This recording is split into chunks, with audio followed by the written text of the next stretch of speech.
Okay, we're on the air.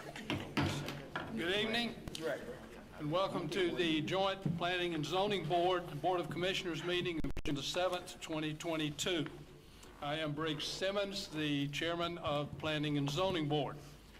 Prior to this meeting, announcements were posted and notices were sent to all board members, commissioners, staff, interested parties, and applicants participating in this meeting. I will now turn it over to Dr. Ramona Jackson-Jones, Board Chairperson, to introduce and confirm the presence of the commissioners. Madam Chair. Thank you so much, Chairman Simmons. Good evening to the Board of Commissioners and the Planning and Zoning Committee, and also to our wonderful citizens of Douglas County. I'm Dr. Ramona Jackson-Jones, the Chairwoman of the Douglas County Board of Commissioners. We'd love to introduce our board members to this evening. We have to my right Commissioner Kelly Robinson of District 2, and also he's the Vice Chairman of the Board of Commissioners. And to his right is Commissioner Ann Jones-Guider of District 4, and to her right is Commissioner Terenia Carthen of District 3, and to her right is District 1 Commissioner Henry Mitchell III. So, Board of Commissioners, we do have an established quorum tonight, and with that being said, I yield back to you, Chairman Simmons. Thank you, Madam Chair. Present tonight, we have members of Planning and Zoning Board. If you will raise your hand as I call your name. Rob Thomas, our Vice Chair. Brandon Penniman. Teresa Knowles. Oric Curry. Frank Payne. And Kirk Nicholson. Ladies and gentlemen, we do have a quorum for the Planning and Zoning Board. At this point in time, our Planning and Zoning Manager, Allison Duncan, will introduce the county staff present in our meeting. Ms. Duncan. Thank you, Mr. Chairman. Tonight we have Deputy County Manager Frederick Perry, Assistant County Manager Tiffany Stewart-Stanley, County Attorney Michael Coleman, Transportation Director Miguel Valentin, Senior Zoning Administrator Phil Schaefer, and Planning and Zoning Board Clerk Johanna Womack. Thank you very much. As a matter of fact, that there is a reversionary clause that applies to each rezoning, and that is the applicant, the agent, the property owner has 24 months to vest any zoning change after the Board of Commissioners have granted approval. Planning and zoning staff will introduce each application, followed by a full presentation on the application. The applicant or their representative and members of the public in favor of the application will be able to present their information. They would have 2 minutes per person for a total allocated time of 15 minutes to speak on behalf of the application. Members of the public in opposition to the application will be able to present their information. They also will have 2 minutes per person for a total of 15 minutes to speak on in opposition to an application. After the opposition completes their input or the time has expired, the public hearing will be officially closed. At this point, the staff will clarify any points of the zoning case for the board. If the staff is unable to clarify the board's questions, the board will then ask the applicant for points of clarification. And remember, this is not a time to represent your case. The Planning and Zoning Board will then entertain a motion. Our first agenda item tonight is the approval of the minutes of the May 3rd, 2022 regular Joint Planning and Zoning and Board of Commissioners meeting. Planning and Zoning Board, after reviewing the minutes, does any Planning and Zoning Board member have any comments, changes, or questions to these minutes? Seeing or hearing none, I would ask for a motion to approve the minutes of May 3rd, 2022. Mr. Chairman, this is Rob Thomas. I'd like to make a motion to approve the minutes from the May 3rd, 2022 meeting. Frank Payne, I second. I have a motion, I have a second. Do we have any discussion? All in favor of the motion to approve the minutes of May 3rd, 2022, please signify by raising your hand. Thank you very much. That's uniform. Madam Chairman, we have approval of the May 3rd, 2022 minutes. Unanimous.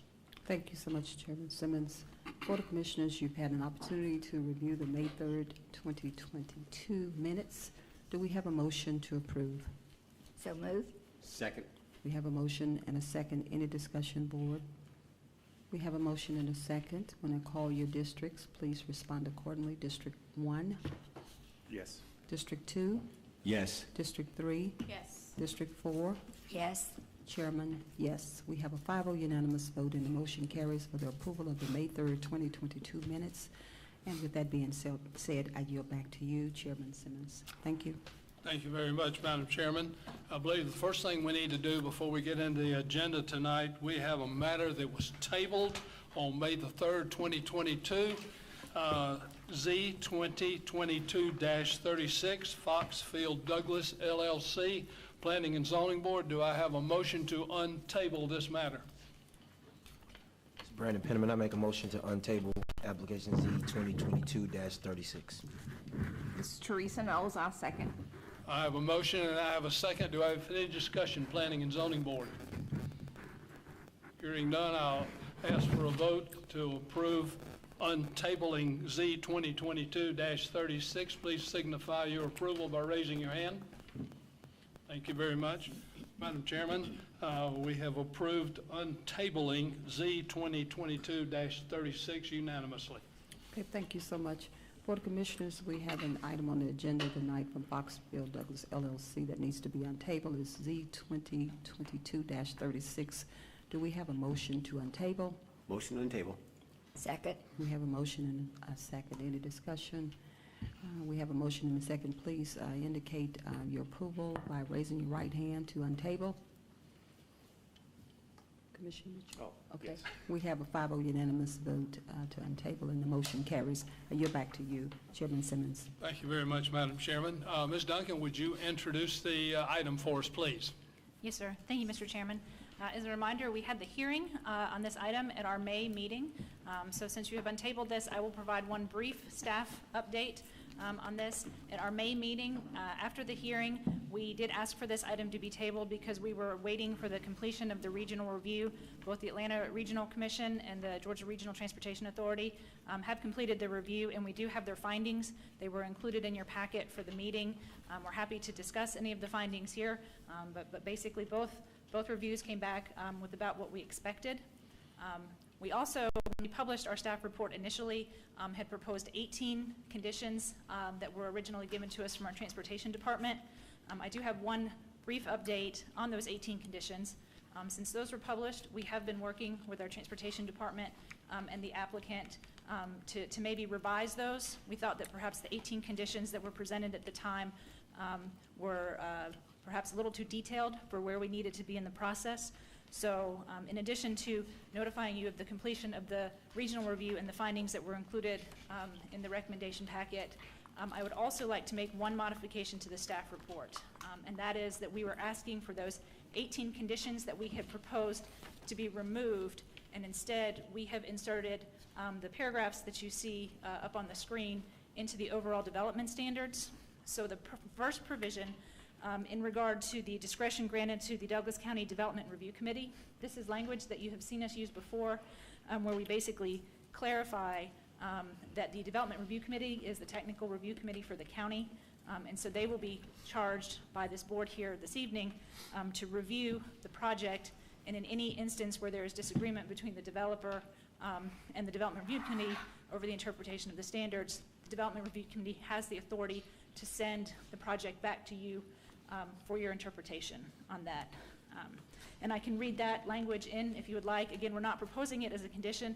It's already been inserted into the overall development standards. So we're just presenting that here tonight as a clarification in lieu of the 18 standards that we had presented in the staff report. The second standard that we are suggesting is that discretion be granted to the Douglas County Director of Transportation. So specifically under Article 10, which is the project design and construction standards, we are suggesting that the Douglas County Director of Transportation shall be granted some discretion to make administrative variances or modifications to the provision of Article 10 in regard to the road geometric standards.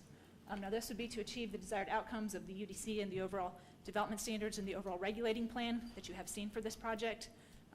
Again, one of the things that is a bit different from this project is that the county has agreed to work with the developer in the construction of the spine road.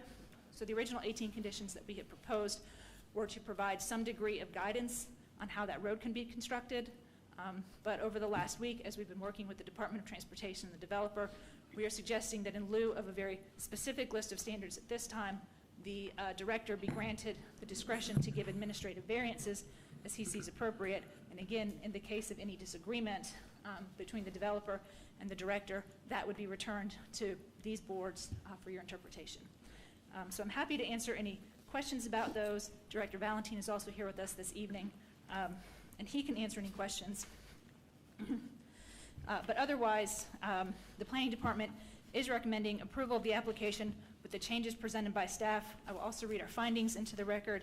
Number one, we find that the rezoning is consistent with the Douglas County Comprehensive Plan and the intent, purpose, or spirit of the Douglas County Unified Development Code.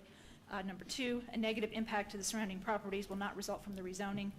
Number three, the granting of the rezoning will not adversely affect the public health, safety, or welfare and represents best planning practices. So with that, again, we're happy to answer any questions that you have. Director Valentin is able to answer any questions that you may have about the road, and Harry Kitchens is also here, the developer of the project, to answer any questions that you may have. Okay, thank you very much, Ms. Duncan. Since we have already had the public hearing on this matter, Planning and Zoning Board, do you have any questions of staff? Madam Chairman, I'll throw it over to Board of Commissioners for any questions they may have of staff since we've already had the public hearing. Okay, thank you so much, Chairman Simmons. Board of Commissioners, at this time, do we have any questions for the staff? Yes. Vice Chairman Robinson, you have the floor. Thank you, Madam Chair. Director Valentin be on standby. So to Madam Duncan, question is, within the conditions, we're talking about the spine. It's my understanding that there was additional right-of-way that was necessary to make this project fit. What is the status of that? Is there an impact in the overall design and feel of the intended elements of the project? I'm going to defer that question to Director Valentin at this time.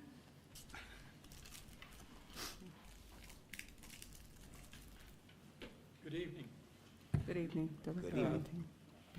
Yes, Commissioner, we've had discussions with the developer of the Foxfield development that's before you today, and they have agreed to grant the additional right-of-way on their side of the road.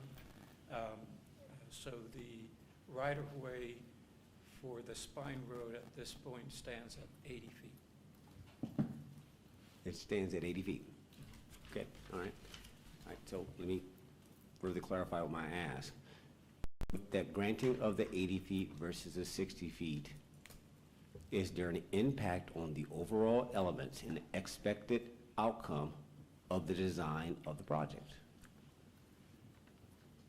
As it relates to the overall design of the road itself, we have been in discussions with the owner of the property on the opposite side for additional right-of-way. They have taken that matter under consideration. They have not given us a response as of this time. However, the discussions with this developer, they agreed to grant on their side the required right-of-way. Okay. So they've agreed. And the developer on this side, where would be what would be the main strip? Let's just say, I don't know. I mean, what would be along the main strip that would be impacted by 80 feet? We appreciate the give. That's not what I'm asking. But, you know, it's like, just think veterans, guys, you want to buy the storefront. Is what we're doing going to put the design of the project, think veterans, guys, does this put everything up on the storefront? No, I'm just trying to understand. I'm not going nowhere with it, but I am trying to clarify something. As opposed to 60, which is a general spine, it's supposed to be private. I appreciate you hold it to a standard. But if that standard is up on, we're creating a veterans because of topography, and we're trying to make this all fit. And it sounds like things are getting squeezed. I'm cool, I understand topography. I want to make sure that what I'm about to approve is like, no, it can't compromise if I don't have space because we're not really vertical, we're horizontal. Think veterans, guys. we're stuffing this loan, and I know you gotta get to the other side, so I'm gonna give room and say, okay, it ain't quite over yet, but yet I'm being asked to do something today, so I need some assurances. I'm gonna hold off, because I may put some, I may come back. But I'm going after something specifically. It's like, okay, so make sure we're gonna get there now. What I don't want to do is that we're putting things in place and you have no space to spread out. Just from general topography, like it doesn't work. And in the design and the expectations of the public, like, okay, you approve that? You allowed that? I'm just saying, I mean, it's like building a house and don't have a garage. I mean, it's okay if that's what you want, but I'm just saying.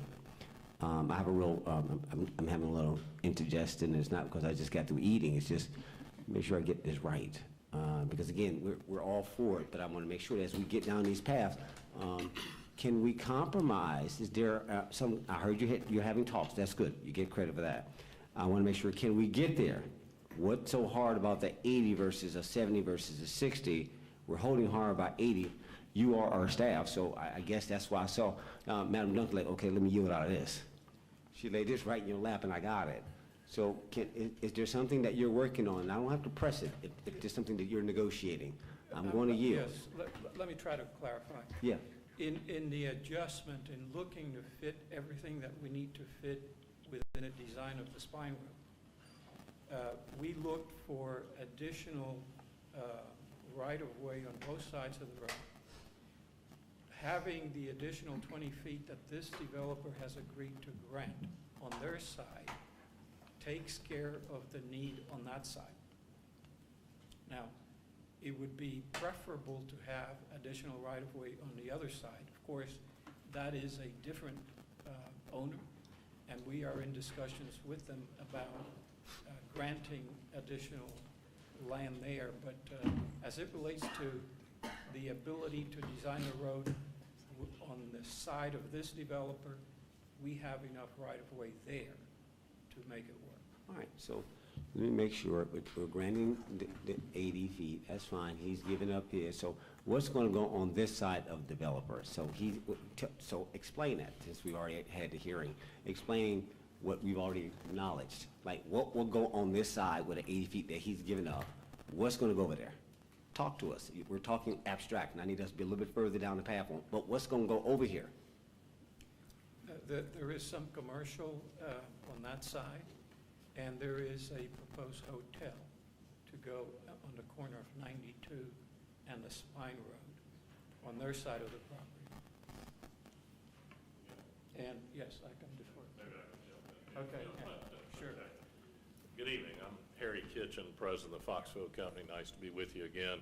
And I felt like I should help Miguel out a little bit here and what's on there. So we started out, and we kind of backtrack a little bit about how we got here with the Spine Road and so on and so on. So when we started this process, Holder and the movie studio, they were not in the picture. So we started doing a master plan, and then we worked with Chris Pumphrey and Development Authority and the county to redesign the road to accommodate the additional square footage there. And so I think we're there. And so in addition to working with the county and Miguel's department to design the road to not only accommodate our project, but also to accommodate the Holder project, we've had to work on curb cuts, width, turn radius, things like that. In addition to that, the Foxville Company is, the idea is to provide connectivity, walkways throughout the entire project. So that's first. Then you have a landscaping to go between curb and the sidewalk. Unfortunately, my land planner is not here tonight. We didn't know we were getting this issue, but that's fine. So the sidewalk, and then you have a setback to whatever you're going to build. At this time, we're looking at the hotel on this side. But where it gets tight is if the other side of the road would dedicate the 20 feet to give us the full 100 feet for not only our project, but their project, because you have utilities that'll run from the back of the project to the front, you have sewer and water, which we're working with Gil on that design right now. That's not set as we speak tonight, exactly where all the sewer lines will go. But, you know, think of like tracks. So you have natural gas, you have fiber, you have water, you have sewer, and they run by each other, you know, could be in that right-of-way, generally parallel to the spine road. So those aren't all designed exactly. Water is coming from Fairburn Road, sewer is coming from the back of the property to the front. So we don't have it all set in stone exactly where that's going. So it could work in the 80 feet as he's talking about, but a more comfortable way would be if you had an additional 20 feet from the other side. So the other side has not dedicated any road right-of-way. They haven't dedicated any utility right-of-way. We're doing all of it. So we're here tonight to say, yes, the design will work as we have it, and yes, it could be a little tight. But there are things that we'll work with Allison as we go forward on making sure that all of that works within the right-of-way. And if we have to give more square footage, then we'll do it. We don't do it halfway. Any development we do it correctly. And so it's 95% defined, but as I stand here tonight, as we are designing and working with Gil and his group to design the sewer line, and serve not only our property, but provide sewer laterals for Holder's property, you know, we're working to define exactly where all the utilities go. We're there, but it's tight. So, I don't know if that answers your question exactly, but. Yeah, I mean, you got me 95% there, right, to your point. If I don't have, like right now, we're working with your water and sewer authority to design, because the sewer is coming 5,000 feet away. It's coming from the rear of the property up through there, and we have to get to where we serve the hotel, the commercial, and then a lateral across on the other side of the spine road to serve Holder's property too. So in addition to dedicating the property, we're also donating $1 million, my side is, for the improvement of the sewer. So we have done pretty much everything we can do. Not fortunately or unfortunately, we have another tenant on the other side of the road that I don't control. So that's, you know, we are doing everything in our power from our standpoint. Our 58 acres, our development is going to be done correctly, and I'm sure theirs will be too, but there's a little bit of give and take that it would be, if we had 20 feet on that side, then I think it would be, you know, helpful, but it's not necessary 100%. What you see in the design right now, it's appropriately designed. I think Thomas and Hutton Engineering has shared the drawings with Miguel, with Allison and Phil, and it works. It's tight. So that's, I think, does that help? Yeah, it does. Again, 95%, and that was thorough, and that was educational for everybody that's here. Again, we're beyond the hearing part, but it was just a point of clarity, because, yes, we do, and Ms. Kitts, appreciate your support, and I think this body as well as committed and got cash in, so we're going to put all that aside for a minute. That we appreciate everybody being at the table. I want to just make sure that the vision that, and I know you get, I'm advocating actually for you, like, Well, I appreciate you know, it's more of a, now I know that perhaps that these elements, I want to make sure you got enough space for parking, because as our standards, our transportation is saying it's got to be this. I get it. So I get it. And That's you're us. Hold correct. on. Yep, No, sorry. down this path. So I get it. But citizens are counting on us. They're believing the trails is going to be this, everything you talked about. But there are certain elements that we've agreed to along the way in the past year that, okay, I'm seeing them shift. It's becoming more clear. Not that they're shifting. They're becoming more clear. What literally can go on here? Literally, for whatever reason, topography, you name it. And I'm seeing it like shrinking. It's like, whoa. Like I said, I don't want just a house without a garage. It may not have to be that big, but I gotta have a garage. I gotta have a porch. I gotta have a basement. If I don't have a basement and I just got a bunch of bedrooms with no basement, no congregation, no kitchen, no backyard, I'm gonna have an issue. if one of those elements are compromised. That's what I'm trying to understand.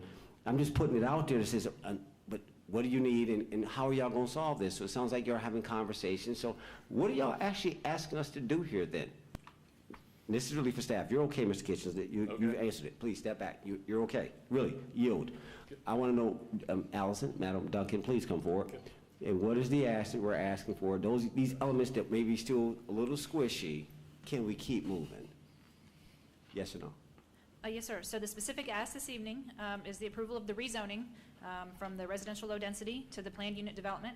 The planned unit development will be bound by the overall development standards, the overall regulating plan, and the development standards graphic package. So all that information was included in your packet.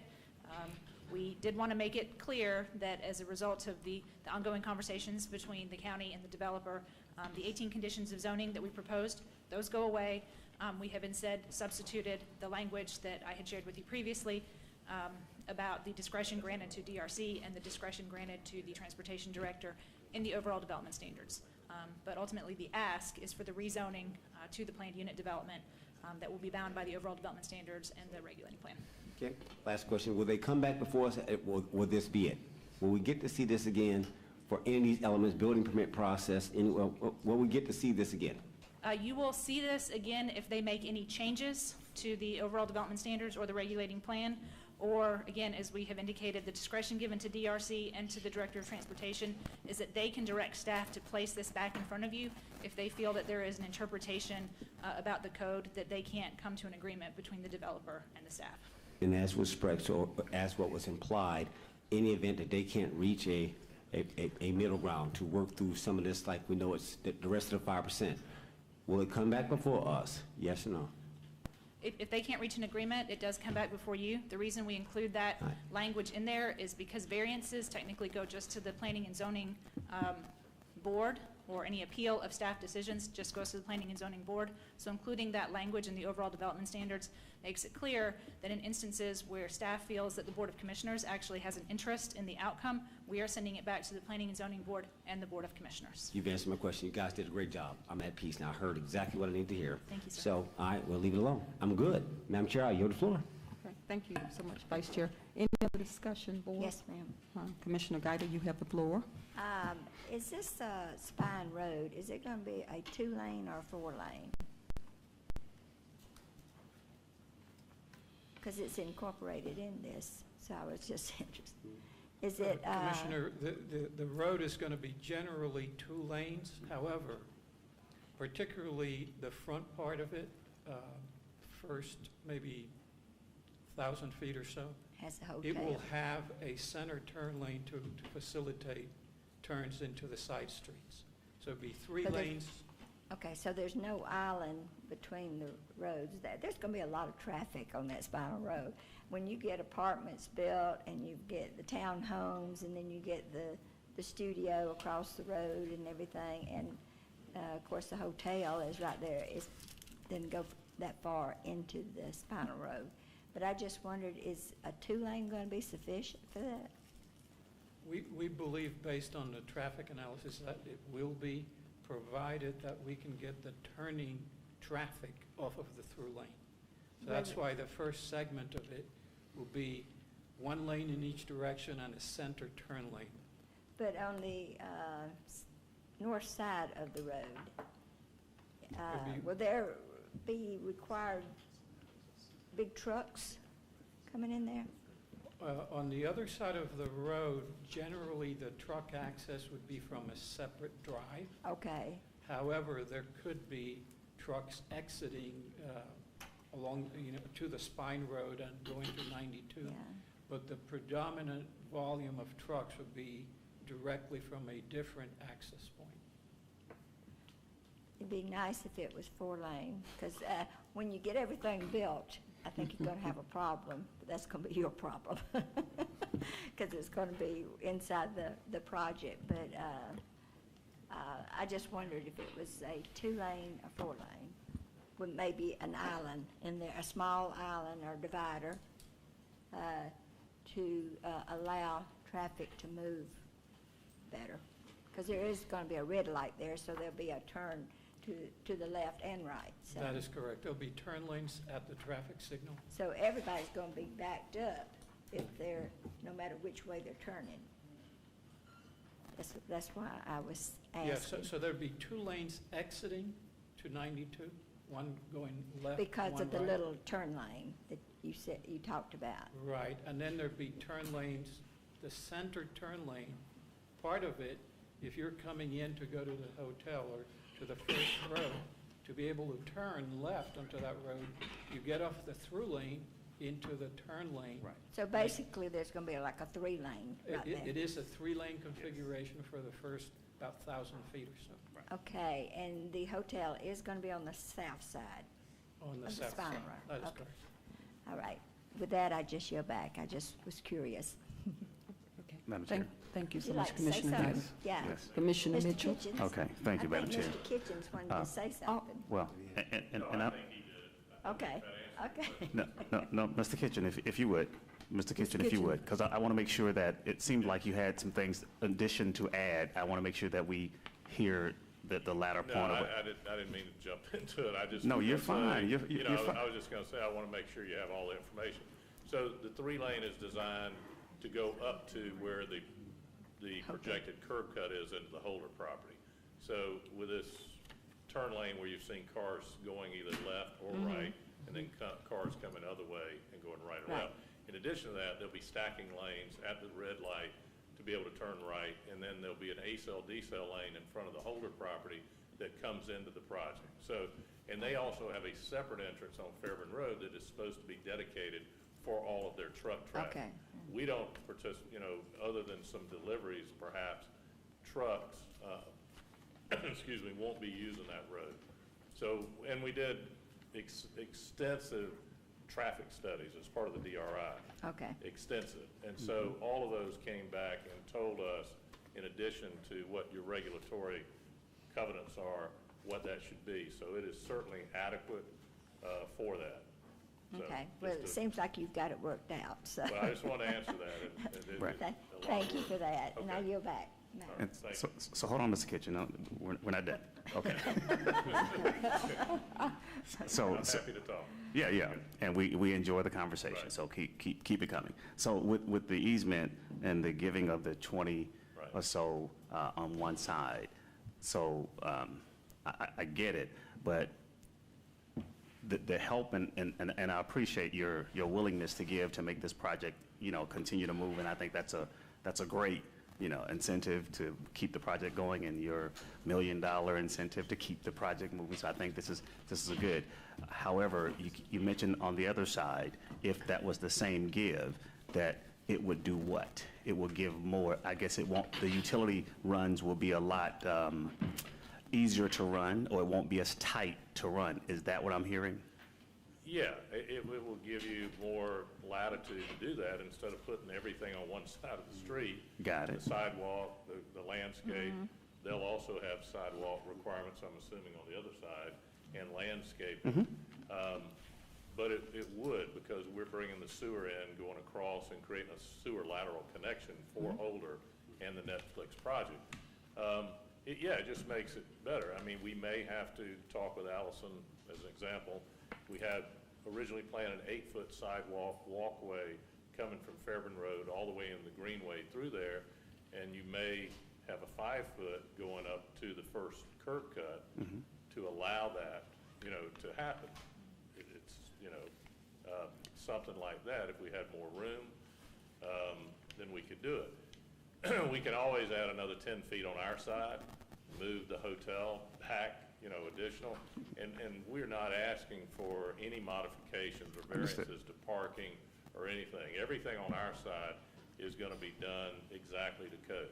Okay, we're not asking for anything, to kind of, to do that. We're just talking about roads, right-of-ways, turn radiuses, stacking lanes. Right. And things like that. And I'm hoping your partnership with those, at least the county's partnership with those that are across the street, would at least hear you out, and hopefully that they're at least amenable as you are in making the project what I call right. And I like that you're looking for the expertise in this project being the best of the best, not just your side.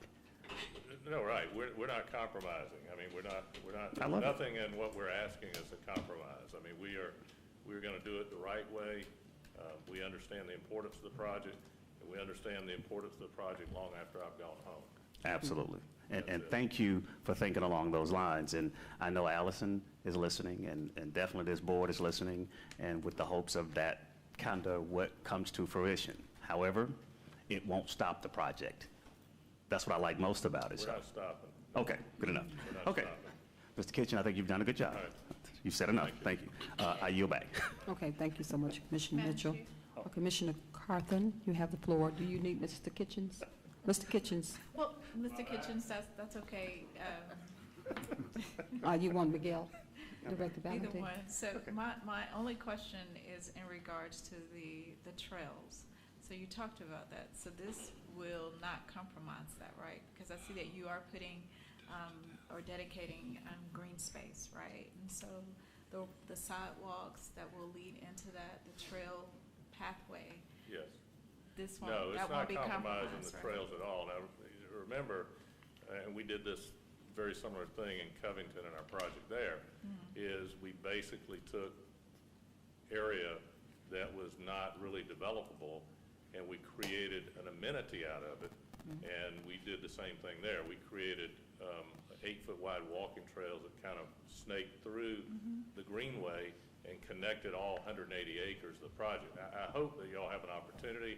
I would be happy to meet you out there one day. I know it's a long way, but I think it really, a lot of the things are similar, and I can show you what we did there. We basically took 180 acres that was not developable and created a project, $350 million.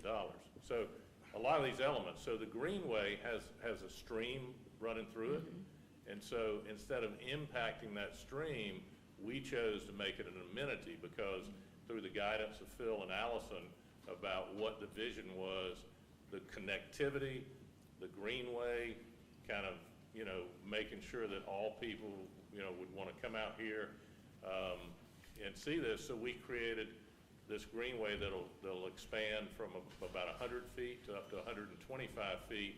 And through that, we'll have this 8-foot wide walking trail that will meander through that greenway. So that's not changed, not compromised at all. We're just talking about as it gets tighter, where we're going 3 lanes up at the front from the traffic signal back to where the curb cut will go to Holder and the curb cut to the apartments.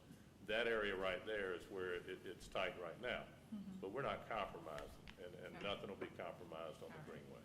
Thank you so much. I appreciate it. Okay. With that, I yield, Madam Chair. Okay, thank you so much, Commissioner Carthen. Any other questions, board? Yeah. Okay, Vice Chairman Robinson? I'm gonna close it. I'm quick, and again, like Commissioner Mitchell said, I'm fine with the development. But my question is, again, back to the compromise, since you whether it's the apartments, you have a beautiful apartment design, but then we don't have a pool. You put a hotel in and you don't have parking, I'm gonna have a problem. If it's so small, not with you, I get it, I get what's happening. Our conditions are making this happen. But then now you go to like, okay, we're gonna go from 5-story to 8 stories to make this fit on 2 acres. I'm like, no, guys, I'm gonna have an issue. I'm gonna have a real issue. I'm gonna have an extreme issue. So I hear you. I'm giving room. Don't come in there with that you put a hotel on that corner. That's like a hotel motel now based on you killing everything around it. No, I'm not, it's not his issue. Mr. Kitchens is fine. And again, he's good, he's committed, but look at what's happening. Our decisions, and I know there's more to it, but I'm just getting right at it because I'm not playing with this area. No way. That if we wind up at, this is a design element, that we're believing this vision. And if it shows up that we have squeezed it so much and it's just like, we squeezed it in there. Now, I'm not Mr. Real Estate. I'm not any of those things. I'm not landowner.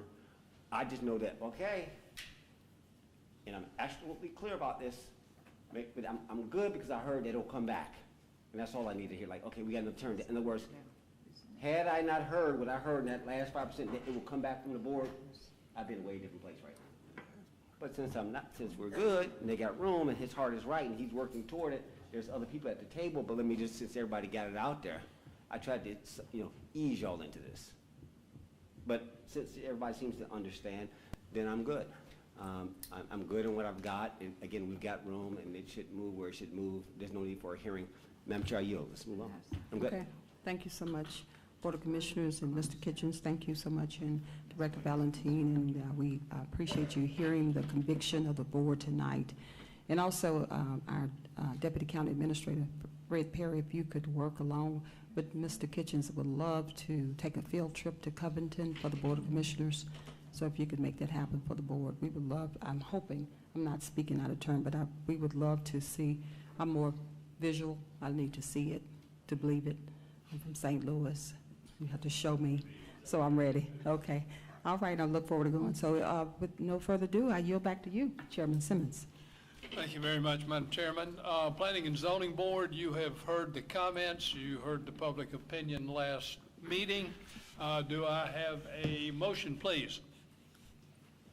This is Frank Payne. Make a motion to approve application Z 2022-36, a request for rezoning from residential low density to planned unit development for a master plan community subject to the overall development standards and overall department plan as presented by staff. I have a motion. Do I have a second? Chairman, this is Rob Thomas. I'll give a second. I have a motion and a second. Planning and Zoning Board, do we have any discussion? Hearing no discussion, I will call for a vote on the matter. All wishing to approve application Z 2022-36, please signify by raising your hand. Thank you very much. Madam Chairman, we'll throw it over to the Board of Commissioners with approval for application Z 2022-36. Thank you so much, Chairman Simmons. Board of Commissioners, you've heard all the questions and answers. Do we have a motion? Vice Chairman. Thank you, Madam Chair. As it relates to application Z 2022-36, I recommend that the Board of Commissioners approve the recommendation from the Planning and Zoning with its conditions. Second. Okay, we have a motion and a second, Board of Commissioners. Do we have any discussion? We have a motion and a second. When I call you districts, please respond accordingly. District 1? Yes. District 2? Yes. District 3? Yes. District 4? Yes. Chairman, yes. We have a 5-0 unanimous vote to approve Z 2022-36, and the motion carries. Thank you. I yield back to you, Chairman Simmons. Thank you, Madam Chairman. Ms. Duncan, would you please present our next agenda item? Yes, sir. Thank you, Mr. Chairman. The next item on the agenda is application S 2022-31. This is a request for a special use permit in the residential agricultural zoning district to allow for the raising of fowl. This project is located at 1976 South Flat Rock Road in Douglasville, 30135, land lot 195, District 2, Section 5, and parcels 26 and 60. The lot size is 1.5 acres. The application is signed by Andres Aguirre, and this is in Commission District Number 1. All right, what you see on the screen before you is the zoning map for the property. This is actually a consideration of two parcels that are adjacent to one another under common ownership. And then here is the aerial of the property. Again, the parcel highlighted in red, as well as the parcel to the rear are the parcels under consideration. You'll notice that the properties are accessed off of a private common driveway that is shared by other properties in that area. This application does come through us by a code enforcement. Underneath our code, you are allowed in the residential agricultural district to keep 6 poultry, fowl of any type, so roosters, chicken, ducks, geese. You're allowed to keep up to 6 as your personal animals for the enjoyment of the family. So it doesn't matter your acreage or anything like that, you're allowed to have 6. Through special use permit, you can ask for the ability to keep additional over 6. The applicants are here tonight because they had over 6 on the property, so we did receive a complaint through code enforcement. Code enforcement made investigation, and they are here before you this evening seeking their special use permit as a remedy to the code violation. So staff did perform an analysis of the special use permit criteria in the code. We did find that the request was substantially compatible with the criteria in the code. Therefore, the Planning Department is recommending approval of this request with the following conditions. Number one, the property shall be brought into compliance with all requirements of the Environmental Health Department prior to the one-year administrative review of the property. If all environmental health requirements are not met, the special use permit shall be brought back to the Board of Commissioners for a show cause hearing. Number two, no permanent structures may be constructed on the property for the keeping of the chickens. Number three, all poultry will be confined to the side and rear yards of the property. And number four, all animals will be kept 75 feet off the creek for purposes of pasturing, keeping, or grazing. That otherwise concludes my report with a recommendation of approval with conditions. Thank you very much, Ms. Duncan. At this point in time, I will open the public hearing on this matter. Anyone wishing to... Okay. Anyone wishing to speak in favor of this application, including the applicant or the applicant's representative, please step to the podium, state your name and address for the record. You would have 2 minutes per person for a total allocated time of 15 minutes. Anyone wishing to speak in favor of this application?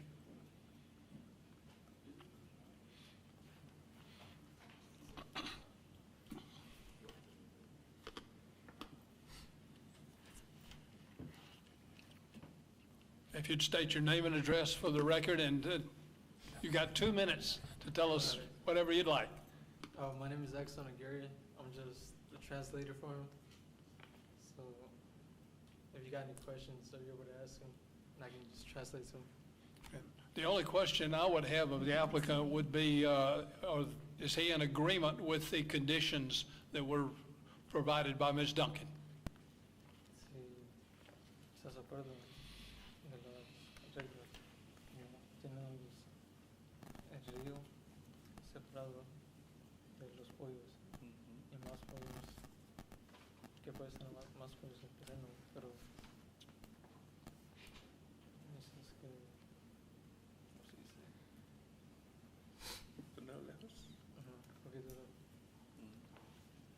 ¿Qué dice? he said he agrees. He is in favor of those conditions. Okay. Anything else you'd like to present? No quiero representar algo. No sé, ahorita. The board and the commissioners may have questions later, but right now this is a public hearing, so anything you wanted to say? No quiero seguir. ¿Sí? Sure. Dile que no hablo mucho español, inglés. No, sir, he doesn't. Okay. If you would take your seat then. Anyone else wishing to speak in favor of this application? Seeing no one approaching the podium, I will now open the public hearing in opposition. Anyone wishing to speak in opposition to this application, please approach the podium, state your name and address for the record. You would have 2 minutes per person for a total allocated time of 15 minutes. Anyone wishing to speak in opposition? Seeing no one approaching the podium, I will close the public hearing on this matter. Planning and Zoning Board, you have heard the presentation by Ms. Duncan. Do you have any questions of staff or of the applicant? Yes, I have a question. Could the applicant please come back up because we didn't get his name or address?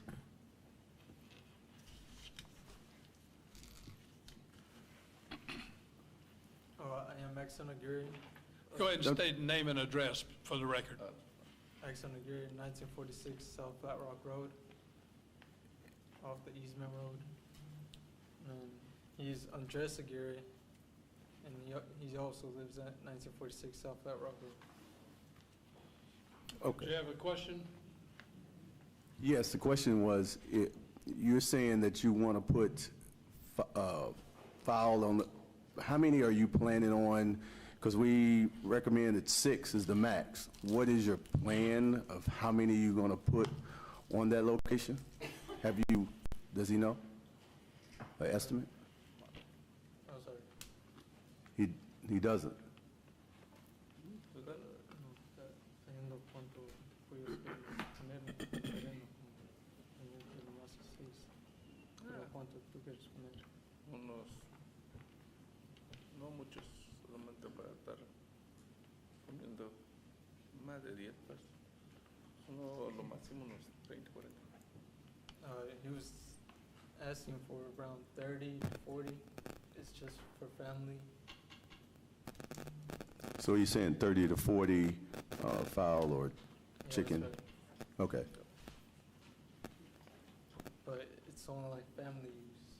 So he's raising them, but at the same time, he's also like selling livestock.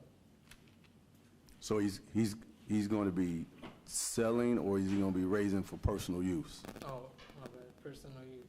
Okay, all right. Go ahead. So I have a question, please, for the applicant. Will he plan to sell eggs to the general public? Will he sell eggs? At the meantime, he's selling them like in the family, so not really to the public. Not to the public necessarily, but to the family? Okay, all right, thank you. Any other questions, Planning and Zoning Board? Hi, this is Rob Thomas. I have a couple questions. So have you gotten any feedback from your neighbors? Obviously, it's a code violation. Someone may have spoke to the code enforcement about it. So have you had any feedback from your neighbors? Yes, sir, only one time. It's why one of the chickens ended up running away, but he was okay with it. Like, later on, we talked about it. Mm. He said he was okay with the chickens and everything. So you only had one that you know of, one time that someone had a problem with the chickens? Oh, yeah, that's when we were just moved in. Sir, can you speak in the mic a little closer? We can't hear you. Thank you. When we just moved in, Mhm. There you go. we had like one chicken that ended up escaping, Mhm. but How long ago was this? we moved in like 2 years ago Okay, into Douglasville County. okay. How many do you have right now? At least you want about 30 or 40. How many do you have right now? Dos pollos tienes ahorita. Como unos... Pollos, tengo como 30. At the moment, he has 30 at the moment. 30 at the moment? All right, so just chickens, no any roosters? Because that could be an issue too. He only has about 3 roosters. Okay, 3 roosters and about 30 chickens. Yeah, Okay. that's correct. And how are you containing them right now? What are you using how you can keep them from going out in the street like you mentioned earlier? We ended up building a fence Mhm. that keeps it from going into the neighbors' yards and everything. Okay. And then we also ended up building cages for Mhm. like big cages. Does any of your neighbors have fowl of any kind that you know of? Yes, sir. Our front neighbor actually has some small roosters, Mhm. about like 2 roosters and 1 chicken. Okay. All right. So you have the most of your neighbors, most amounts? yes, Okay. Just kind of getting a feel as to the, what's going on around there. So, okay, so you got about 30 chickens right now. And you Yes, use sir. them just for your personal use or for family use and not selling them or anything like that? No, sir. Okay. All right, thank you. That's the only question I have. Okay. I have one question. You mentioned that you had a complaint from one of the neighbors. What was that a complaint about? Was it just that one chicken that got out? Oh yeah, it was when we just moved in. It was that one chicken that ended up running into the neighbor's yard for. I'm not really sure. Well, I tried catching it, but That's the only complaint that you had? yeah, that was really the only complaint. Okay. That's all I have. All right, I got one quick question. Do you slaughter any of the chickens on your property? It seemed like those pollos. Cuando voy a comer, sí. Yeah, when he's gonna eat them. Double check, please, double check. He had to be.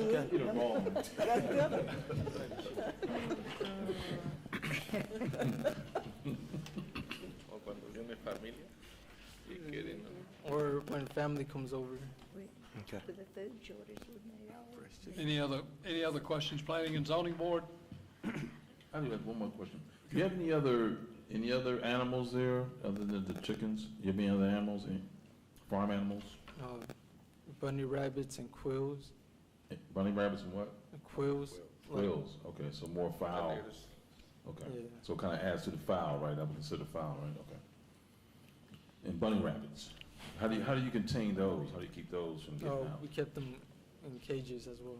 Well, they stay in cages. They don't roam free. Oh, okay.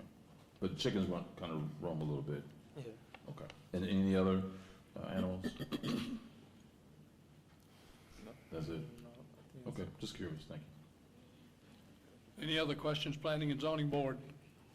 Yeah, well, Curry, one more time. Do y'all have any pets? Yes, we have 3 dogs. 3 dogs? Okay. Big dogs or little dogs? 1 little dog and 2 big dogs. Okay. I have no other questions. Mr. Okay, Chairman, no more I'd like, questions, Planning and Zoning I'd Board? like to ask Yes.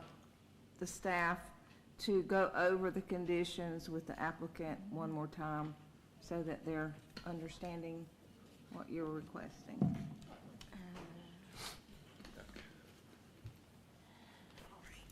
Let's see, sorry. Let me, I actually have them right here.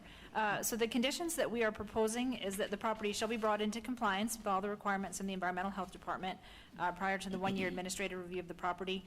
If all the environmental health requirements are not met, the special use permit shall be brought back to the Board of Commissioners for a show cause hearing. Number 2, no permanent structures may be constructed on the property for the keeping of the chickens. Number 3, all poultry will be confined to side and rear yards of the property. And number 4, all animals will be kept 75 feet off the creek for purposes of pasturing, keeping, or grazing on the property. Thank you. Ms. Duncan, one more question while you're there. Is there any limitation on the number of poultry that they can keep on the property? Or may we impose a condition for the number of fowl on the property? We have not proposed a limitation, but you certainly could propose that as an additional condition. Okay, thank you very much. Any other questions, Planning and Zoning Board? Hearing none, Madam Chairman, I'll throw it to the Board of Commissioners for any questions you may have. Thank you so much. Board of Commissioners, do we have any questions at this time? I do. I've got a couple, Madam Chair. Okay, Commissioner Mitchell? Just, and Allison, you may help to kind of help with this. Because I know it may be a little hard to, okay, so the condition that you spoke of, that was just read back into the records, 70 or 60 feet off the stream, give me that number again? 75 feet off of the creek for purposes of yes. pasturing, keeping, or grazing? Yes, sir. Yes, so how are we to reassure that they're following the rules? How are we going to monitor that or police that, I guess I should add? Sure. So that is a condition that came to us from our engineering department. Our engineering department does have land development inspectors. So one of the things that we would look for is at the 1-year inspection, when we go out, we would make sure that they are 75 feet off of the creek. But anytime, we could work with our engineering department to send their land development inspectors off to make sure that they're complying with that condition. And I guess outside of if you see grass or any disposal of any sort, then I guess that would be some form of policing to say, okay, you were in violation of that buffer, I guess I'll call it. And Right. I know that's going to be a hard thing to police, what I'm alluding to. Right, now I understand, I believe Okay. that is something that is actually required under code because of the presence of the creek and the state waters on the property. So if need be, I can get more clarification on that, but that was something that was received from our engineering department in the impact statement. And so we would work with our engineering department and specifically with their field inspectors if we had any questions about how to monitor and enforce that condition. And my only other concern to that is, do the applicant truly understand that portion of the condition? I could defer to the applicant. If you would, I'm just trying, I know that conversation we're having probably is harder to discuss or translate. So that's why I was kind of asking you to kind of make sure that they know that portion of the stream buffer needs to be kind of adhered to, that they clearly understand that. That's why I think earlier the planning and zoning was asking that you reread this into the rules. So can you help translate that? I don't know if you're able to do so, but can you translate that particular condition only? Si tienes el río que está 60 pulgadas, los pollos son nada. 60 pulgadas De lejos de los pollos. Ya sé. He understands. Yeah, he understands. Okay, and last but not least, maybe, Allison, if you can help me with this one as well. He has, from my understanding, 3 roosters. Is there a set number? Because I'm trying to understand that one complaint that they received. Was it about the roosters, or was it about the chicken? So was it the rooster call, or was it about the chicken just jumping off and doing his own thing? So my understanding is that the complaint that we got through code enforcement was from the neighboring property owner, just about the number of chickens and that they had gotten off of the property. The neighbor did not choose to exercise the right to speak at the hearing this evening, so I don't have any more information other than what was originally filed in that complaint with code enforcement. If you are, under our code, if you are in a platted subdivision, you are not allowed to have roosters. This parcel would not meet the definition of a platted subdivision, so they would be allowed to have roosters unless the Board of Commissioners chose to put any limitation on the number of roosters that they would be allowed to have on the property. Okay, so the complaint through code enforcement was about the chickens getting off the property, not that the roosters were making all the noise. Because I use a rooster call every morning when I'm getting up, so I just want to make sure that's what we... Sure, understood. So what I recall, and I can look back at the staff report and see if it's expressed in there, but I recall it was the number of chickens. Okay. One had gotten off the property. I do think that the roosters, they had said that there were roosters on the property and the roosters had made the noise. If you'll recall in the slides that I had shared with you, there is some distance between the property. Correct. I would also say that South Flat Rock Road is in an area that kind of meanders between residential and agricultural. So to the degree that any one of us could say for certainty which rooster on any given property was the one that was making the call, I would certainly be cautious with pursuing that. But if it is a concern, I would say it is certainly within the discretion of this board to limit the number of roosters, to limit the overall number of chickens, or any type of poultry that would be allowed on the property. No, and that's not where I was going. I was just trying to make sure that we let the resident knew that we were paying attention, that this board is really listening to them, and I see planning and zoning has also got that cry. So, but with that, I'll yield, but thank you again, Allison, and thank you guys again, and I'll yield back, Madam Chair, I yield. Okay, so thank you so much, Commissioner Mitchell. Any other remarks? Commissioner, I saw both of your fingers at the same time. Commissioner Ryder. Buenas noches. Allison, the question is to you. The buffer is 75 feet. Does the stream run in the middle of the property? So it's 75 feet on both sides? So my understanding, if we could pull the map back up, my understanding is, let's see, we'll see if communications pulls our screen back up here. Sure, so if you can see there on the aerial, my understanding, let's see if, no, yeah, it's not showing the cursor on the property. So the parcel highlighted in red is where the house is. They own the parcel to the rear as well, the parcel kind of behind that.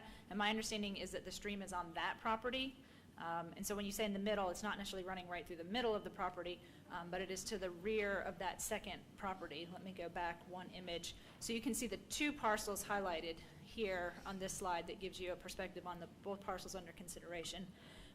On this slide, the stream, as I understand it, is not in the middle of the highlighted parcel. It's to the one to the rear, on the back part of that property.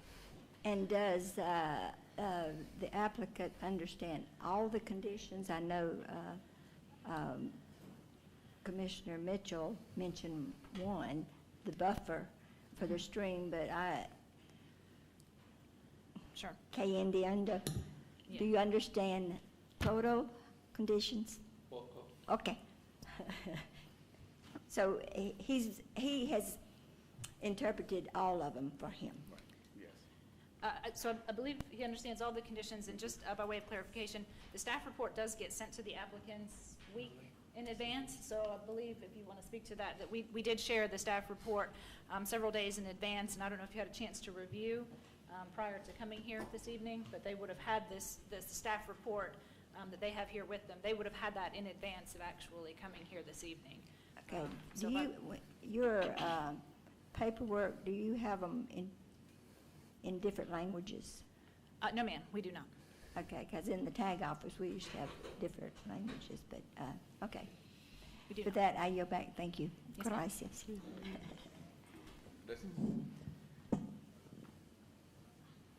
I yield back. Okay. Commissioner Carpenter? Thank you for the floor. To the applicant, is there fencing on the property? Oh, yes, ma'am. Where is the fencing? It goes, oh, yes, please. Could we bring the map back up, please, Ryan or Sierra? Thank you. Well, the fencing goes around the second property. Okay, so there's fencing between that property and the Mm. second property where the stream is running through? Oh, well, the stream is actually on the far side, so it's on the other side of the fence. It is on the other side of the fence, so that's your way of keeping the chickens from going into? Yeah, that's correct. Okay, got you.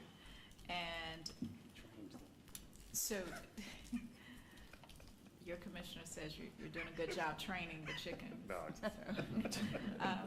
And this is for family purposes, I'm assuming. You said you're not going to sell the chickens, you are just doing this for family purposes. Oh, yes, ma'am.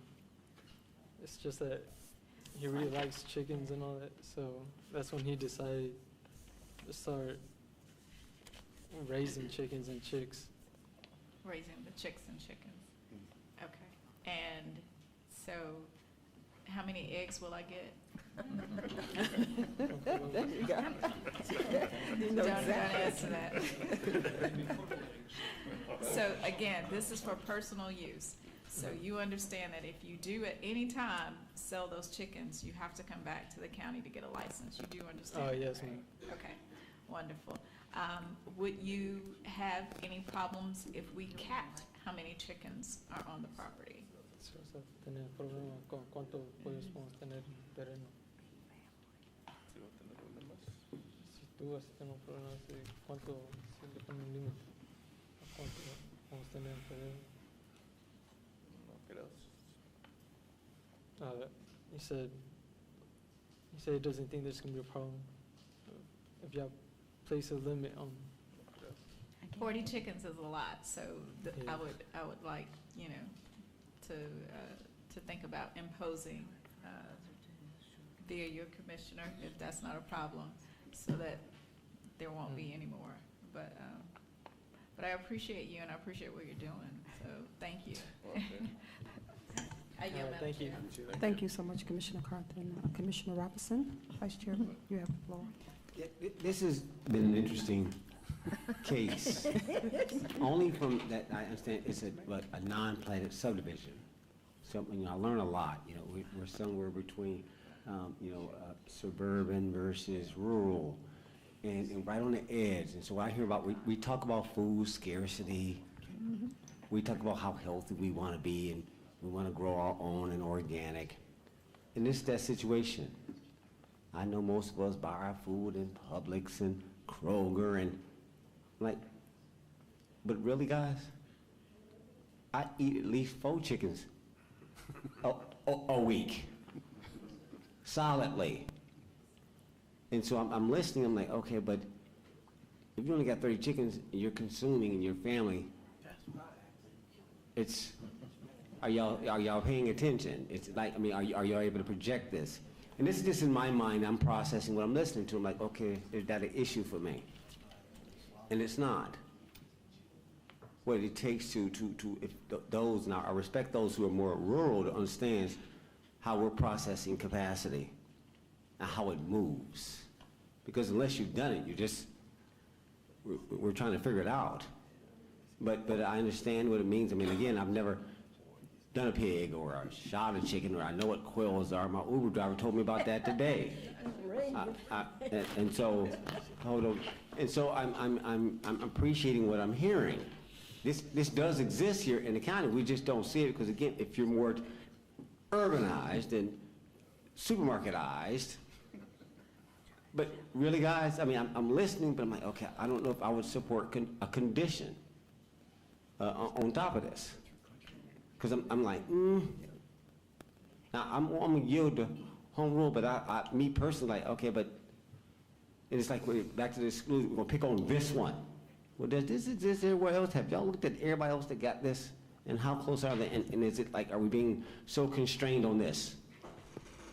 I just don't know about this one, but I just wanted to have my say in. Again, I appreciate the chicken thing because I'm like, oh wow, he does it himself. I mean, that's right. We do it. We just. I'm listening to the narrative like we're sort of concerned. Like, really, y'all just go down to the store.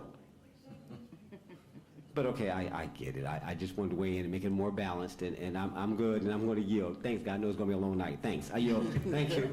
All right, okay. Thank you so much. Yes, ma'am. Vice Chairman Robinson. Certainly, we don't want to count our chickens before the eggs hatch. But, so that's, I'm kind of along the lines with the Vice Chairman here. Not sure about a condition, because as soon as the eggs hatch and the chickens, you're cooking them as fast as you can count them. Sounds like you're utilizing them for nutrition, correct? Yes, sir. Yeah, okay, so if you only have 30 and then you have a family, I'm not sure how large your family is, you may cook 2 or 3 at one time, one given time. Is that typically what happens? You know, when you go, my grandmother used to wring their neck in the whole 9 yards. I remember how she did it, so sometimes she would bring 2 in. So can you explain that to us a little bit, how that works? Well, we usually have, like, family coming over You have every family? Saturday and Sunday. So you may take 5 down with you. Oh, right? yeah, that's okay. correct. Okay, so, all right, well, but I'm certainly, I have to go with home rule, but I'm just trying to just build a case here for you to say that you may take 5 with you after 30, and your numbers are just, they're not ever, you probably just, your threshold is 30, because you're eating 5 at a time. Okay, all right. All right, well, if there are no further questions from the board, I will yield back to you. Thank you, Madam Chair. Planning and Zoning Board, you have heard the discussion. Do I have a motion on S 2022-31? This is Brandon Penniman. I make a motion to approve application S 22-31, a request for special use permit to allow the raising of fowl with the conditions as presented by staff. I have a motion. Do I have a second? Chairman Rob Thomas, I second. I have a motion and I have a second. Do we have any discussion, Planning and Zoning Board? Yes, Mr. Curry, I think the situation at this point is determine how many based on, right now you can only have 6, and they already got 30. You know, with the conditions of just a maximum of 30. With the conditions that we have right now, there is no maximum. You may ask to change the motion to Yes, put a number in if you'd like. Yeah, I would like to change the motion to have it to a maximum of 30 chickens at a time. Brandon? I'm going to stick with my motion that I made, but if you want to do a counter motion, if this doesn't go through, then I'm okay with that. I just don't see a reason for a max, especially knowing that they're going to be eating them, so that number's going to constantly change. That's just my personal opinion, but, you know, if the motion doesn't carry, then I wouldn't mind you changing that or putting that condition in. Mr. Curry, do you want to make a counter motion?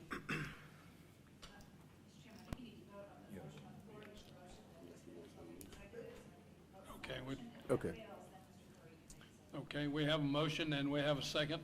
Planning and Zoning Board, all in favor of the motion to approve application S 2022-31 as stated, please signify by raising your hand. Okay, thank you very much. All opposed, raise your hand, same sign. 2, thank you very much. Motion is approved.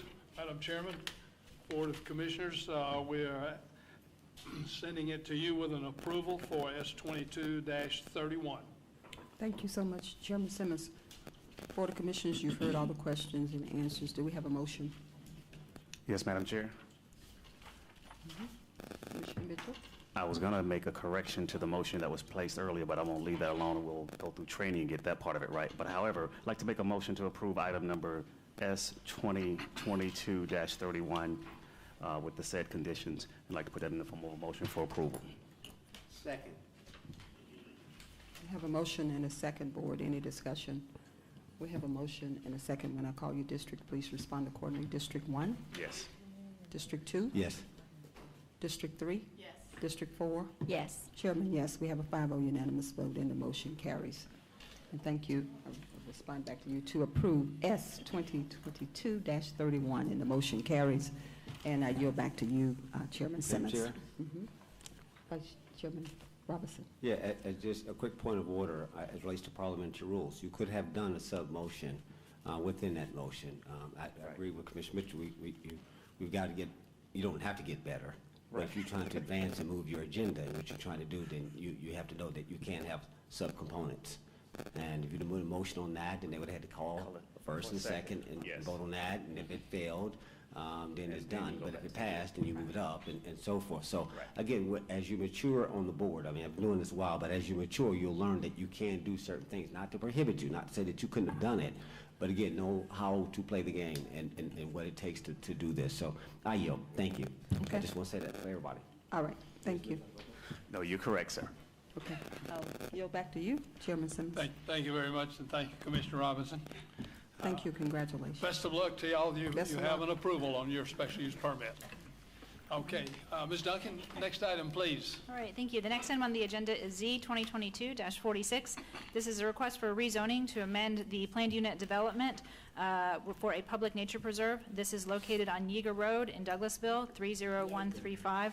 This is land lot number 5, District 1, Section 5, parcels 98, 99, and 101. This is also in land lot 32, District 1, Section 5, parcels 1, 15, and 16, and also land lot 32, District 2, Section 5, parcels 21 and 22. The lot size is 390 acres. The application is signed by Katie Pace Quattlebaum. This is in Commission District number 3. In regard to the existing conditions, the subject property is the site of the former Bear Creek Golf Course and surrounding land. The golf course was developed in the late 1990s and early 2000s as part of the Bear Creek Club. This golf course failed, and the site was taken over by the Southern Conservation Trust in 2017. This was actually a gift of land from the developer who owned it at the time to the Southern Conservation Trust. The original approval of the planned unit development was granted in May of 1997 per application Z 1997-30. Subsequent amendments to the PUD have taken place through application Z 1998-104, Z 1999-32, Z 1999-71, Z 1999-81, and Z 2013-04, all of which is just to say that this project has been around a minute and it has been amended several times.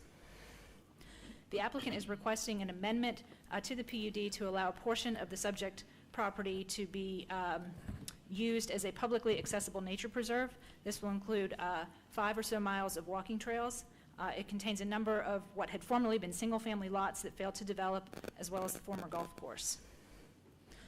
So here is the zoning map. The red arrow points approximately to the portion of the property under consideration. And then here is an aerial image of the property showing the site under consideration. Here is a concept plan. This was the concept plan that was actually approved in 1997 for the Bear Creek Club. And this is the western side of the property. So the parcels that you see highlighted there in green and in yellow are on the western side of that original concept plan. So that the green and the yellow are part of the subject property that is under consideration for the zoning change. And then this is the eastern side of the property here under consideration for the zoning change. So here is the concept plan that is proposed. You can see kind of that eastern and western side of the property under consideration and how they propose to use it for a nature area. This includes parking area, restrooms, the improved former golf cart paths used as a multi-purpose trail, as well as some soft surface walking trails. Staff did analyze the zoning criteria under our code, and we did find that this request is substantially compatible with the criteria in the code. Therefore, Staff is recommending rezoning from PUD to PUD with the following findings and conditions. So in regard to the findings, number one, the rezoning is consistent with the Douglas County Comprehensive Plan and the intent, purpose, or spirit of the Douglas County Unified Development Code. Number two, a negative impact to surrounding properties will not result from the rezoning. And number three, the granting of the rezoning will not adversely affect the public health, safety, or welfare and represents best planning practices. In regard to the conditions, staff recommends number one, the zoning text that governs the established PUD approvals of the project approved May 6, 1997 should be amended to reflect the concept plan, survey, and land management plan approved as application Z 2022-46. All provisions of the concept plan, survey, and land management plan for the subject area shall supersede requirements of Z 1997-30 and its subsequent amendments for only the portion of the subject, for only the portion of the project subject to this application. All other approvals and entitlements on property subject to the PUD and not a part of this application shall continue as approved. And number two, all improvements to the site shall be reviewed and approved by the Douglas County Development Review Committee prior to opening the site for public use or private events. And that concludes my presentation. Thank you very much, Ms. Duncan. At this point in time, I will open the public hearing on this matter. Anyone, including the applicant or the applicant's representative, wishing to speak in favor of this application, please approach the podium, state your name and address for the record.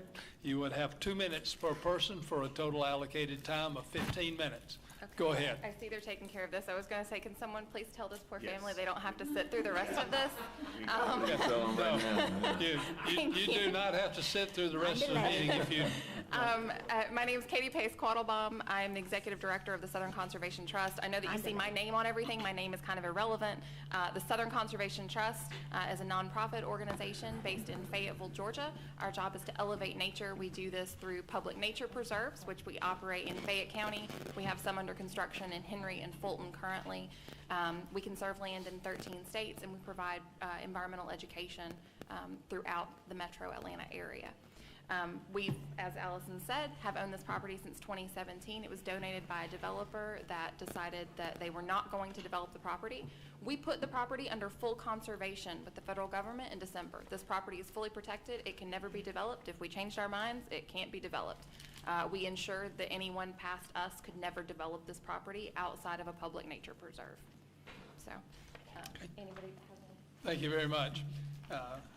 Yes, sir. If you state your name and address for the record, you'd have 2 minutes. My name is Mark DeYoung. My address is 4910 Greenwood Drive. That's about a mile north of the intersection of Yeager Road and West Yeager Road.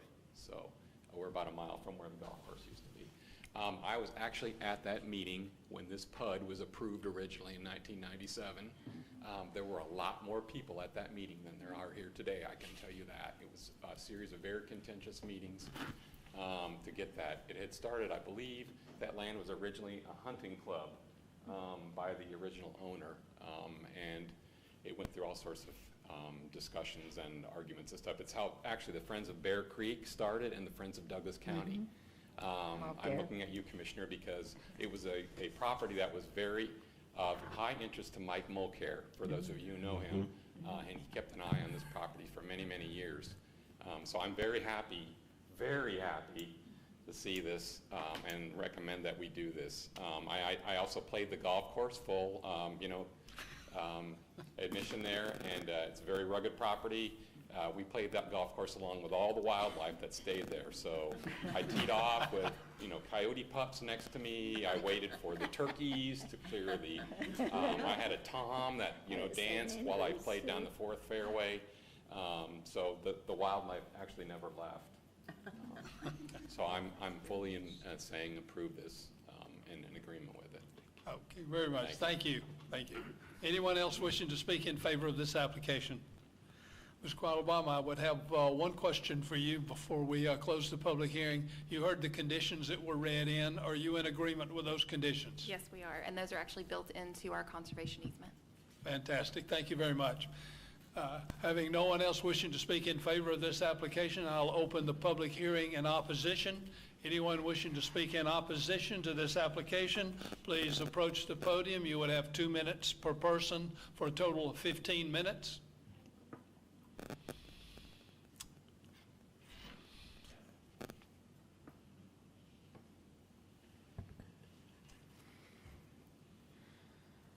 would state your name and address for the record first, sir.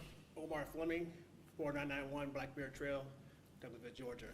I live on Bear Creek property, where the preserve is going to be at. It's going by our pool, correct, area? No. No, actually, would you mind, can we pull up the map?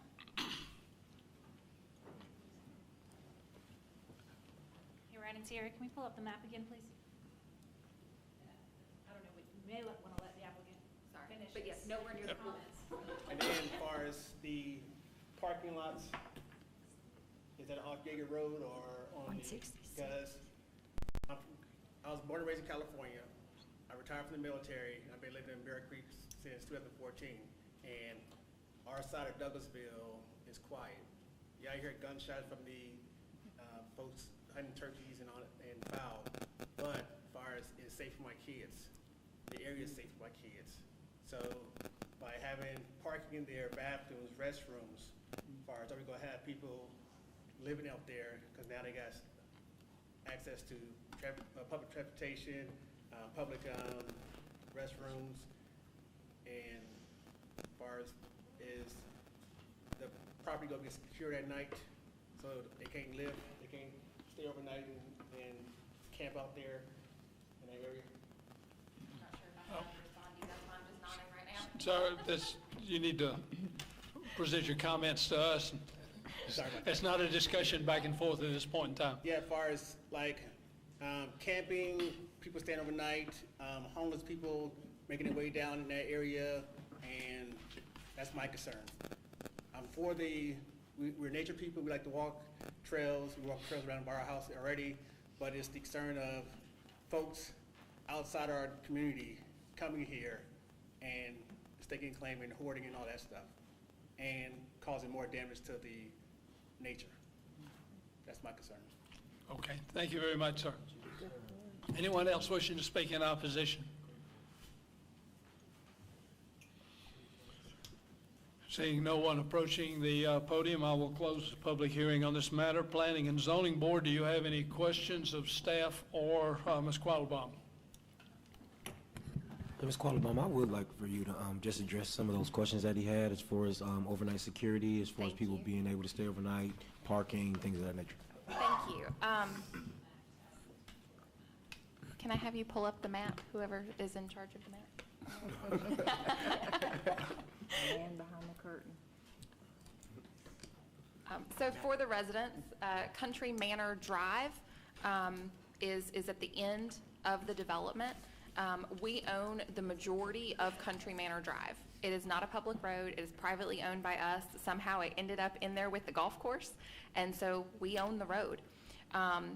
There is actually a large cul-de-sac at the very end of the road that we own, where development was supposed to take place. That will become the new parking lot area. It is actually very far away from the pool house, the clubhouse, and all of those things. It's way back in the middle of nowhere, actually. So if most of you are familiar with the former golf course, where the driving range was and where the former clubhouse was, which is a double wide that's kind of falling in, we actually own that road, Country Manor. And the old clubhouse is owned by an individual, but that property is landlocked in right there. So there will be a gate. It will be open dawn to dusk. All of our properties have security. If any of you are familiar with flock security systems, I think Douglas County uses flock security, the Sheriff's Department does. We actually pay, as a nonprofit, and pay flock security to have cameras on our nature preserves. We currently operate 8 public nature preserves in Fayette County. We have dealt with just about every scenario you can think of. We all have young children. We all want to ensure that they're very safe properties. I can tell you right now, sadly, if this property is left vacant without being turned into a nature preserve, you will start seeing some of the homeless encampments and things come in. We've seen that on a number of other large tracts of land when nothing's done with them. We patrol our properties with park rangers. This is what our team knows how to do.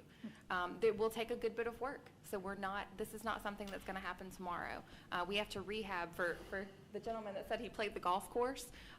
It is set for at least 15 years now. All the golf cart trails are still there, but they have to be rehabbed. All the bridges have to be re-engineered. It has a really good foundation for being an amazing nature preserve, but it is going to take some work to get it to that point.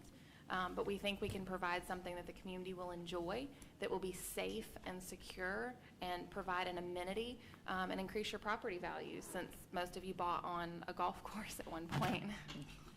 Will there be pavilions, things of that nature that'll be a I'm part not of this? sure based on our plan, without seeing it. I'm pretty sure there was a small area, a covered area, but typically our goal is passive recreation. So I can do it? Oh, it's showing on here, but it's not showing up there. Little delay. But I can tell, there we go.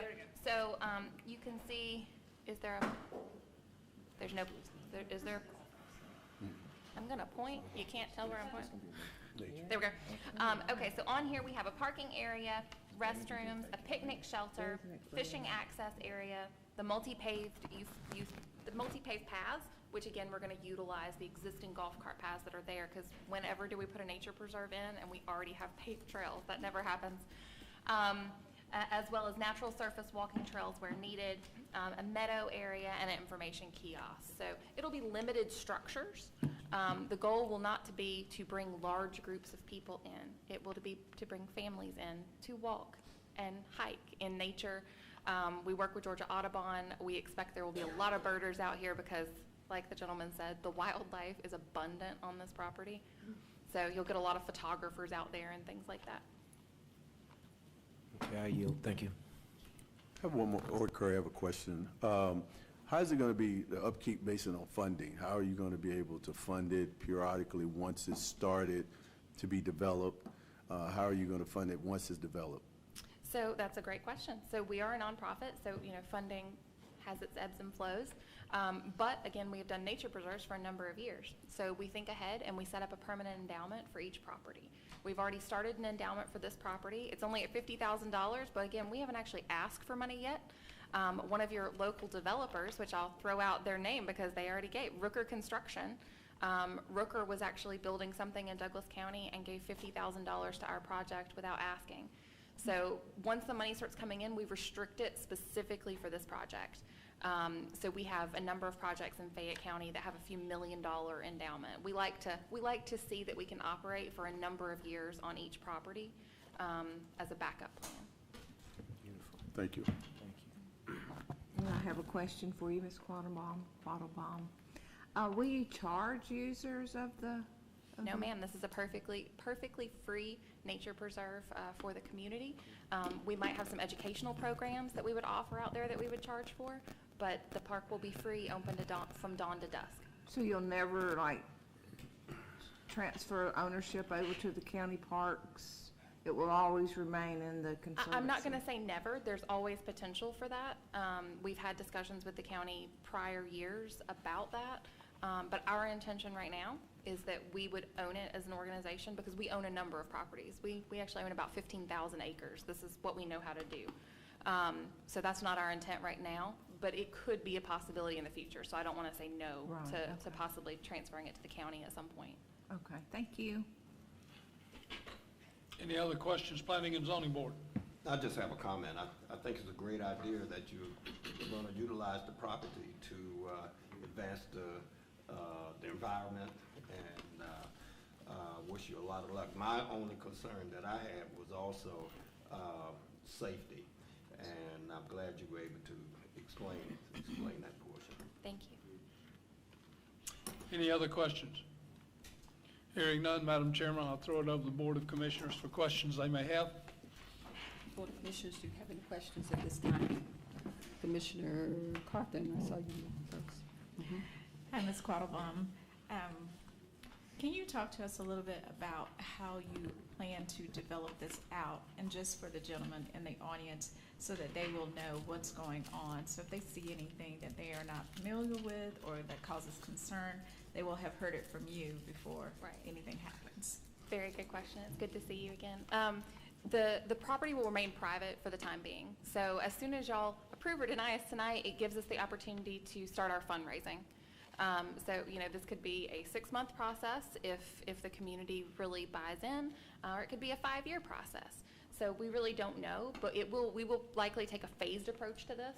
So, we'll start in a smaller phase, but we will let the community know exactly what we're doing before we do it. You shouldn't see a bulldozer go in there or, all of a sudden the gates are open. We met with the community on Zoom last night, a number of the members from the HOA that we invited the whole HOA to join us. And one of the HOA members, who I think is here, actually had a great suggestion that we have a pre-opening just to the residents first. So we very quickly agreed to that because it's a fantastic idea. So when we do finally get to that point, having a preview for the actual residents before anything's open, so they know what amenities are going to be available to them. And then we have been in discussions with the HOA so that they're very regularly updated on what we're doing. Thank you for that, and do make sure that you invite me and the rest of the Board of Commissioners. We would love Can I to have help chickens? You should ask. But at any rate, I welcome this. I know we've toured the property, and you guys were gracious hosts to show us what you were doing before this ever even came. So I'm just excited that this is here, and I hope my other Board of Commissioners would agree that this is a great use for that property. So thank you for taking the time to look at Douglas County and to see how you can bring an amenity such as this to the county. I just wanted to openly state that to you, and again, thank you. Thank you. I yield, Madam Chair. Thank you so much. Commissioner Carter. Commissioner Guider was next, then you, Vice Chair. She had raised her hand second. Commissioner Guider. Ms. Qualbaum, I've walked it, and it's very nice, and it's real hilly, but there's lots of streams and all kinds of trees and shrubs and everything. It is going to be a beautiful place. Now, when I went out there, we went out with Ron Roberts before he left Planning and Zoning, and I think it was off West Yeager, and we just went through a gate, and there was a cul-de-sac down there. Is that where the parking area is going to be? You went down a little hill. I think that's where Ron normally, we kind of gave Ron full access to go in whenever he wanted. Yeah, right through the gate, right down in there. Okay, but that's down Country Manor, thank you. Yes, it's off Yeager down, I'm terrible with road names, but yeah, off Yeager, down Country Manor. Okay. So that would have been where y'all entered at. It's a very large, oddly large cul-de-sac. Yes, because we had 3 cars, I think. Yeah. But, and as far as the facilities, like the picnic tables and things like that, would the public go through you or our Parks and Rec I guess you have to reserve them? We don't, any of our nature preserves, we don't reserve things. Okay. It is first come, first serve, and that has served us well over the years. Okay, all right. Those are the only 2 questions I had, and I thank you, and I yield back. Okay, thank you so much, Commissioner Guider. Vice Chairman Robinson, you have the floor. Thank you, Madam Chair. No, just again, listening to how our county has evolved over time. Again, I mentioned it earlier because we just came out of recess from a Board of Commissioner meeting this morning. And Bear Creek was one of those broken promises. It didn't quite manifest what it was intended originally. So we've gone through a great recession and a great pandemic. Society shifts, life happens, and we have to evolve. And so here we are, well, it's sort of a redevelopment in a different way. Right? How do we evolve when the macro hits you? Right? I mean, we all got caught during that great recession. But it's just not in this area. Riverside, all along that southern arc. And I appreciate Commissioner Emeritus Mike Mulcair's advancement. I'm like, what are the Friends of Douglas? I didn't know anything about it at that time, but I became to appreciate his heart, though. He shaped who I am today. It's sort of like, no, don't get it wrong. He helped me appreciate nature, conservation. He helped me understand, do you know what District 3 is? And what it meant to the county as a lifeblood. So again, it's one of those like, no, I get it, guys. This is care. Yeah, it should be contiguous. Like, you care. It's quality of life.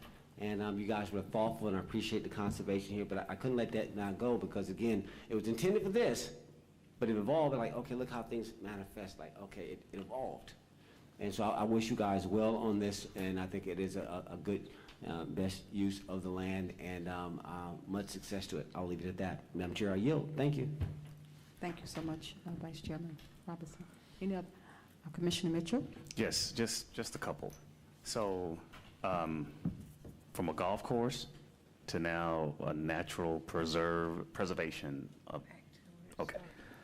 So what happens when all the growth, the vegetation starts to kind of It evolve? actually already has. So since the golf course failed about 18 years ago, it's Correct. already regenerated. So it actually needs to be tamed back some right Right, so that was my question though. Now, who handles that? Who does all of We that? do, Who kind of, I guess, make it look as natural as it will become, but as walkable nature that we want to deal with it? I mean, how do you kind of get there? So we have a park crew, our park staff, that is their job. Our Senior Director of Parks and Education has a background in park design. We've actually been hired by other city and county entities just to design their nature preserves.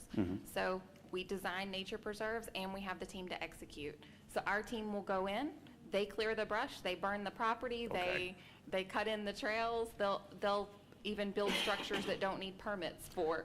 And then we will have, the only thing we have to bring really outside help in for is the engineered bridges. So we will have to have an Right. engineer for that particular. So they'll be there also to cut things back because this will not stop growing. Now, this will, No, and our park team regularly manages 1,600 acres, and we have a rotating staff of they rotate the parks that they manage. Obviously, when we're ready to open this, part of our endowment will include long-term park rangers that, park rangers maintain and walk the property. So they're a security feature as well as a park maintenance feature.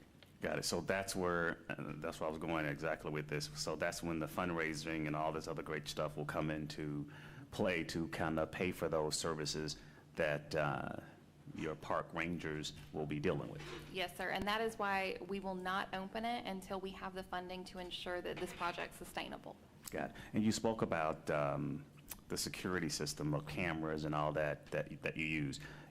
That's also a part, will that also be a part of our law enforcement side of things to kind of tap in so they can tap in and see and be a part of? It will. We specifically use flock security because that's what most police forces in Georgia are going to. Correct. Fayette County and Fayetteville actually requested that we use that system, so it's a tag reading system. Yes. And so we give them full access. And so anytime there's anything, we don't want alerts because we don't need to chase people down. Right, It right. sends it to the departments. So they have full access to any of our security systems. Got it. In Fayette County, they also patrol our nature preserves. So we typically like to build that relationship with the sheriff's department to work hand in hand with them. Plus, the deputies tend to like a reason to go out and walk in nature while they're working. It gives them a nice break while they're also protecting the citizens. And the reason for that is, I asked that question is because have you tapped in or talked to or had a conversation with Sheriff Pounds and others to? No, sir. We will, but we're Okay. not to that point yet. Okay, you're not there Yeah. yet. Okay. Outside of that, great. Thank you. Look forward to it. Thank you. I yield back, Madam Chair. Okay, thank you so much, Commissioner Mitchell. Thank you so much, Ms. Cattlebaum. Did I say that correct? Quattlebaum. Quattlebaum. Pace is I my got maiden it, name. got That's it. normally what I tell people to use. Nice name. Certainly just want to close by saying good things come to those who wait, and this 25-year wait has manifested into something worthwhile for the citizens of Douglas County. So thank you for just having the motivation and the enthusiasm to push this initiative so we can enjoy the beauty of nature. So thank you. Thank you. Okay, with no further ado, I yield back to you. Thank you very much, Madam Chairman. Planning and Zoning Board, you have heard the discussion. Do I have a motion? Chairman, it's Ralph Thomas. I'd like to make a motion to approve application Z 2022-46, a request for rezoning from PUD to PUD addendum with the findings and conditions as presented by staff. I have a motion. Do I have a second? Or Curry, second. I have a motion and a second. Do we have any discussion? Hearing no discussion, I'll call the question. All in favor of approving the motion for application Z 2022-46, please signify by raising your hand.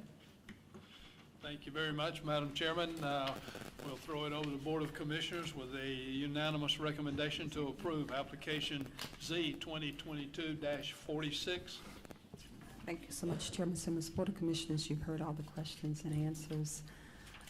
Do we have a motion? Madam Chair, I'd like to make a motion to approve the recommendation from the Planning and Zoning Committee to approve application Z 2022-46. Second. Okay, we have a motion and a second, Board. Any discussion? We have a motion and a second. When I call your districts, please respond accordingly. District 1? Yes. District 2? Yes. District 3? Yes. District 4? Yes. Chairman, yes. We have a 5-0 unanimous vote, and the motion carries. For Z 2022-40-46. And the motion carries, and I yield back to you, Chairman. Thank you very much, Madam Chairman. Wish you the best of luck, Ms. Quattlebaum, going forward. This is a good project for Douglas County, I believe. Mr. Schaefer, would you introduce our next agenda item, please? Yes, Mr. Chairman. So this next case is for Brandon Glover. It is Z 2022-47 and S 2022-48. The request is for rezoning from CG General Commercial to CH Heavy Commercial with a special use permit to allow an auto repair shop located at 3061 Bowden Street, Lithia Springs, 30122, in land lot 316, District 18, Section 2, and parcel 23. The lot size is 0.35 acres. Application by Brandon Glover, and it's in Commission District 1. Property on the existing conditions is on the west side of Bowden Street at the corner with Sweetwater Terrace, 1 block south of Highway 78. Property is developed with some existing storage and garage structures. It is completely developed with impervious paved and gravel surfaces surrounded by the structures. Applicants proposing to use the existing buildings for automotive servicing and repairs, which is permitted in the heavy commercial and highway corridor districts with a special use permit. This is a view of the zoning map on the left showing the property, and on the right the aerial to show the businesses that are around them. I will point out that the property that is due north just above the current site was one that we rezoned last year for exactly the same use, requiring a rezoning to CH and a special use permit for precisely automotive repairs. For us this evening, we have, here's the survey site and the photo of the property showing the condition. And here is another photo of the property showing the intersection looking back north along Bowden to the upper right, and to the left is, of course, Sweetwater. The property here is, we're looking again east towards the property from adjoining properties on Sweetwater Terrace. And then here again is to look into the property from Bowden Street.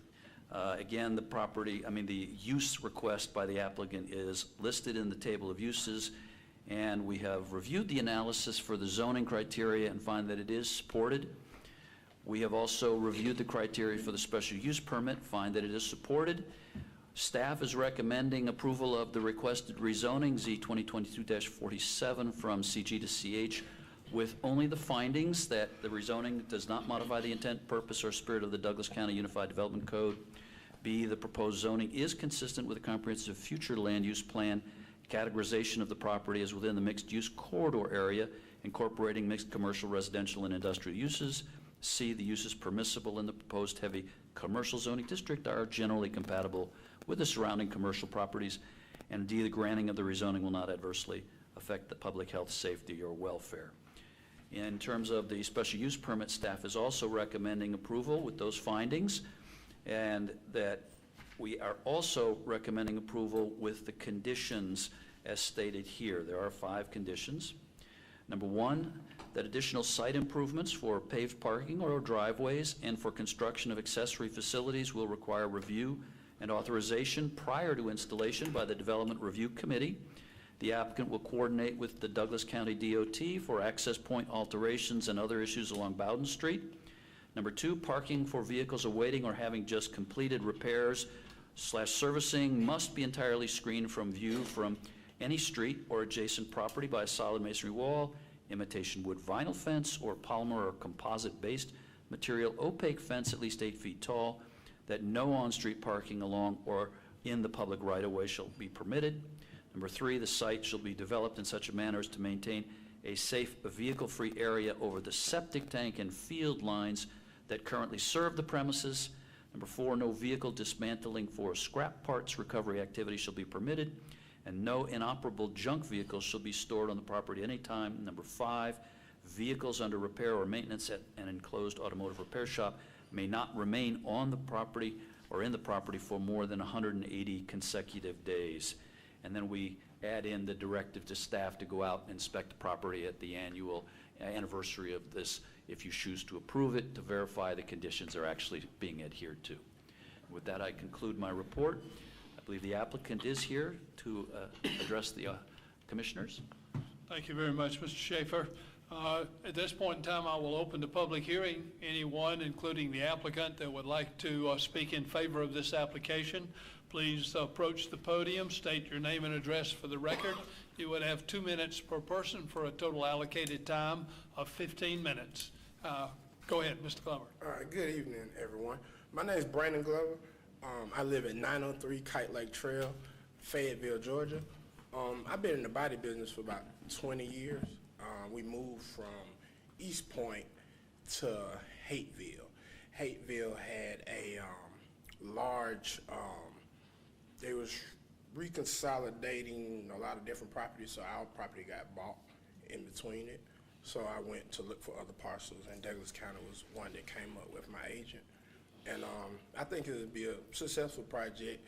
I plan on to develop the sidewalks, the gates, the buildings over, just to make it look better, presentable. I think the owner, I think his last name, he was letting me know there was a lot of homeless people that was going in and out of that property and staying because he rented it out for years. So we wanted to really just do like a full business there, so it would be occupied, and you know, gates would be closed, alarm would be set, and you won't have to worry about anybody just walking around and throwing trash and debris and making it look bad. Very good. Is that it? Yep. Pretty Okay. The one thing I'd like to ask you, you heard the conditions, and I guess you've gotten them in the report. Yes. Conditions and findings. Are you in agreement with those, sir? Yes, I've been here talking with Mr. Schaefer about everything that we have to complete. Okay. Thank you very much. If you would just stand by. Anyone else wishing to speak in favor of this application, please approach the podium. Seeing none, we'll close the public hearing in favor and open the public hearing in opposition. Anyone wishing to speak in opposition to this application, please approach the podium. You would have 2 minutes per person for a total allocated time of 15 minutes. Seeing no one move, I will close the public hearing on this matter. Planning and Zoning Board, do you have any questions of the applicant or of staff? This is Frank Payne. I noticed the buildings are in pretty bad shape. Are you going to tear them down, rebuild, or what's your plan? I have to get a couple of estimates from some general, the sheet metal builders. They're out like a year and a half on build time right now. So I think a good thing just for monetary purpose to actually probably, you know, do some renovations to them temporary for now until I could get someone to build me another building. I had one contractor say that they could build in front of that building, and we just let that building be used for storage. At any rate, I want to just make it look cosmetically whole, you know, and sane, and doesn't look like an abandoned building. Right. So that you're going to inquire additional expense in order to preserve it. Oh, yeah, yeah. I have a budget for the project totally, Okay. So we're not going in just with like no running capital. That's not the case. Okay, good. Any other questions? Sure. Chairman, I have a question. Mr. Glover, Rob Thomas. So you bought this property as general commercial. Did you know you had to go heavy commercial in Yes. order to, and it wasn't any kind of contingencies on your purchase? I mean, what if it's not approved? Then what you gonna do with the property? I would use it for the use that it would be recommended for if I had to. The current zoning, you would just use it for in that current zoning capacity? Yeah. Okay. And, okay, I'm just curious, because it seemed like typically you want to have some type of contingency to make sure that you get it changed over for what you want to use it for, but especially moving all the way from Fayetteville to set up a new business here. But nevertheless, so you're not sure what you're going to do with the current buildings? You might decide to keep them or renovate them and use them for an office? They definitely would be renovated, but as far as like removing and putting a whole new building, it would be up to the people that develop the actual building, because I wouldn't know the time limit on that. Okay. But I wouldn't want it to be abandoned until we did come up with that. I would want to make it look presentable. Okay. So you say repair shop, what do you be doing? Automotive repair, and we do the wraps that they have now, the new car wraps. It's like no paint, so you just wrap it and you take it off. It's just like a decal. Okay, so paint body as well as? Well, mainly body. I'm trying to get out of the paint part. Okay. So Mainly it's just body and wrap it. Yeah, that's it. Yeah. Okay, well, good. Well, good luck to you. Thank you. Questions? Any other questions, planning and zoning? Or Curry. So you say you're just going to be wrapping the vehicles, no painting, what type of auto repair are you planning on doing? Body repair. So a lot of cars, when they come in with those, and they need the wraps done, they have dents, dings, scratches. You can't wrap over that. So it's something that you would have to repair first. So I learned by doing the paint part. A lot of people, they'll skip that, but with the wrap, you can't, because it's nothing that you'll see it. It's obvious. Okay. So presently, you're doing it presently at another location, or you're not doing it at all? No, we're in transition of this spot. So I shut down, give myself a little break, get the spot rehabbed, and then we'll open up. So it'll probably be something like August. August time frame that you were looking at starting your business to accumulate some type of revenue? Yeah. Okay. Yeah. That's all. Any other questions? I noticed on your application here, you've also got down fabric for trucks, cars, and boats, so you do interiors also? Yes.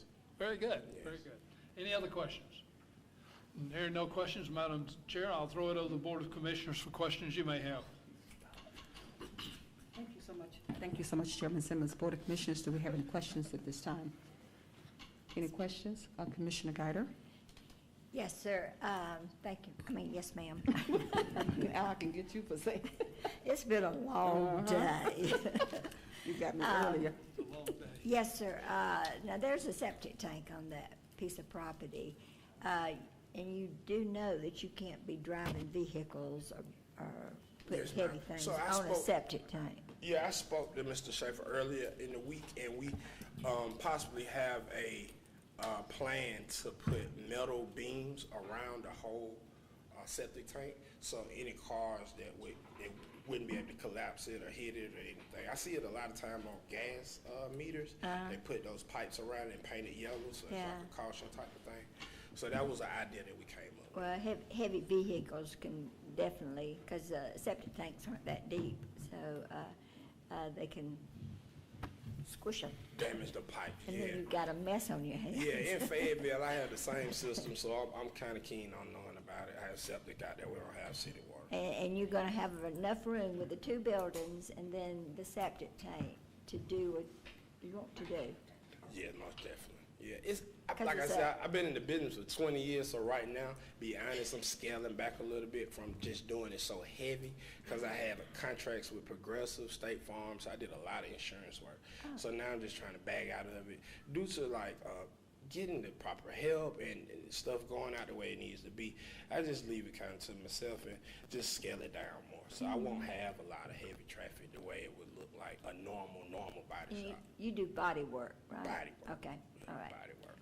Good to know. Thank you. I yield back. Thank you, Commissioner Guider. Any other remarks, Board? Being none, I yield back to you, Chairman Simmons. Thank you very much. Planning and Zoning Board, you've heard the questions and the comments. Do I have a motion on this, please? And we will take up the zoning first. Once that's approved by the Board of Commissioners, then we will come back and take up special use permit. So I need a motion on the zoning, please. This is Brandon Penniman. I make a motion to approve application Z 2022-47, a request for rezoning from CG to CH to allow an auto repair shop with the findings as presented by staff. I have a motion. Do I have a second? Or Curry, I second the motion. I have a motion and a second. Do we have any discussion? Hearing no discussion, I'll ask for a vote on the motion to approve application Z 2022-47. Please signify by raising your hand. Thank you very much. That's unanimous. Madam Chairman, we have a unanimous motion to approve Z 2022-47. Thank you so much, Chairman Simmons. Board of Commissioners, you've heard all the questions and the answers. Do we have a motion? Madam Chair, I make a motion to accept the Planning and Zoning recommendation to approve application Z 2022-47 with the red conditions. Okay. Do we have a second? Second. No, Okay, go ahead. No, you go. All right. We have a second, and the second was made by Commissioner Guider. We have a motion and a second on the floor. Any discussion, Board? We have a motion and a second. When I call your district, please respond accordingly. District 1? Yes. District 2? Yes. District 3? Yes. District 4? Yes. Chairman, yes. We have a 5-0 unanimous vote, and the motion carries for Z 2022-47, and the motion carries. I yield back to you, Chairman Simmons. Madam Chair? Thank you very much, Board of Commissioners. Having the zoning approved, Chair. Hold on one second. Vice Chair? May I? Yes. Yeah, point of order, just, I'm in that mode. This is our county attorney here? Yes. He's here. All right, just make a note. I've always had this, I won't say it's a concern when we ask questions of business models, when it suggests that it matters, when we're here for zoning. And sometimes they may be out of good spirit, but then we're inconsistent because we won't apply it to everybody. And some of our suggestions allows people to do things that, I mean, again, stay out of it. We're here for zoning, so there's some clarity that needs to be done sometimes. I'm like, that's interesting. I'm talking about the revenue side. We ask our questions to clarify what we're looking at, to get an understanding of what it is and shaping and stuff. But, you know, it's, unless the condition is part of our condition, it's not relevant. And while it may help, it was very intelligent and insightful, but then we're inconsistent. No need to respond publicly. Just offline, can you make a note, sir? And I know Madam Carter's brought this need for training, and I think that, and I know we do it, but it's our questions are becoming more complex, and again, we're advancing, but like, okay, we're almost like bam bams. All right, guys, y'all hitting it too hard. Pull up. And so, I don't want to be in a place where, because I don't want to have to say something that says, okay. So let's just do it for the greater good, and can you answer that offline for me, sir? We'll pick it up tomorrow. Madam Chair, yield the floor. No need. Okay, thank you so much, Vice Chairman Robinson, and thank you so much, Attorney Coleman. I yield the floor to you, Chairman Simmons. Thank you very much, Madam Chairman. The Planning and Zoning Board, the rezoning has been approved. Therefore, we're now looking at the special use permit, S 2022-48. May I have a motion on that, please? Mr. Brandon Penniman, I make a motion to approve application S 2022-48 with a request for a special use permit to allow an auto repair shop with findings and conditions as presented by staff. I have a motion. Do I have a second? Frank Payne, second. I have a motion and a second. Do we have any discussion? Hearing no discussion, I'll call on a vote to approve application S 2022-48. Please signify by raising your hand. Thank you very much. That's unanimous. Madam Chairman, I'll throw it over to the Board of Commissioners for approval with a recommendation for approval of S 2022-48. Thank you so much, Chairman Simmons. Board of Commissioners, you've heard all the questions and answers regarding the special use permit. Do we have a motion to approve? Madam Chair, I make a motion to approve application S 2022-48 as stated by the Planning and Zoning Committee with the red conditions and findings into the record. Okay, we have a motion. Do we have a second, Board? Second. We have a motion and a second. Any discussion? We have a motion and a second. When I call your districts, please respond accordingly. Board Board of Commissioners, District 1, Yes. District 2, Yes. District 3, Yes. District 4. Yes. Chairman, yes, we have a 5-0 unanimous vote to approve S 2022-48, and the motion carries. Thank you so much, and congratulations, and good luck. All right. I yield Thank you back very to much, you. Mr. Glover. I think you've got a good little niche there with this vehicle wrapping, because I think that's becoming a thing. Best of luck to you. All right. Great name, by the I way. yield back Schaefer. to you, Chairman Simmons. Okay, cool. Mr. Schaefer, would you introduce our next item, please? Next item is S 2022-49. Chris Jordan, the requested action is for a special use permit to allow a 2,000 square foot metal sided home located on West Carroll Road in Whitesburg, 30185, in land lot 183, District 3, Section 5, and parcel 26. The lot size is 8.84 acres. Application signed by Chris Jordan. It's in the Commissioner District 4. Property is located on the west side of West Carroll Road. Site is heavily wooded, and the rear two-thirds is woods, and the front third approximately is pasture. They're requesting to construct a 2,000 square foot home with metal siding in lieu of the required materials identified in Section 307 of the code, where it states that construction standards for single-family dwellings require 100% brick, stone, or cementitious siding on the front, and then certain percentages of brick, stone, and cementitious siding on the sides and rear of a home.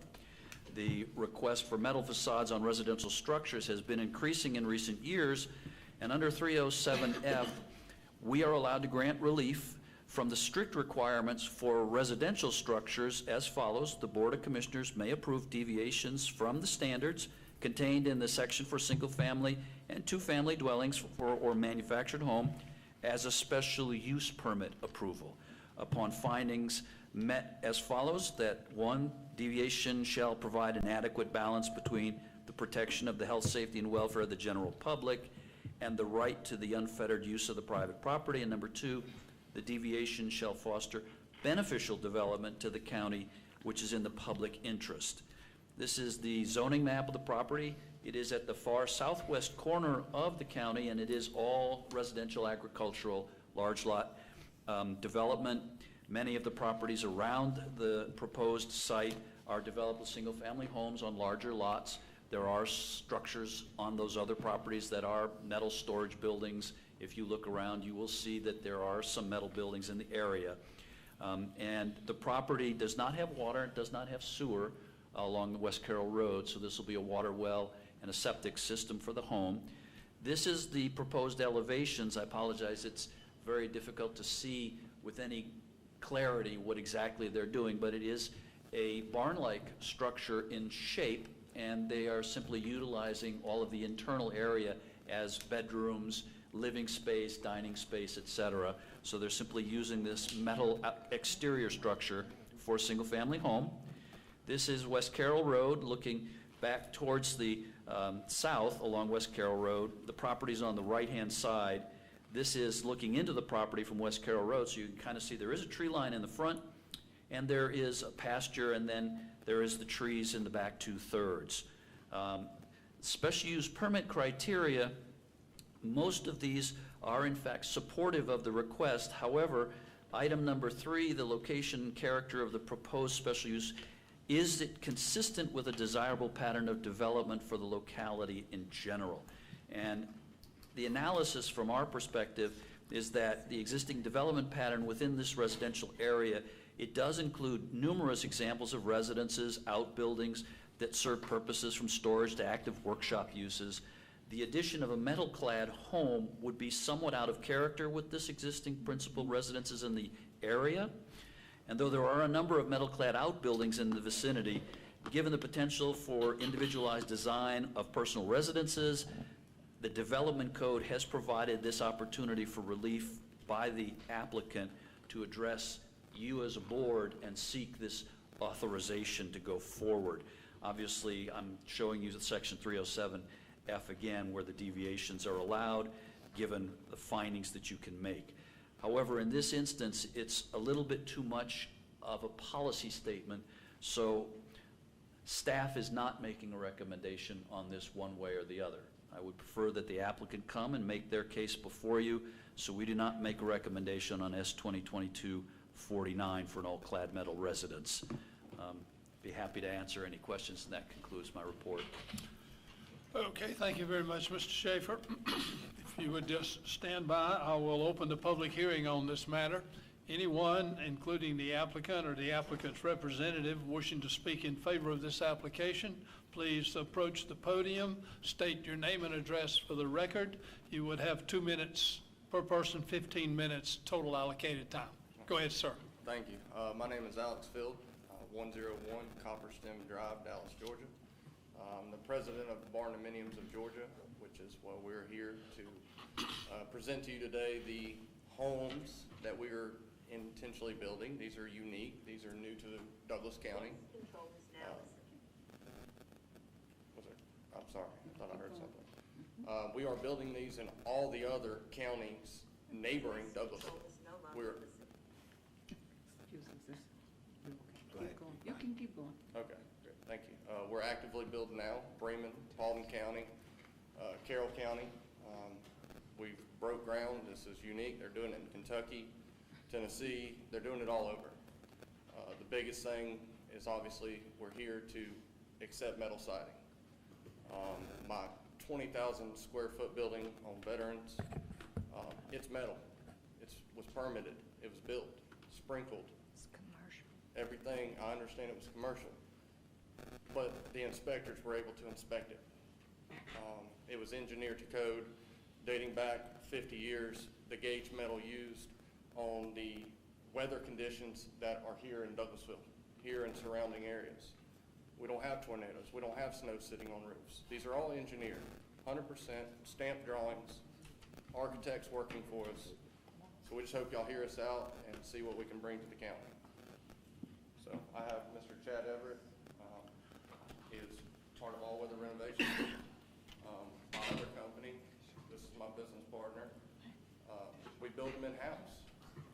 Okay, so leave it to Chad. Thank you very much. Go ahead, sir. State your name and address for the record before you start. Chad Everett, 4419 Elmwood Court, Douglasville. I just wanted to make a comment back to Commissioner Robinson. He made a point about the county evolving, and I feel like this is an important topic related to that statement. A lot of people in this market are starting to really get some legs under them with barndominiums and doing those types of designs, so they're becoming very popular. We've got a lot of people who are looking to come to Douglasville and Douglas County, build these custom homes, and we're kind of at a standstill because we just can't do the metal siding, and that's really the only thing kind of holding us. I will say that one of the concerns in the conditions and codes that you guys set forth is related to some of the, maybe the long-term durability of these structures. And I will tell you that we have a 50-year manufacturer's warranty on these products, so they're absolutely long-term products. And I believe they'll add a lot of value to the county. And like I said, with what we're trying to build, they simply are custom homes. The only difference is that instead of a hardy siding or a brick veneer, we're simply putting a 50-year metal product on the exterior. So hopefully we'll be able to convince you guys to allow, many people who want to do this very same thing in Douglas County, because we are doing them in all surrounding counties as well. So, Thank you very much. Anyone else wishing to speak in favor of this application? Is the applicant present? Yes, we actually have our customer here with us. Okay, what I need to do, I need the applicant to agree to the conditions that were read into the record, please. They weren't? We will agree on his behalf, where he's part of our company. He just could not be here tonight. No conditions. Sorry? Oh, no condition? No conditions, no recommendation. Okay. Thank you very much. Anyone else wishing to speak in favor of this application? Seeing none, I will close the public hearing in favor and open the public hearing in opposition. Anyone wishing to speak in opposition to this application, please approach the podium, state your name and address for the record. You would have 2 minutes.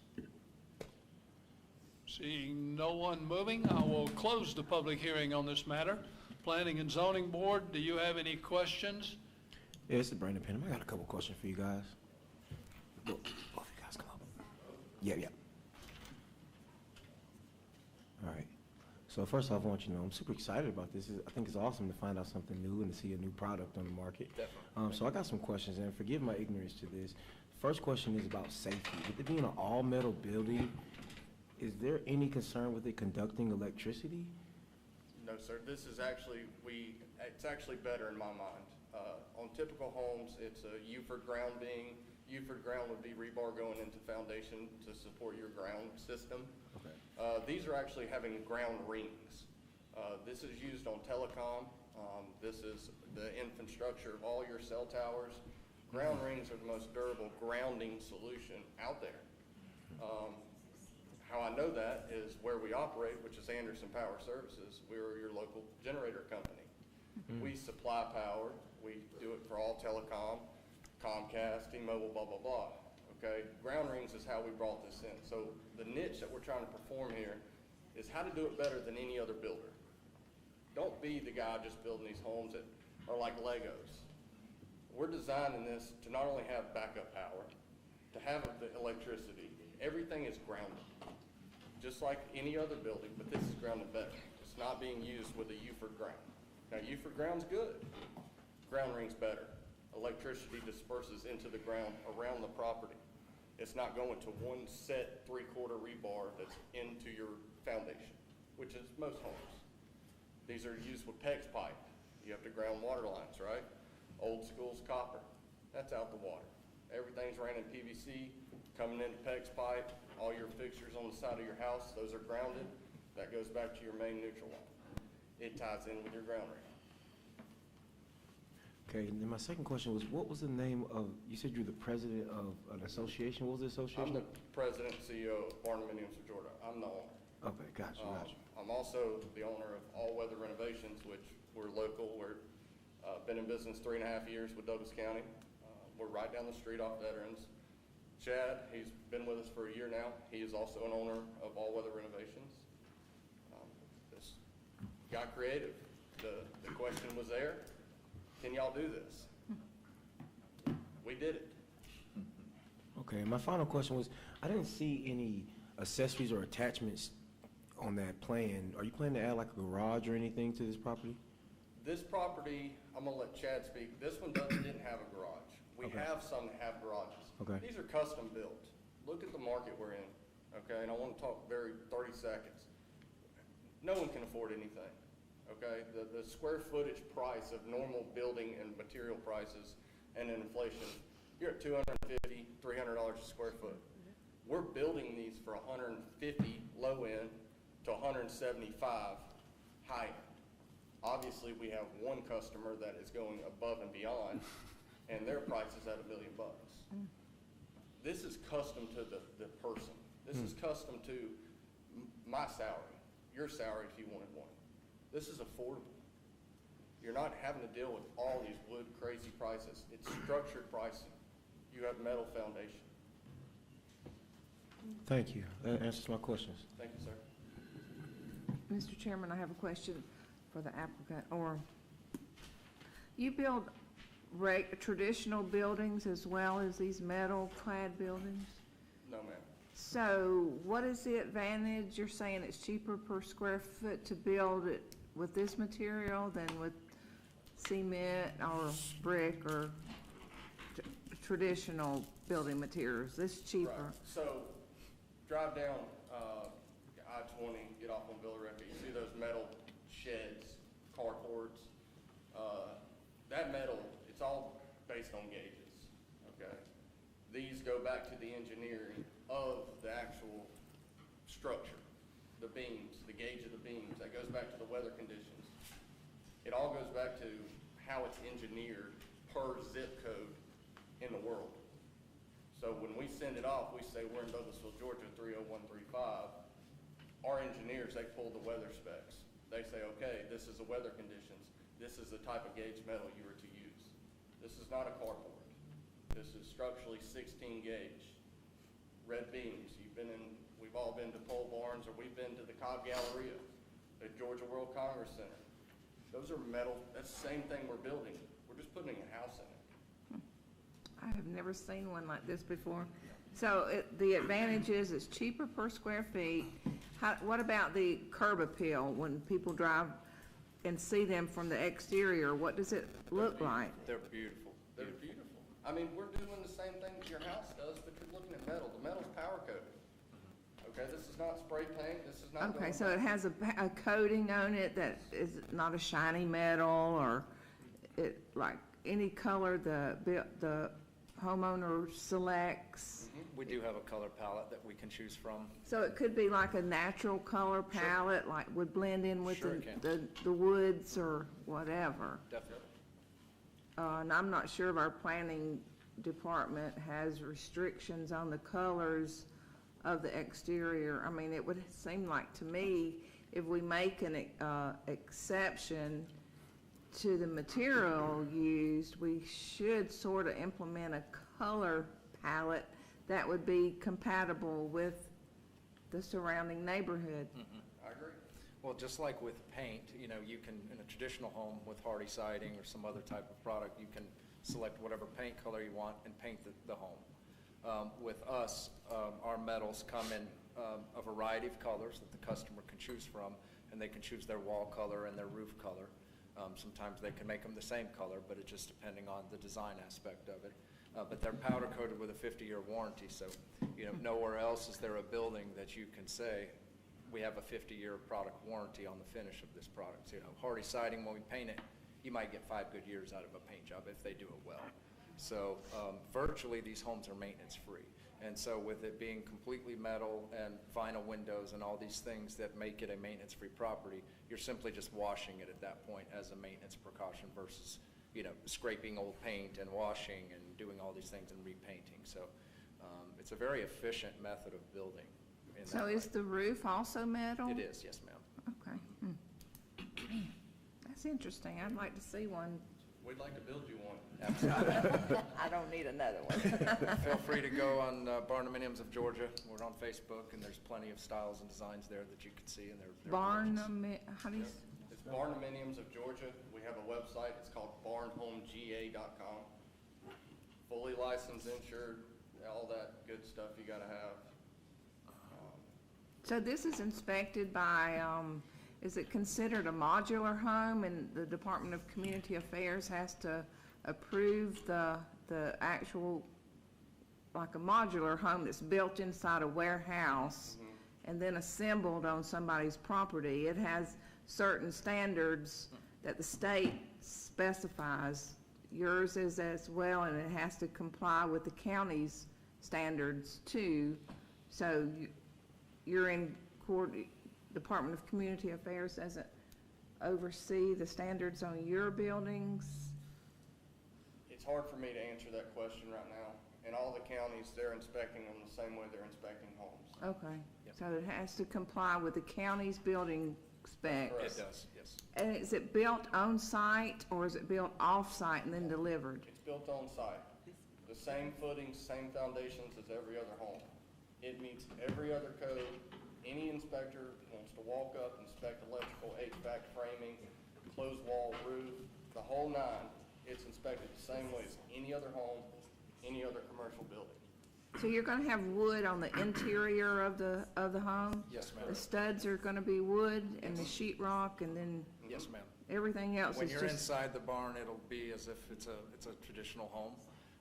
And some of the different techniques we can use, because the buildings are in steel, it's full open span building, so none of your interior walls are load bearing. So we can essentially go in and do your floor plan any way you want it, because nothing's load bearing inside. Your 4 exterior walls hold all the weight, and it's called an open span concept. So everything we build out inside is completely just whatever you want to do, and we're not limited to structural components and things on the interior framing, because it's just an open span building. So do you build things, in addition to homes, do you build barns and churches and? We do a lot of, we do a lot of additions, and so we'll do, in fact, right now, just outside of Douglas County, we're doing a 3-car garage with an in-law suite above. We're doing several projects like that as well. In Douglas County or Carroll? We do all counties, so I mean, the one you're referring to now. that one is actually It's considered Harding? Cobb. It's a Dallas address, but it's considered Cobb. But we do a slew of remodeling and projects like that in Douglas County as well, so. And you're saying the powder coating has a 50-year lifespan on the paint? It does. It carries a 50-year manufacturer's warranty on all the product, and that's why we teamed up with the manufacturer that we did, because we wanted to hold the highest level of product warranties. We did not want to have to deal with, 10 years down the road, we're having some issues with the metal or the coatings and things like that. So we went, a step above and went with the manufacturer, because there's plenty of companies that manufacture these steel kits. And so we chose wisely when dealing with those companies to get the correct kits so that we know we have the longest term, maintenance-free kits that we can provide, so. So are they constructed in panels? Do you put that? No, ma'am. So basically, and I will make a statement too to say that the kits that we get from the manufacturer are over-engineered. And they do that as a precaution to kind of cover themselves. But I will say that, 10% of what they're providing with the structural kit really isn't necessary. It's just they're over-engineering them to make sure that, they're good. But the kits actually consist of your steel upright supports that would basically act as your traditional stud wall around the exterior. And so you'd have a steel upright support every 12 foot on center all the way around the perimeter. And in between those steel supports is where your wood wall goes. And so essentially we're building a 2x6 wall in between each steel post all the way around the exterior. And that basically gives you your 4 walls. All of our homes are spray foam insulation, so we go the extra mile on our insulating factors. They're very, very efficient in that right. And so with the 4 walls being mainly composed of steel and 2x6 framing, everything on the interior is completely open span, and you can kind of do whatever you want at that point. And then, of course, your metal goes on just like any other roofing would go on. It would go on in metal panels that go on the roof. Same thing with the siding. It would be metal panels, which would be seamless. You can't see any seams or anything on it. So, I would like to add that with the spray foam, a typical 2,500 square foot house, you're going to have 2 air conditioners, 2 furnaces. With this, the spray foam and the cleanliness of this home, you can get down to 1 air conditioner. Okay, that's bringing the cost down. When we started this, the concept was, how do we get college kids fresh out of college a home? There's no way they can. I'd be living with my mom right now. I can build 1,500 square foot homes all day long. I can do it in this county all day long, would love to. It's affordable, and it gets them out of your basements. Kids are not there. I mean, let's be honest. So it's affordable. It's clean energy.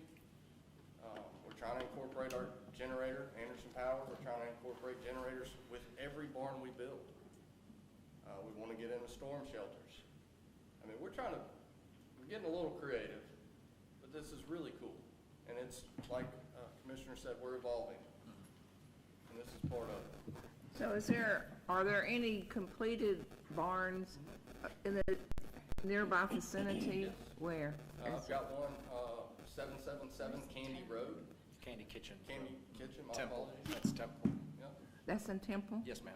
I know we're all familiar with Dowda Farm Equipment. I went to school with his daughter, Britland Dowda. We built theirs. They have one of your homes? They do. The Dowdas that do the farm equipment? Yes, ma'am. You can call them and talk to them. Is it it's not in Douglas County? It's not. No. It's in Temple. It's Brandon. in Temple. Very Feel cool. free to reach out. I mean, it's beautiful. And there are a lot of questions about barndominiums in general because it's just so new to this area. So a lot of the calls that we get. Point of order, real quick. We got to do a quick point of order. Sure. Right. I mean, we appreciate the free commercials. Staff, this is going way too long. You guys, no offense against them. I get it. Y'all are just going on and on and on. You're pitching a concept. And I get it. It's going too long. I need some order. I mean, you guys got the floor. Keep going, but as a point of order, make this tight. get to a point in which get where you gotta get to, but it's going too long, because like, okay, where y'all going with this?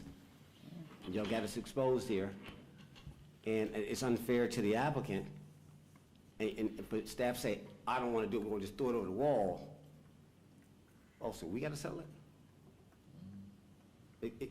I'm done, Madam Chair. Thank you, Bob. I made my point. Thank you. Proceed. Anything else, planning and zoning? Sure, Mr. Chairman, I have a few questions I'd like to ask. Gentlemen, what's the gauge of the siding on the outside of your buildings here in Georgia? The gauge, thickness of the siding, how thick is that? That is a 29 gauge metal. 29. And these are vertical panels, not horizontal panels? That's correct, sir. It's not the old crappy Oh, no. lap siding we used to see that was made out of metal that Not at all. you couldn't do anything with later on? You mentioned a warranty that's 50 years. Is that just color and fade, or color and rust, or what are we talking about? Yeah, so they warranty their finish on their metals for 50 years. What And about so- water tightness? I'm sorry? What's the warranty on water tightness? Well, that's a good question, because some of that could get into installation and install warranty. So we would have to determine if it's not related to installation or an error in installation, they would absolutely warranty those products, and we've seen examples where they've repaired and made it right.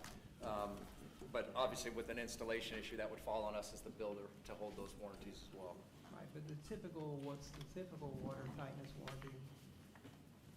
Say if there is no faulty installation, what's the typical water tightness warranty on the product? Well, that's a good question, because we've yet to see one leak, so we're not really sure how to answer that.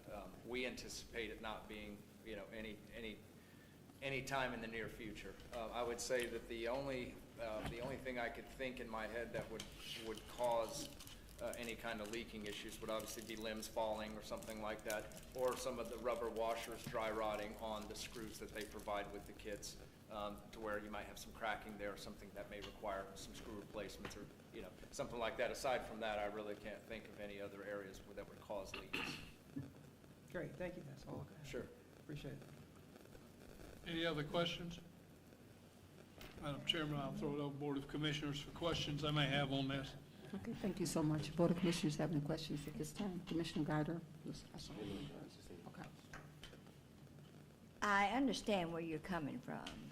However, it is against our code right now. So if this is something that I think we need to study, put conditions on as far as facade that faces the street, whatever, but we need to amend our code with a lot of thought. We're evolving, but we don't evolve without thought put into it. It's a little premature, I believe, at this time. And I would ask staff to look at adjusting the code, because our code says it has to be brick or wood or whatever. This does not meet that code. So, and we need to have the public involved to see how they feel about it. When you say a metal home, I mean, there's metal in the commercial areas, that's true, and it meets our code. However, it does not for homes, individual homes. There's also the people that want to bring in trailers, the 18-wheeler trailers, and make units and everything. And this is something they can also address, and if we want to change the code. But we don't want a bunch of trailers sitting out on property, and so we've got to put restrictions on anything that we go forward on. I just really think it's premature. I don't know that we should actually maybe table, I guess we could table it. Allison,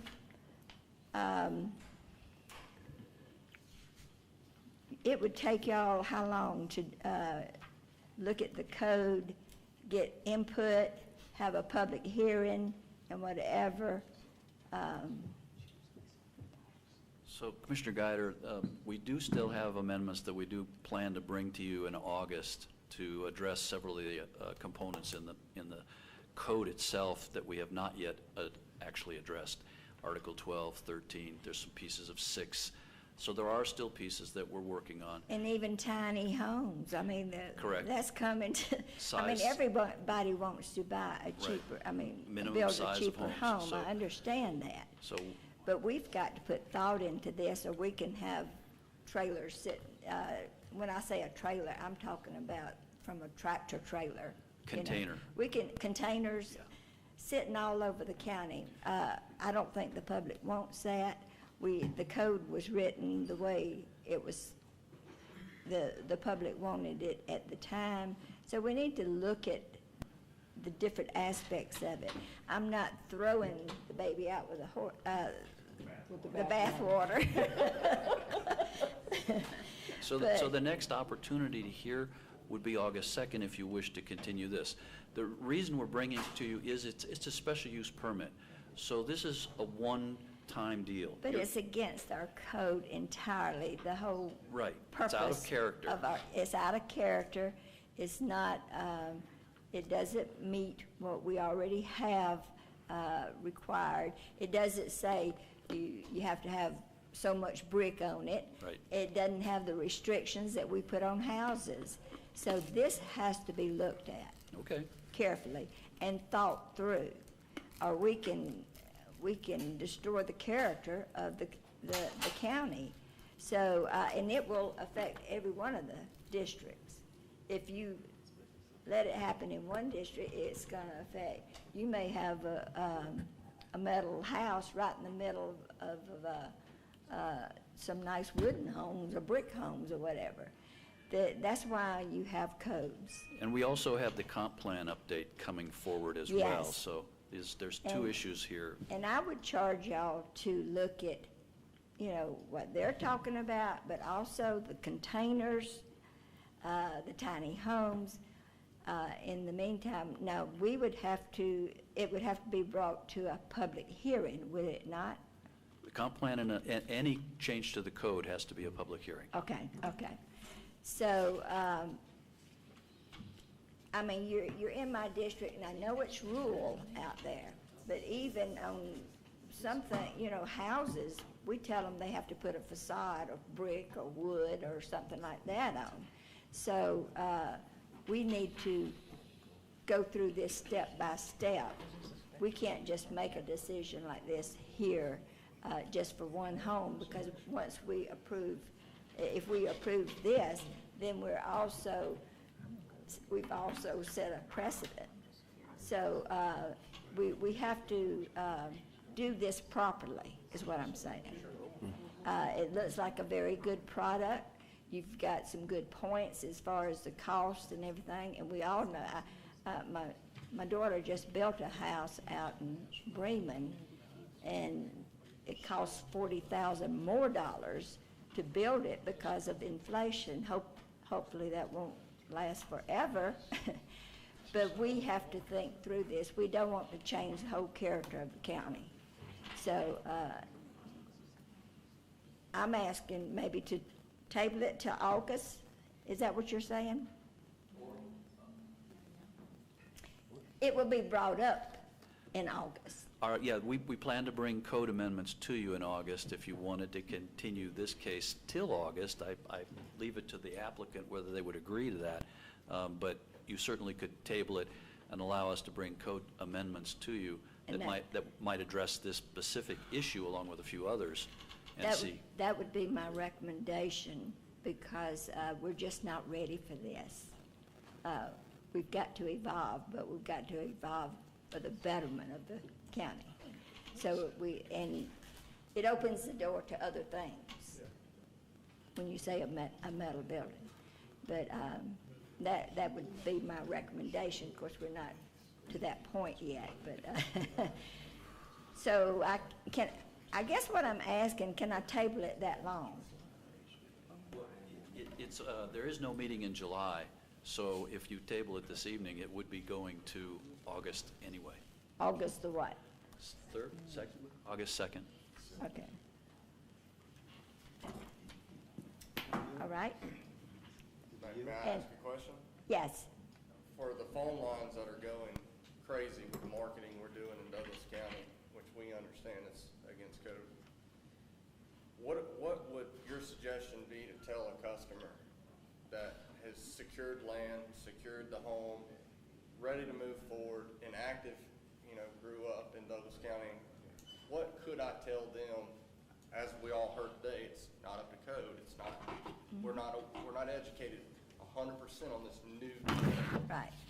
What do I tell a customer? You're gonna have to wait and see what the Douglas County Board of Commissioners decide and what the input from the public. We don't know at this point.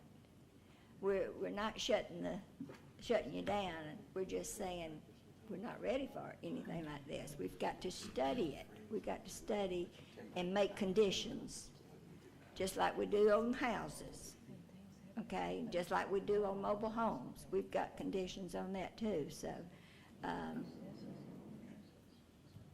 just to clarify, if we change the siding material, then we're good to move forward on that. No metal siding, we're good to move forward.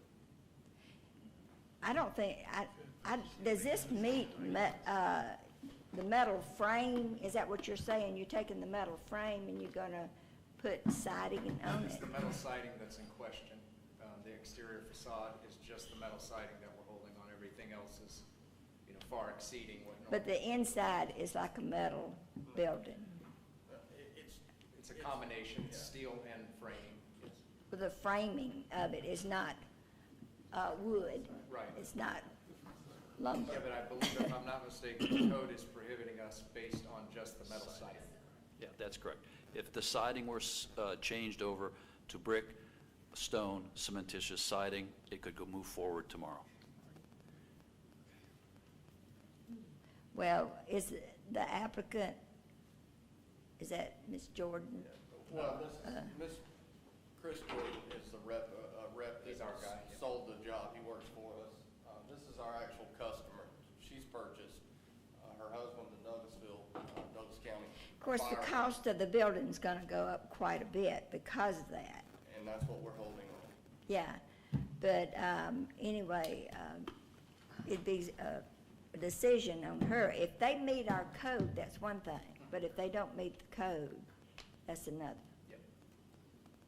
And of course, we've got other people to voice on this matter too.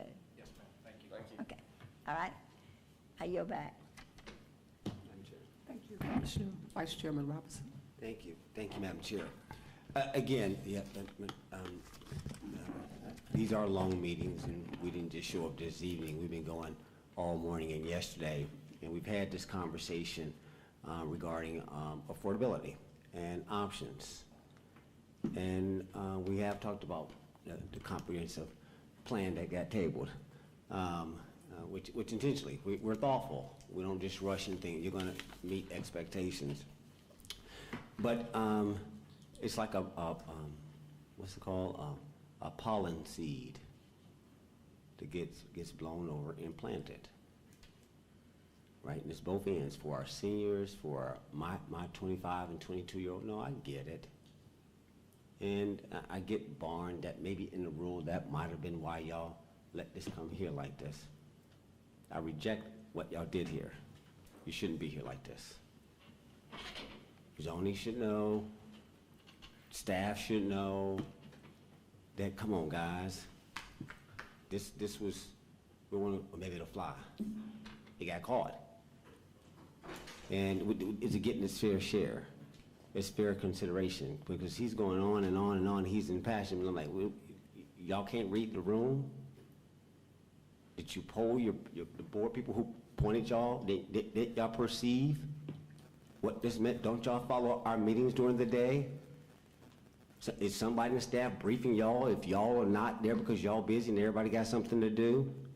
I didn't like this experience, because I'm like, okay, did they get a fair shot? We went through all this night, okay, and I get it. I can't get into the transaction, right? That was my point earlier, right? Like, I get it. I'm like, don't negotiate. We ain't binding ourselves, been doing this too long, right? And so it's like, okay, barn, I get it, home rule, I'm going with her. You know, I have to respect, now, I get it. And I know that, Commissioner Mitchell, we put forth that, and we floated, and Madam Carter, like, we're in that play, but what y'all did today is like, y'all took them, you just threw them over the wall. It might have been a consideration in a minute. What y'all did is sort of, I didn't like that sleight of hand. Right, we just not gonna make a recommendation, we'll see what y'all gonna do. This is too big of a topic. This wasn't a one-off, this wasn't a special use, this was truly how we begin to shape this county. Well, I guess if we need to take the test, we're good, I'm good at tests. And I saw this. And I just didn't appreciate that experience, just that experience. That being said, Madam Chair, I'm gonna yield and see what everybody gonna do. And we'll go from there, and lead the believer it. I yield. Any other remarks from the board? Okay. Being none, I yield back to you, Chairman Simmons. Thank you very much, Madam Chairman. Planning and Zoning Board, you have heard the discussion. Do I have a motion? Mr. Chairman, don't we normally get a chance to make comments before we make the motion? Am I out of order? I'm sorry, I didn't hear you.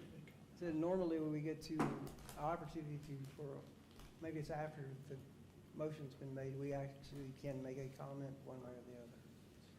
That's a question. All right. Yeah. Thank you, sir. Okay. Mr. Chairman, it's Kurt Nicholson. I make a motion to approve the application for the special use permit for the metal siding for this house. I have a motion. Do I have a second?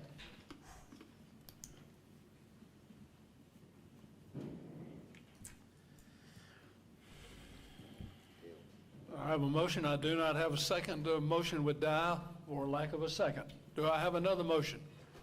Mr. Chairman, this is Rob Thomas. I make a motion to deny application S 2020-22-49, special use permit. I have a motion. Do I have a second?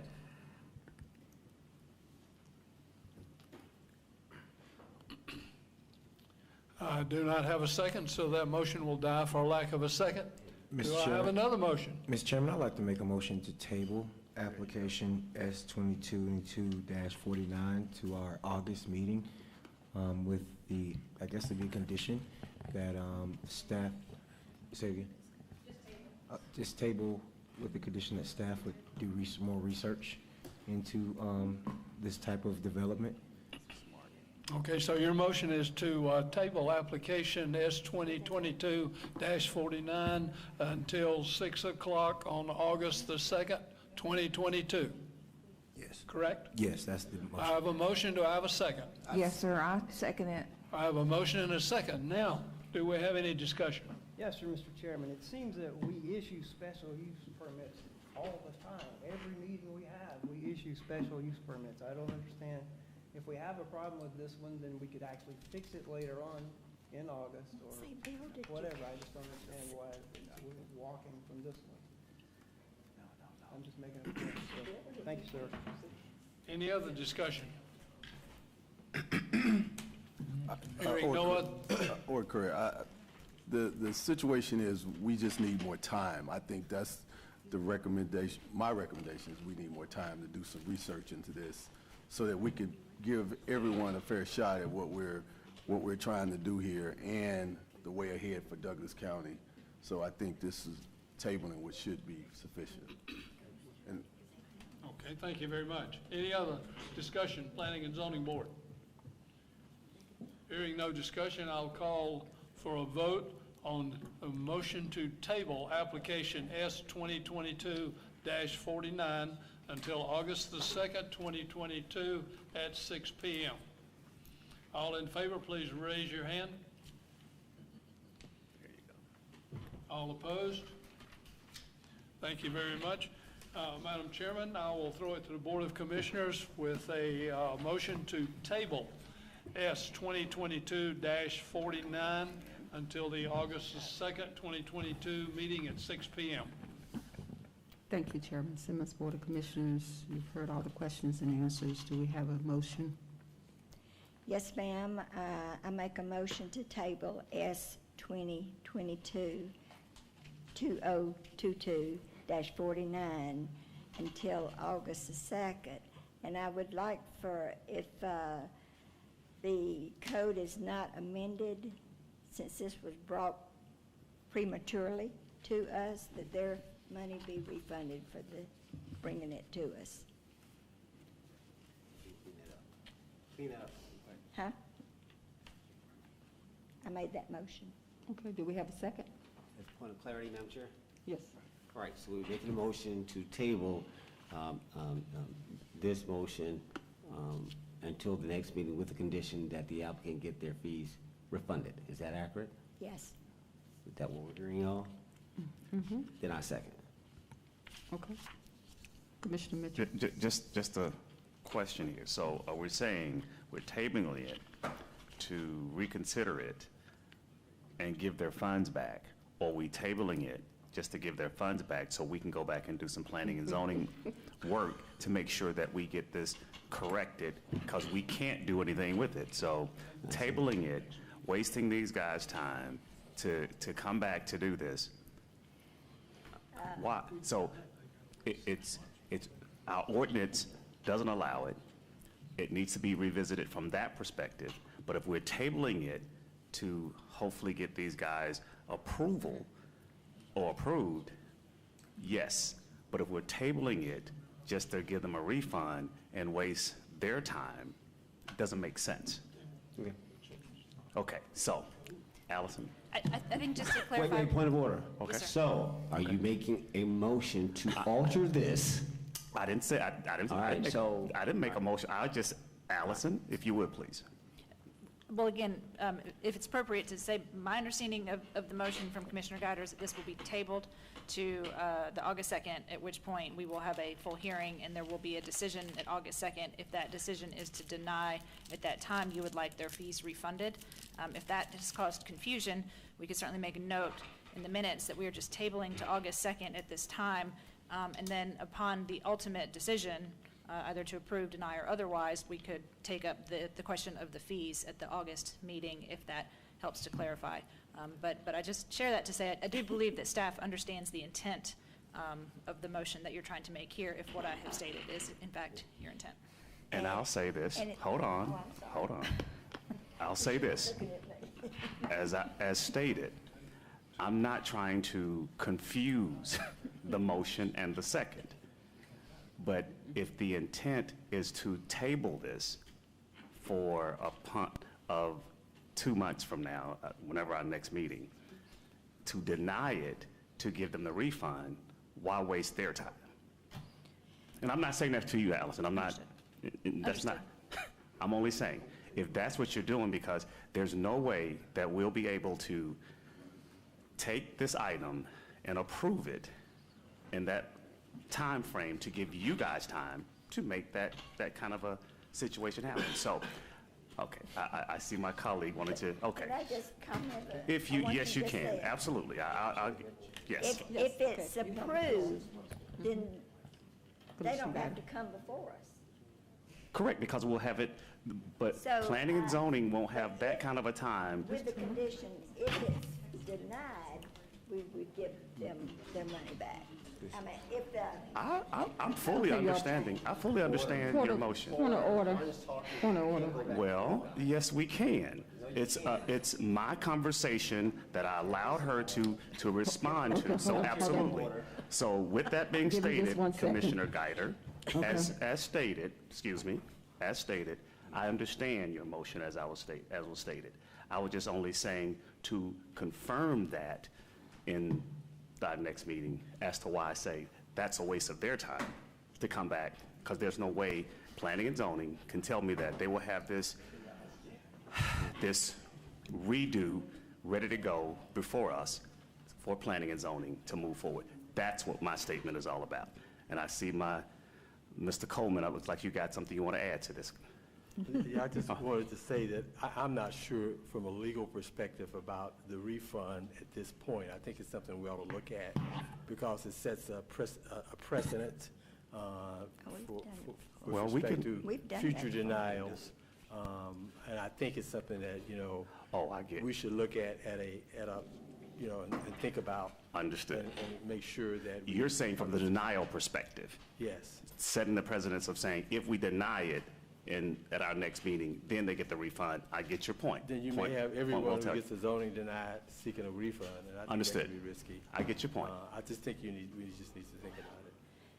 I would How recommend. should I word this? I would recommend that you simply move to table it and ask. Then we address it. And ask us, the staff, to consider a refund at a later point, if it's appropriate. I mean, I think something like that. And do the because it's got- work as stated on, if we want to visit this type of a build, then staff bring us a recommendation of this type of a build that will restructure Douglas County on the building side. Not that it's a bad idea, but then that makes more sense versus tabling it with the intent of denying it to give them a refund.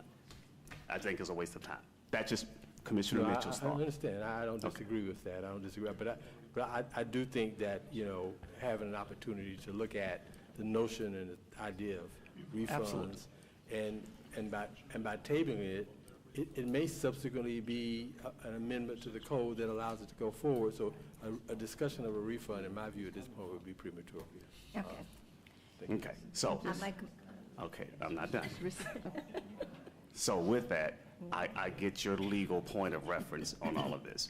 But you do understand, as my statement as to why we shouldn't take that route. And I think you, okay, I got it. So with that being stated, now I'll yield to my colleagues, Madam Chair, to kind of continue that conversation. But it just doesn't make sense, that's all. So, And Commissioner Gott, okay.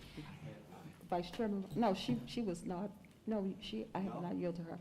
No, you don't know what I was getting ready to say. I was making a statement and I had her name in it, so she did not raise her hand.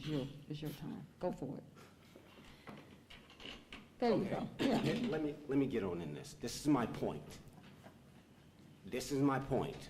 I don't have time to squabble over intent and supporting the peer. She can go what she want to do. She motions what she wants to motion. Take a position. But we're sitting here going back and forth on something. Like, really? This was my point. This is sloppy. This, like, look at this look. You win no points for that. My point is, get on out of this. Nobody knows how to get, you're fronting. The point was, get out of this. Get out of this, guys. One more time. Y'all let this slip over. And I disagree with the statement that we do special use off. Yeah, then staff should have made a recommendation. Pay attention to how that went down. They ducked that. Okay, cool. If it slipped, you can't read that? That's my point. Y'all allow this to happen. I've watched this too much. You allow this. And it's caused us like, if you're gonna give it a clean look, give it. Don't do it for the 10 homes, then throw this one in the bus in 2 different meetings. Don't spot one friend this way and then get like this on the other side. I have a problem with that. This is my problem. I was trying to okay, get out this, guys. I was very supportive. We shouldn't be here. So, that being said, my understanding is that there was a motion and a second. I guess we're gonna keep going back and forth until at some point, Madam Chair, you call the question or whatever y'all gonna do. So I yield the floor. I want to make my point. Okay. Commissioner Gott. let me restate. Yeah, I wanted her to restate her motion. I make a motion. Rescind it first. Rescind, I'm sorry. Rescind The second, the second. Would you like me to rescind? yes. No? Okay. Just for right now, right? Guys, would you like me to rescind? Yes. I rescind my second. Okay. Thank you. I would like to make the motion to table S 2022-49 until the August 2nd Planning and Zoning meeting. Period. Do we have a second? Okay, we have a second. Okay, we have a motion and a second on the floor. Board of Commissioners, do we have, certainly when I call you districts, well, first of all, any discussion? Commissioner Carpenter. I just want to say to the staff, thank you for bringing it before us. Thank you applicants for giving us the information. if nothing else, this was educational. It is your job to bring before us and allow us to make the decisions. How you do that, well, it can be questioned. But again, I thank you for doing your job, right? Because the decision lies with the Board of Commissioners, not with anybody else. So if you're going to take a position, take a position. Don't push it to the staff to decide what you will or won't bring before us. You are to bring every application before us because they paid the fees. They wanted us to hear it. Bravo to you. Whether we approve it or not, we all got educated tonight. So thank you, and thank you, staff. And with that, Madam Chair, I yield. Thank you. Any other discussion, board? I would like to say that condominiums, nice ring. I like the way it sounds. Condominiums. Okay, so certainly look forward to coming back in the future. We have a motion and a second on the floor. Board of Commissioners, when I call you districts, please respond accordingly. District 1? No. District 2? Yes. District 3? Yes. District 4? Yes. Chairman, yes. We have a 4-1 vote, and the motion carries. Board of Commissioners at this time, to table S 2022-49. So the motion carries to table. I yield back to you, Chairman Simmons. Thank you. Thank you very much, Madam Chairman, Board of Commissioners. Mr. Schaefer, would you present our next agenda item, please?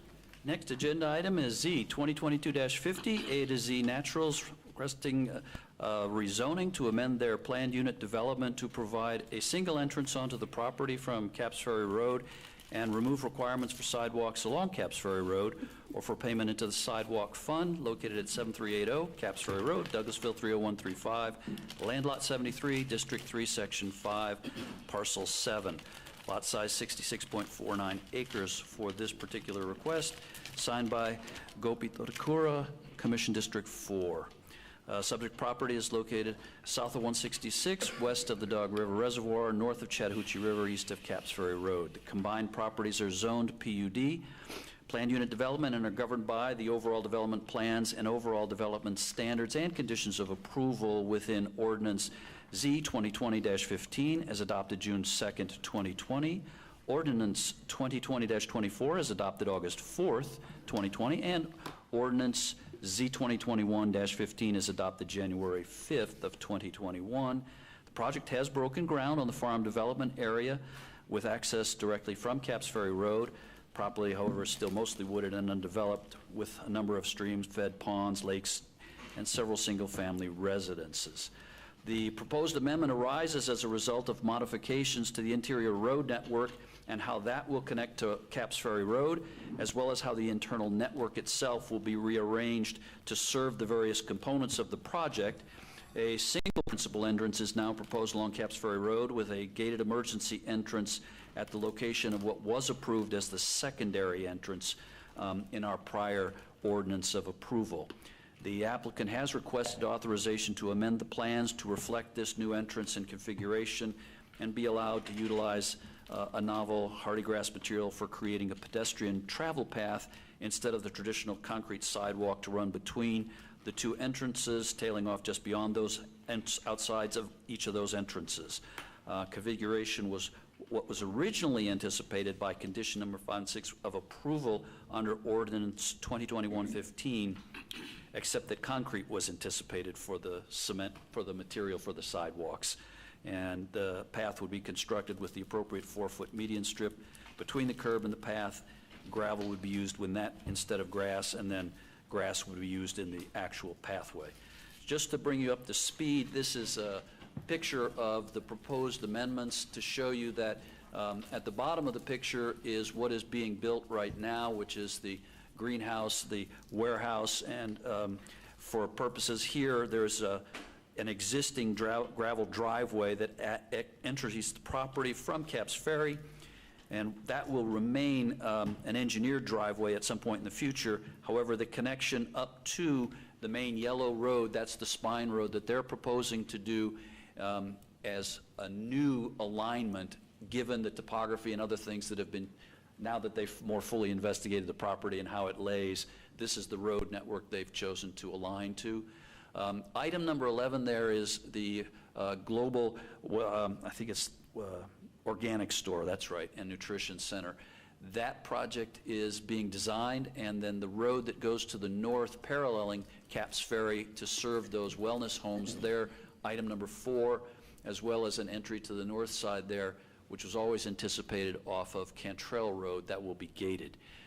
What they are asking for now is to be allowed to redesign the project to show this alignment that will, again, here's the larger picture, serve slightly differently as was originally envisioned. So this is an amendment to recognize this as the new development site plan for the project and to allow for the different components of the project to feed off of this slightly realigned spine road. What we're looking at here is the zoning for the property.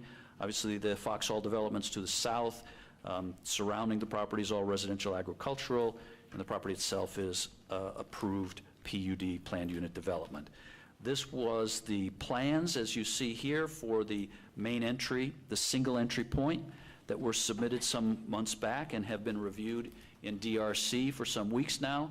The information that was provided shows a sidewalk along this entry for a length of distance that's approximately equal to what we saw last year in the original approval for sidewalk between two entrances.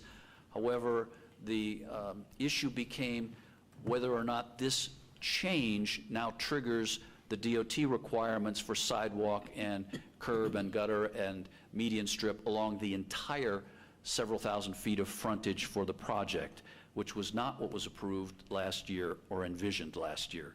It was simply between the two entrances. And so we're bringing this back to you to clarify what is actually required. Here is plans for what is being worked on right now. This is the land disturbance permit process for the warehouse and storage structures at the south end of the property. There is no entrance showing here, which would be the proposed emergency entrance. That needs to be reviewed by DRC still, so it's not in the plans yet, so we do not have an ironclad view of what the dimensions will be for that or how much distance there is between these two entry points. That's part of what the problem has been in terms of moving the project forward, is that we don't have that southern entrance engineered yet. What they have proposed, however, as an alternative is to place a walking trail, a pedestrian facility made of a hardier grass breed between the two entries, and that's what they submitted to us to show the concept of what they would like to do. Staff has reviewed the criteria, and obviously, given the situation that we're in, we find that it is supportive of what they're asking. We are recommending approval of the requested modifications with some conditions. First, the findings that the rezoning will not modify the intent, purpose, or spirit of the Douglas County Unified Development Code. The proposed zoning is consistent with the comprehensive future land use plan. Categorization of this property is within rural places, incorporating a lower intensity of residential and commercial development, and the granting of the rezoning will not adversely affect the public health, safety, or welfare. So I have several conditions here in order to modify what we're actually representing they will be required to do. All prior conditions of approval from authorization of case and ordinance 20Z 2020-15 as adopted June 2nd, 2020, case and ordinance Z 2020-24 as adopted August 4th, 2020, and case and ordinance Z 2021-15 as adopted January 5th, 2021 shall continue to apply fully to the subject property except as follows.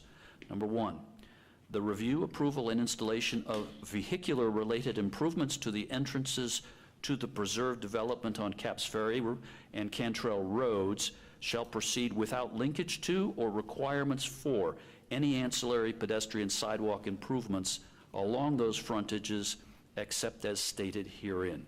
Number 2, the overall development plan is being modified to depict only a single main entrance to the property from Caps Ferry Road. Originally, the ODP depicted two entrances with a pedestrian sidewalk between the two entrances. As the southerly second entrance is now proposed as an emergency-only entrance, and the Douglas County Development Review Committee has not yet reviewed the engineering for that entrance, review and approval of the intended pedestrian facilities shall be taken up at such time as that second entrance is submitted for review. The alternate materials proposed for the pedestrian facility are acceptable, being constructed to standard dimensions, or a fee in lieu of may be paid. Should the emergency-only second entrance not be submitted for review, the full extent of pedestrian facilities for Capps Ferry Road shall be determined by the Planning and Zoning Board and Board of Commissioners at a future scheduled zoning hearing. Number 3, no ancillary sidewalk improvements shall be required for the 2 westerly limited and gated access entry points along Cantrell Road, serving the farm component of the project. Number 4, the overall development standards as approved by the Douglas County Board of Commissioners in conformity with the requirements of the Planned Unit Development zoning classification. Recognize the discretion of the Douglas County Development Review Committee to review and interpret the provisions of the Douglas County Unified Development Code, the overall development standards, the overall development plan, regulating plan, and the overall development plan graphics package, ODS. Number 5, the applicant shall submit to the DRC for review and consideration the specific site development and access management plans to address the development standards in the aforementioned documents. In the event of conflict or disagreement over the interpretation and application of the provisions of these documents, DRC shall have discretion to direct staff to schedule the zoning action to be returned to the Planning and Zoning Board and the Board of Commissioners to consider zoning amendments to the ODS or ODP at their next regularly scheduled zoning hearings. Number 6, any pedestrian facilities required for the additional entrances serving Highway 166, Cantrell, or 5-notch roads shall be reviewed and determined by DRC at the time of submittal for engineering and land disturbance permit authorization for those phases of the development. I realize that's a lot of commercial conditions. One of the problems with this project is that when you do not spell out conditions of approval very carefully, it is a planned unit development. The zoning on this property is this document, and you leave it open to interpretation by those who have the ability to interpret, and it blocks things. It makes things slow down.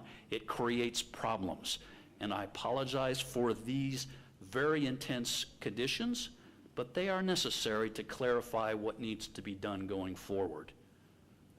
And with that, I yield back to you, Briggs Simmons. Thank you, Mr. Schaefer.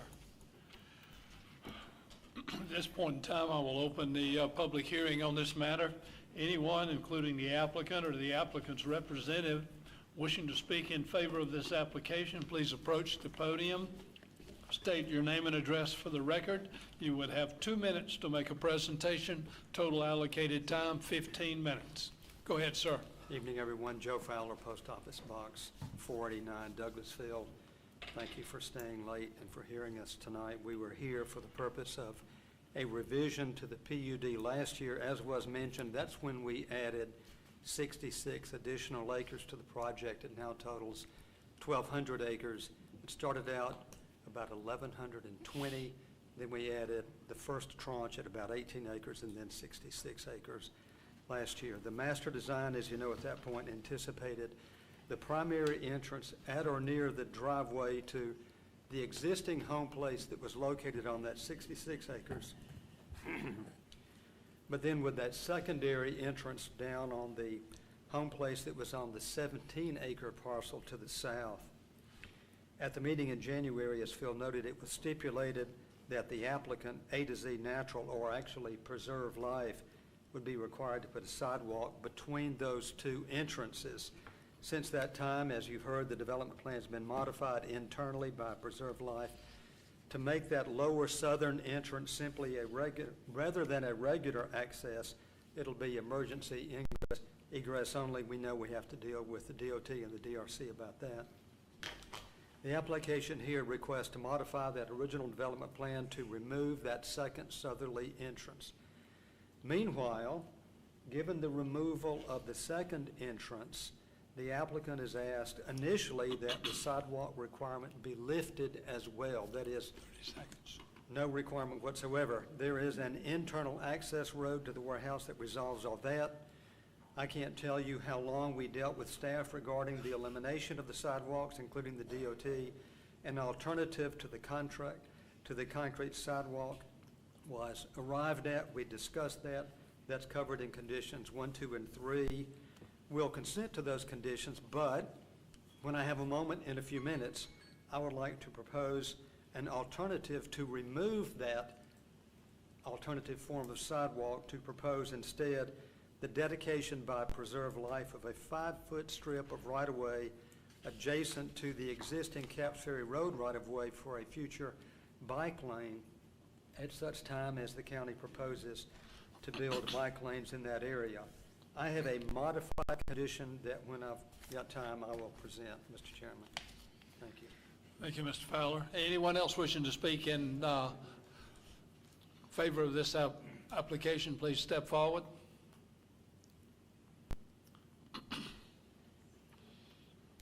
Hearing none, I will close the public hearing in favor and open the public hearing in opposition. Anyone wishing to speak in opposition to this application, please step forward. Seeing none, I will close the public hearing on this matter. Planning and Zoning Board, do you have any questions of the applicant representative, or staff? Chairman Rob Thomas, I have a question for staff.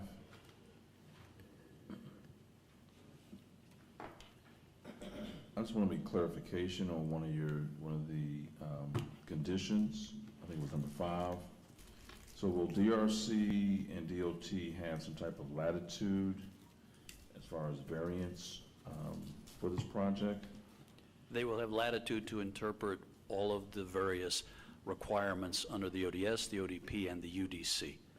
So we will have the ability to negotiate with the applicant in DRC as to what the intent of all those rules is, and if there's a dispute, then it would have to come back before you all for resolution. Okay, so similar to another applicant we had earlier. Correct. So if they can't come together with an agreement as to the interpretation of that particular condition, then it's a will big come back project. to- We would default back to you all. Okay, thank you. That was my main concern, because it was a lot, and it was thick, and a lot of acronyms there, and. Apologies. Yeah, okay, thank you. That was my only question. Any other questions? Planning and Zoning. Yes, sir, Mr. Chairman, I'd like to ask Miguel Valentin some questions, if he's got a minute, please.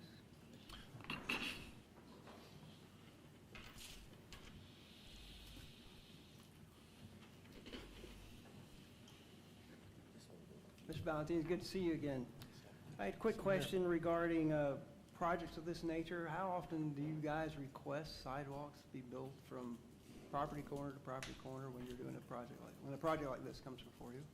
Every single time. Every single time. It is a code of requirements, so typically we do not have the leeway to waive that. That would be a board decision. So we do require them every single time. Of course, larger projects would incur a lot more length of sidewalk than a smaller project. So normally those sidewalks are built out of concrete, is that correct? That is correct. In this case, along the side of a road, would the concrete sidewalk necessarily be ADA compliant? Because of the slope of the road, that's really what you're having to work towards. You can't change the road. That is correct. It would depend on the pitch of the road, the alignment of the road. Certainly at intersections or at driveway entrances, there would have to be made provision for ADA compliance to get somebody off the road, off of the cartway. So there would be limited ADA amenities built into the design at specific locations, but whether it's the slope of the road allows for ADA compliance throughout, it would have to be on a case-by-case basis. Okay, great. And my last question is, are you aware of anywhere that a grass sidewalk has been allowed to serve as this purpose? Golf courses, perhaps? I don't know. I'm not a golfer, but No, I'm thinking about on the edge of a road. Just stick with your field of expertise on a road. Have you ever seen a grass sidewalk that? I have not seen an all-grass sidewalk. I do know, and I've seen used, a combination of pavers and grass. for fire lanes and things like that. Okay. But an entirely grass sidewalk, I can't say that I've ever seen one.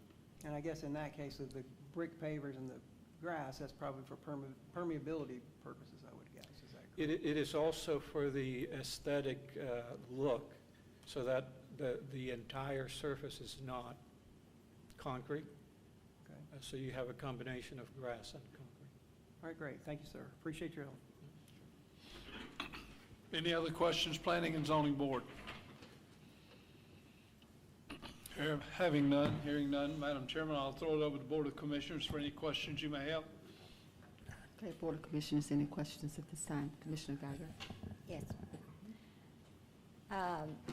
Allison, you and I have had this conversation on several different occasions. That area has no sidewalks on the whole road. It's like 3 miles long. But there are bikers that go out there all the time. How can we, I don't even know how to do this, in lieu of sidewalks, go with bike lanes on that road? Because they're already riding on the road, but they're riding in the road. And bike lanes seem a lot more, it's to the character of the area. It's all rural. There's nothing out there to walk to. Some of the subdivisions, they have sidewalks, I guess, or they're able to walk inside there. But a sidewalk, a piece of a sidewalk on a 3-mile road just doesn't cut it with me. I'm sorry.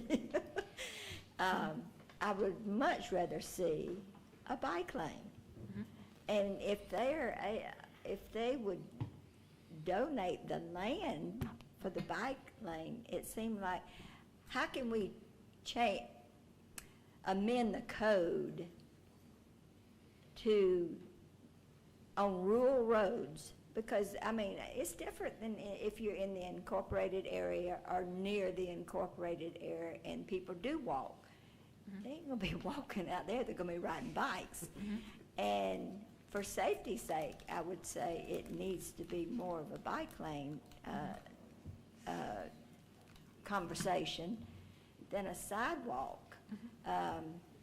Because someone's gonna get hurt riding in the road. It's a long, straight road. That's what makes it attractive to bikers. And they already, did you not say that the trail is at the bottom of the hill down there where they gather, the bikers gather?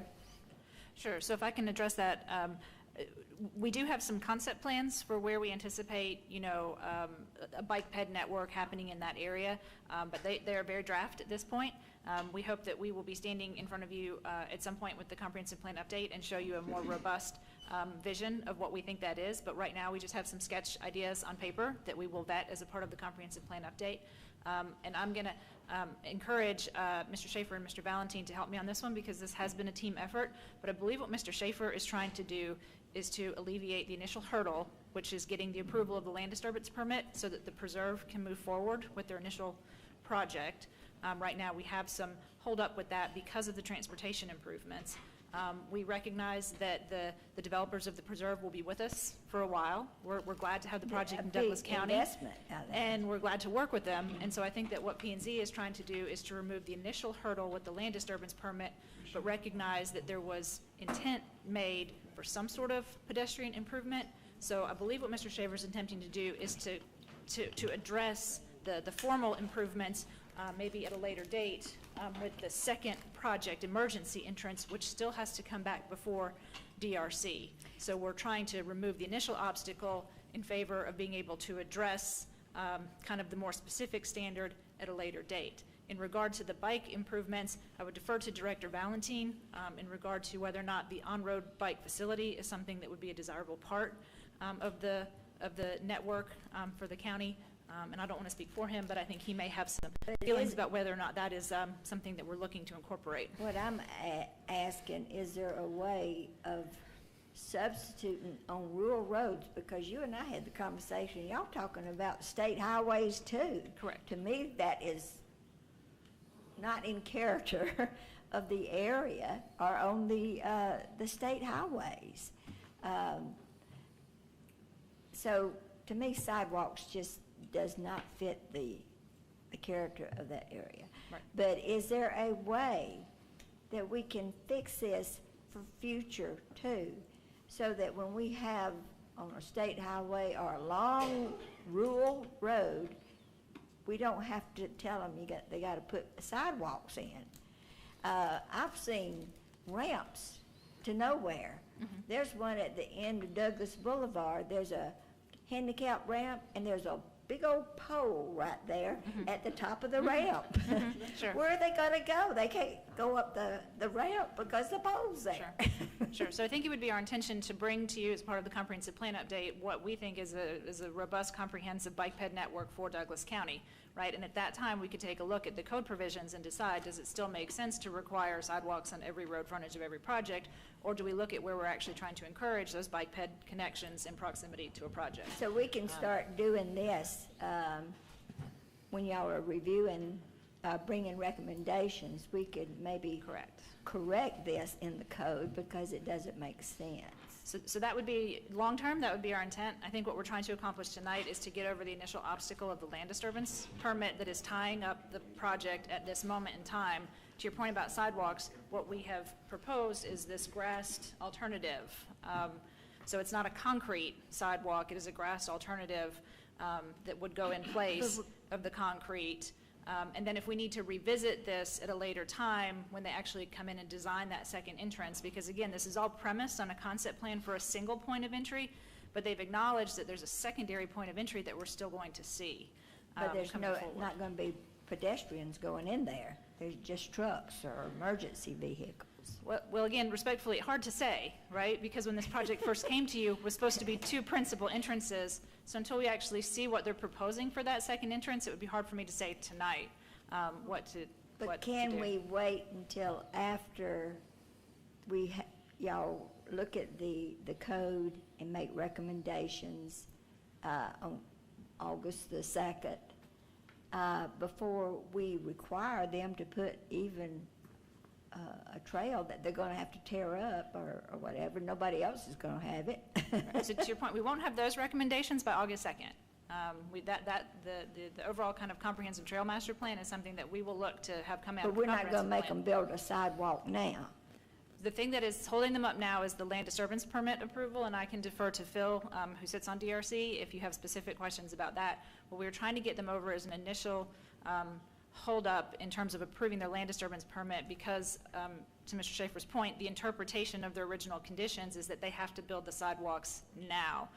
We respectfully feel that there is opportunity to defer that to a later date to allow them to move forward with their land disturbance permit on their principal entrance now without actually having to get into that issue of a concrete sidewalk or an on-road bike facility.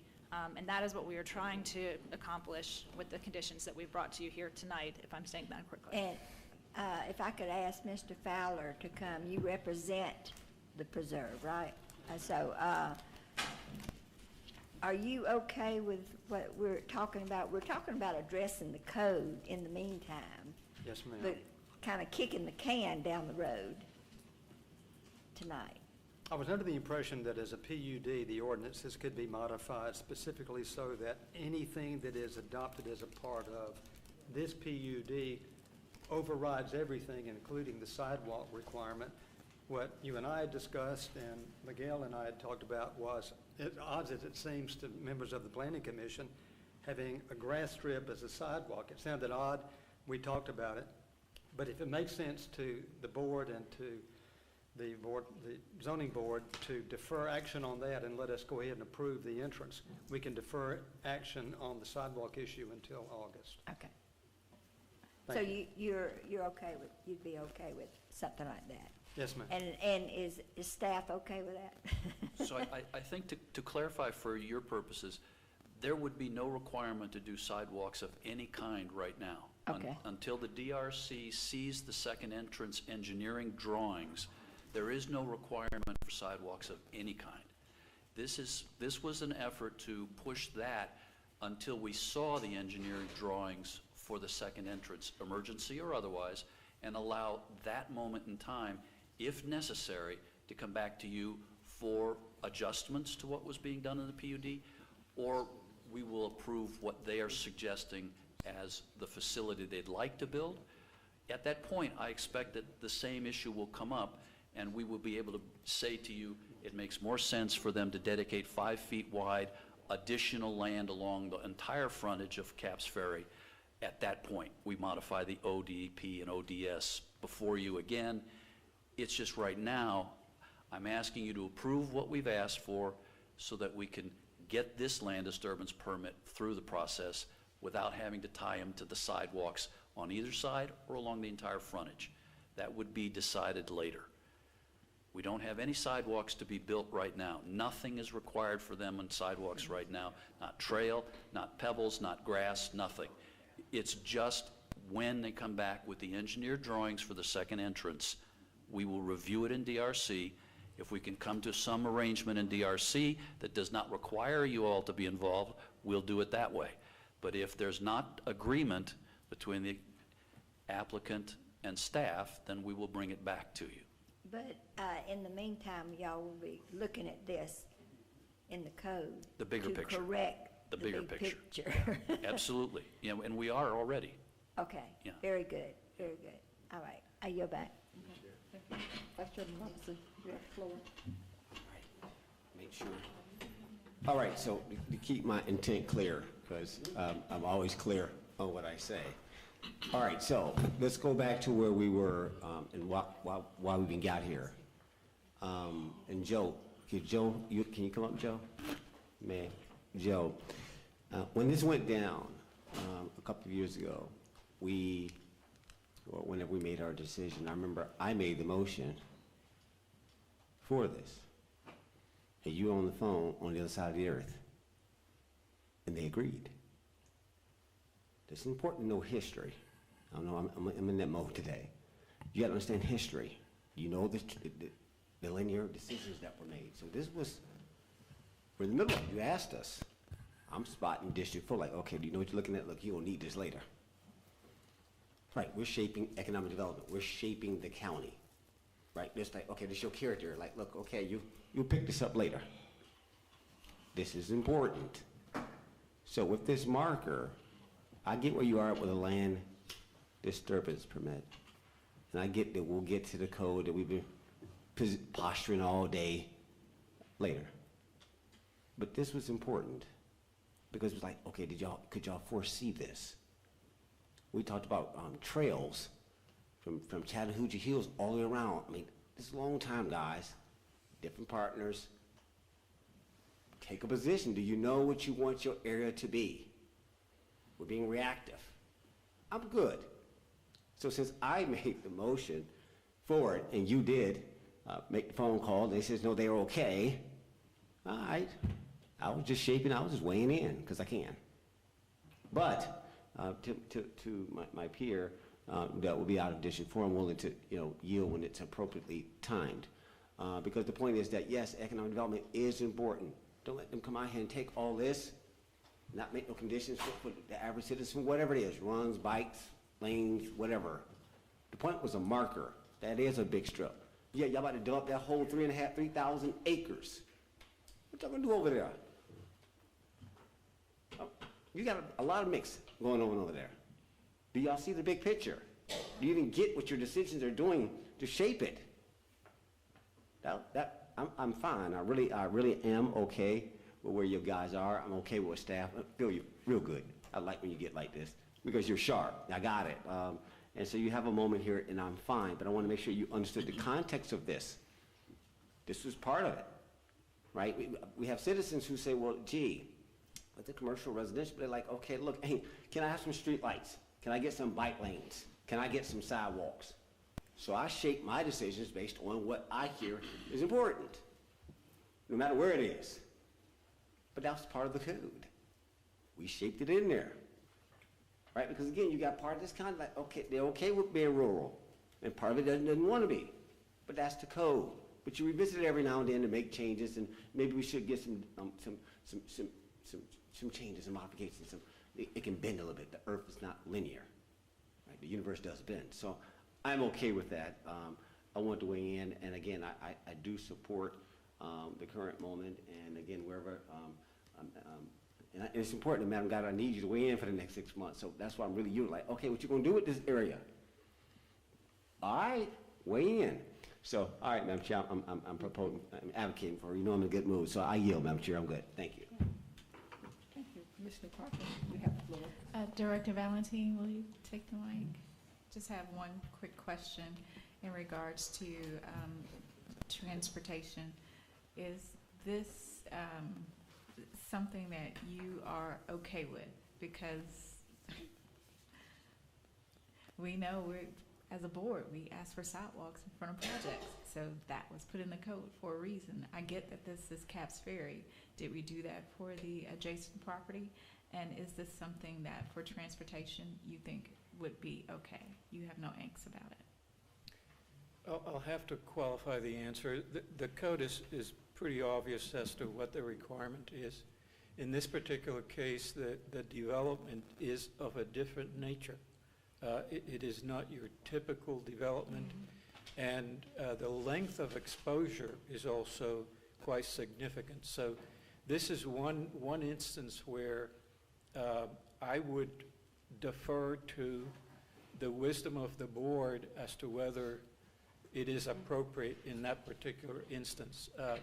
Certainly, to answer your question, if I could have sidewalk built in every instance, that would be my preference. But there might be situations where there's room for other approaches, and this may be one of those. Thank you. Madam Chair, I yield. Any other discussion? Commissioner Mitchell, I see your head nod. Oh, okay. Okay. Okay. Well, if there are no further comments, I'll yield back to you, Chairman Simmons. Thank you very much, Madam Chairman, Board of Commissioners. Planning and Zoning Board, you have heard the discussion. Do I have a motion? This is Frank Payne. I make a motion to approve application Z 2022-50, a request for a rezoning to amend the planning and unit development to provide a single main entrance into the property from Caps Ferry Road and remove the requirements for paved sidewalks along Cap Ferry Road, or for payment into the sidewalk fund, with findings and the conditions as presented by staff. Brandon Penniman, second. I have a motion and I have a second. Do we have any discussion? Hearing no discussion, I'll call for a vote on the motion to approve Z 2022-50. All in favor, please signify by raising your hand. All opposed? Same sign. Thank you very much. Madam Chairman, I will turn it over to the Board of Commissioners with an approval from Planning and Zoning for Z 2022-50. Thank you so much, Chairman Simmons. Board of Commissioners, you've heard all the questions and answers. Do we have a motion to approve? Yes, ma'am. I make a motion to approve Z 2022-50 with the findings and the conditions as passed by the board, the Planning and Zoning Board. Okay. We have a motion and a second. Any discussion, board? We have a motion and a second. When I call you district, please respond accordingly. District 1? Yes. District 2? Yes. District 3? Yes. District 4? Yes. Chairman, yes. We have a 5-0 unanimous vote and the motion carries to approve Z 2022-50. And the motion carries, and I yield back to you, Chairman Simmons. Thank you very much, Madam Chairman. Ms. Duncan, would you present our next and our last agenda item, please? Yes, sir. Thank you, Mr. Chairman. This is application S 2022-51. Ronnie Williams is a request for a special use permit renewal to continue an in-home business located at 6299 Central Church Road. This is in Douglasville, 30135. This is land lot 126, District 2, Section 5, and parcel 166. The lot size is .56 acres. The application is signed by Ronnie Williams, and this is in Commission District Number 4. In terms of the existing conditions on the property, this is located on the east side of Bright Star Road at the intersection with Central Church Road. You have seen this property come before you twice previously. It is a single-family residence with a large gravel parking pad. In 2018, the applicant first came before you. The staff report the applicant had been using the site for several years to store work trucks and equipment related to an appliance repair business. He then purchased this home at 6299 Central Church Road in 2009, sold it in 2014, but has since rented it back from the current owners. Per the 2018 staff report, the applicant received a notice of violation for operating a business without a proper occupational tax certificate. That was on July 30th, 2018, and that is what originally brought the applicant before you to correct the situation. Mr. Williams was granted a special use permit to operate his business as a home business at this location on September 4th, 2018, and then this special use permit was subsequently renewed in June of 2020 with several conditions. So the 2-year renewal was kept in place in 2020 because the applicant at that time had failed to comply with several required conditions. So again, in terms of planning concerns, in 2018, when this application was first reviewed by planning staff, the special use permit was a better option than the commercial rezoning. Staff had advised them that the future land use and the small size of the lot did not support commercial rezoning, and that it was unlikely to be approved. Therefore, the minutes of September 4th, 2018 reflect that a special use permit for a home-based business was recommended and was approved. Now again, as a home-based business, the applicant needs to reside in the home, and there are very specific considerations under our code for a home-based business. Specifically, when you are a home-based business, you want to make sure that there's not any evident use of the business, use of the home by the business, which is external to the property. So this was approved for 2 years with several conditions. At the 1-year inspection for the special use permit, it was identified that there were several conditions that were not complied with. There were several outstanding violations under our code. And so when we came back in 2020, we had recommended that those needed to be corrected before the applicant could move forward, which is why in 2020 we recommended another 2-year term to bring him back to you again. So that is why this application is here before you. What you have in front of you is the zoning map showing the subject parcel. And here is an aerial image showing the house on the property and the intersection of the 2 roads. Here's a street view of the property. And staff did analyze the special use permit criteria against the information in our code. We did find that there are several areas where we do now have concerns. Since this has been going on for several years, the applicant has failed to comply with several of the zoning conditions over time. The applicant still continues to have outstanding code violations pending with code enforcement. Therefore, planning staff at this time is recommending denial of the application based on the consistent and recurrent pattern of outstanding code violations and failure to come into compliance with the property. Now, that being said, if the commissioners do vote to approve the application, I want to make it clear that staff isn't recommending any additional conditions either. So we're not recommending that this property continue to come back to you. We are recommending that if you choose to vote contrary to staff's recommendation and approve the special use permit, then Mr. Williams be allowed to just continue this use in this location. Code enforcement will continue to operate the way code enforcement operates. They will keep an eye on the ongoing violations and continue to work with Mr. Williams to correct those. But we do feel like because of the ongoing violations, it is the recommendation of staff that the special use permit be denied. And that concludes my report. Thank you very much, Ms. Duncan. At this point in time, we'll open the public hearing on this matter. Anyone wishing to speak in favor of this application, including the applicant or the applicant's representative, please step to the podium. You would have 2 minutes per person for a total allocated time of 15 minutes. Good evening. My name is Ron Williams with a present address of 6299 Central Church Road. I would like to just talk to you about Central Church Road because the report that is presented to you is not accurate, okay? And I just want 5 minutes of your time to listen.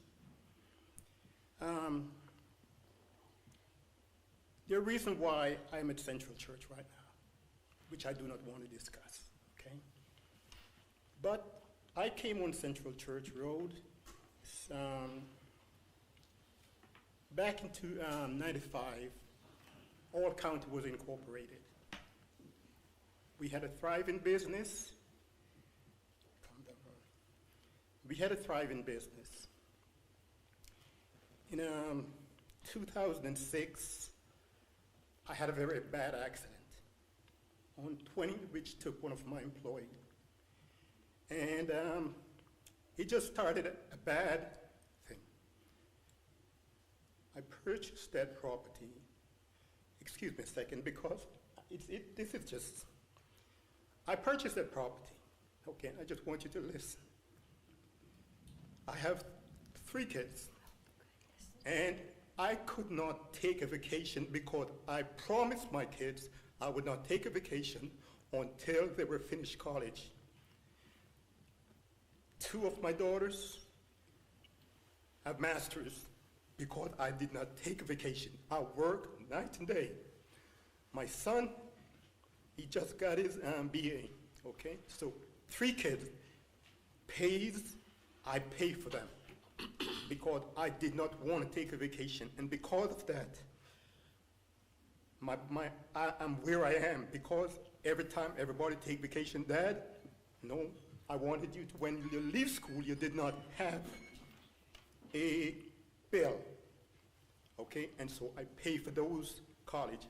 No government grant, nothing. I pay for it. Mr. Williams, you need, your time is basically Okay, up, but you need so to... I'm just saying to you, sir, what you're talking about, the van there, that particular van, it pays for my kids' college. Okay, that's the only reason why that particular van is there. Okay, that's the only reason why it's there. And it's at the back of the property. Okay, that's the only reason. There's every other vehicle has tag in there. Okay, and that's the only reason why that particular van is there. And code enforcement came there 2 years ago. Renelle was there studying, okay, because she was studying for medical, for everything. She was there, and they came in and they asked her. She told them, that's my dad. She come there, she sit and she study because it's quiet. Okay, she come and there's no employee in there. There's everybody works remotely for the past 4 years since only one lady is there. And she comes and she goes. So when they're talking about code variance, everything that they asked me to do, I did. There was one time when Kimberly was my manager there, she was the one that controls the permit or whatever it was, the business license. Okay, and it was lapsed. As soon as it was brought to my attention, we took care of it. Okay, so I don't know what else to say. At the moment, we operate there. There's nobody in the building. Okay, there's nobody goes in there to work. I go in there, and that's it. Okay, so at this time, it's up to you. If you want to deny it, that's fine. But I ask that you use common sense and look and see for yourself. The picture is there. Look and see. One van, and it's parked there for a specific reason. One van. Thank you. Thank you, Mr. Williams. Anyone else wishing to speak in favor of this application? Seeing none, I'll close the public hearing in favor and open the public hearing in opposition. Anyone wishing to speak in opposition to this application? Seeing none, I will close the public hearing on this matter. Planning and Zoning Board, do you have any questions of the applicant or of staff?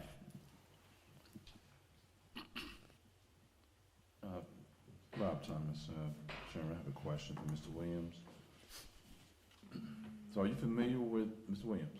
Yes, sir. Are you familiar with the violations over the past few years, exactly what they are? Sir, there was a couple of times when a couple of guys would drop the machine off on the back, okay? I did not know it was a violation. As soon as the code enforcement, I moved them away. Okay, so those were completely done. Regarding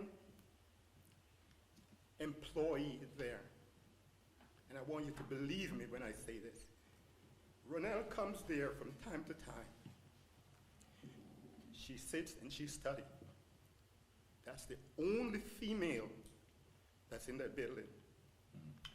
Okay. That's it. What about the van? Because the van seems to be sitting there Yes, sir. many years. Yes, sir. Because I've seen it myself. And I tell you why that van is parked there. I tell you why that van is parked there, sir. That van parked there because it paid for my daughter's Right, college. but you know that it's a violation because it's almost like a billboard sitting there. I will move it away from there, put it on the other side. Put it around behind the shed or something.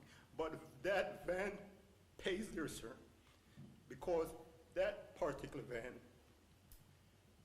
pays for my daughter to go to medical school without $1 from anybody. Good. Understand. That's it. Okay. Okay? So That's the only reason why it's you've there. been told about the van being, where it's parked at, being a violation, correct? Yes, sir. Over the years, correct? And I explained to everybody that I spoke to. Every time somebody said, I said, I will move, tell me where you want to put it.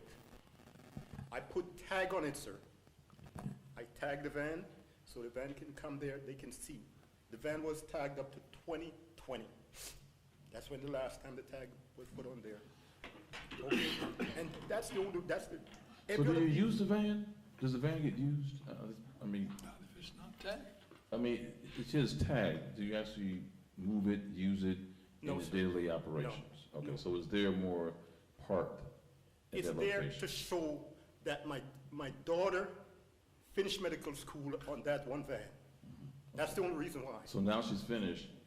I don't want to get in debate with that. I just want to make sure you understand what the code violation was or is, and that's why you're here in the sense of to get restated. However, I just want to make sure you understood what your actual code violations were. And you Yes. do understand what they Yes. were. You said one was the van, but also you're saying because your license had lapsed as well. The license, that was just something that the manager was an overlook. It was an overlooked thing, okay, because even when they said the corporation was not, it was at my home, okay? Due to circumstances, Smokestone was my home for over 20 years, okay? Due to circumstances, and because I didn't want my kids to go to anything, I moved to that place there. So moving forward, what do you have as remedies to Sir? correct these violations moving forward? All my permits are up to date, except for the van. And if to move the van on the, behind the where you see that pine tree there, if that's acceptable, okay? But please understand, Council, what that van means. All right, well, thank you. That's all the question I have. Any more questions, planning and zoning? Mr. Williams, do you own the house presently? It's a lease to own right at the moment, sir. So it's been leased? To own, yes, sir. I owned it before, and it's just a lot of complications. I turned it back, and then I leased it out. Okay. So the person that you leasing it, are they living in the house or? I stay there most of the time. You stay there? Yes, sir. You leasing it Yes. to yourself? I lease it back from Elevator Properties. I did sell it back because Elevator Properties, Mr. Anderson, had owned the place. I purchased it from them.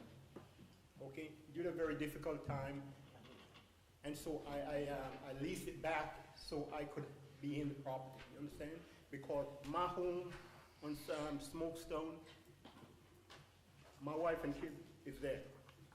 Okay, and because I wanted to be around Douglasville until everything is straightened out, that's why it is. Okay. Any other questions? I have a question for staff.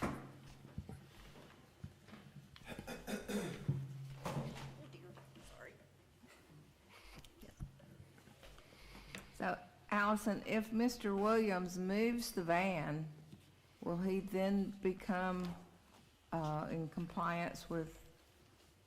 We can ask Mr. Williams to confirm this, but I believe the issue pending with code enforcement is the van does not have current tags, so it is classified as a junk vehicle because it doesn't have a car tag. It's not the specific location expressly, though it does kind of push the limits of what we would call a vehicle sign under our sign code, but I believe the current violation with code enforcement is that it lacks a current tag. Therefore, it meets the definition of a junk vehicle, but Mr. Williams can confirm whether or not he's actually had the tags brought up to date on the van. So that would make him in compliance with all restrictions on that property, if he got the van tagged? My understanding is that is the current violation. He had alluded to the fact that he's been cited in the past for junk appliances on the property. There were several zoning conditions that he was in violation of. As he alluded to, he did come into compliance with the zoning violations of the conditions of zoning that were approved in 2020. And so you will recall that we had brought him back before the board for a show cause hearing at his one-year inspection in 2021. But he did take steps to remedy the violations of the zoning code at that time. But code enforcement did still cite him for the junk appliances on the property, in addition to the vehicle that does not have a current tag on the property. So once he was cited for the junk appliances, he remedied it and moved the junk appliances? My understanding is that that has been remedied, but the vehicle still lacks a tag. Okay, all right, thank you. Mr. Williams, I believe it's Williams, correct? Yeah. Would you be willing, and I know the sentimental value with the van, but to be in compliance, would you be willing to move the van totally remove the van beyond the sentimental value that you have with it?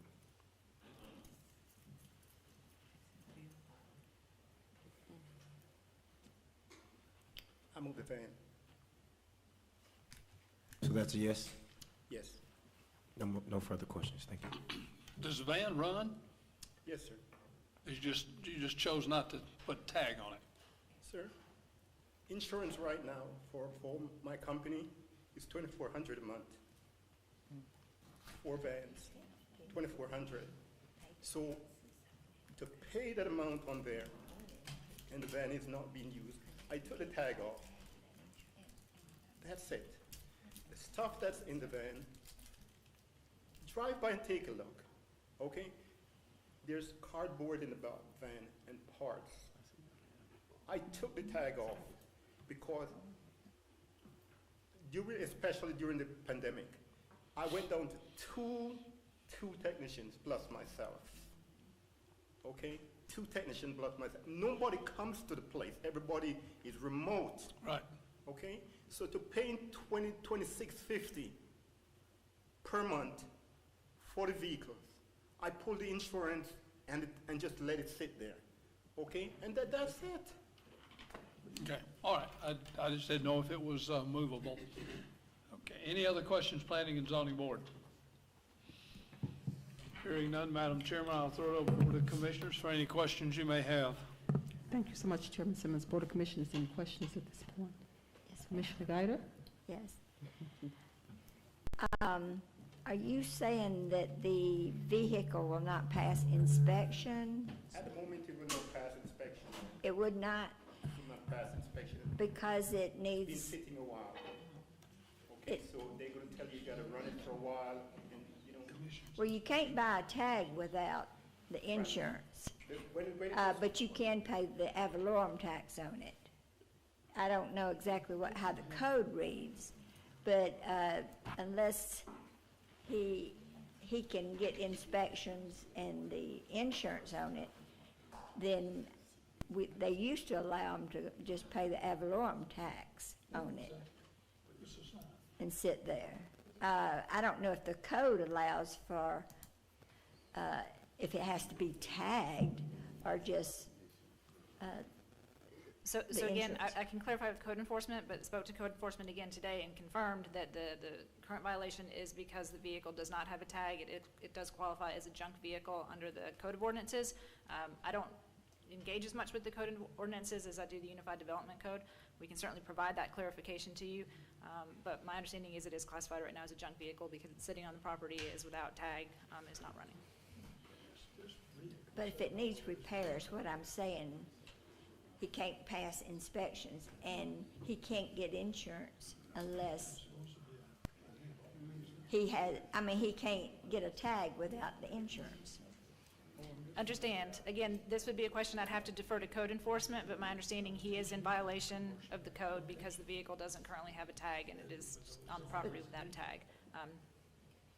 Beyond that, I would have to defer to code enforcement for a more specific answer. So if you need me to get that answer, I would recommend that you would have to table this to the August 2nd meeting, and I can have Officer Tizone present to provide more information. But the only violation he has at the moment is the vehicle?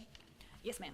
That's my understanding. Now, is he required to live there? Is that what the special permit required, that he actually live there? Yes, ma'am. This is approved as a home occupation, so he would need to occupy the house as a residence for this to be a home occupation. He does have he has provided a driver's license with this as his residential address.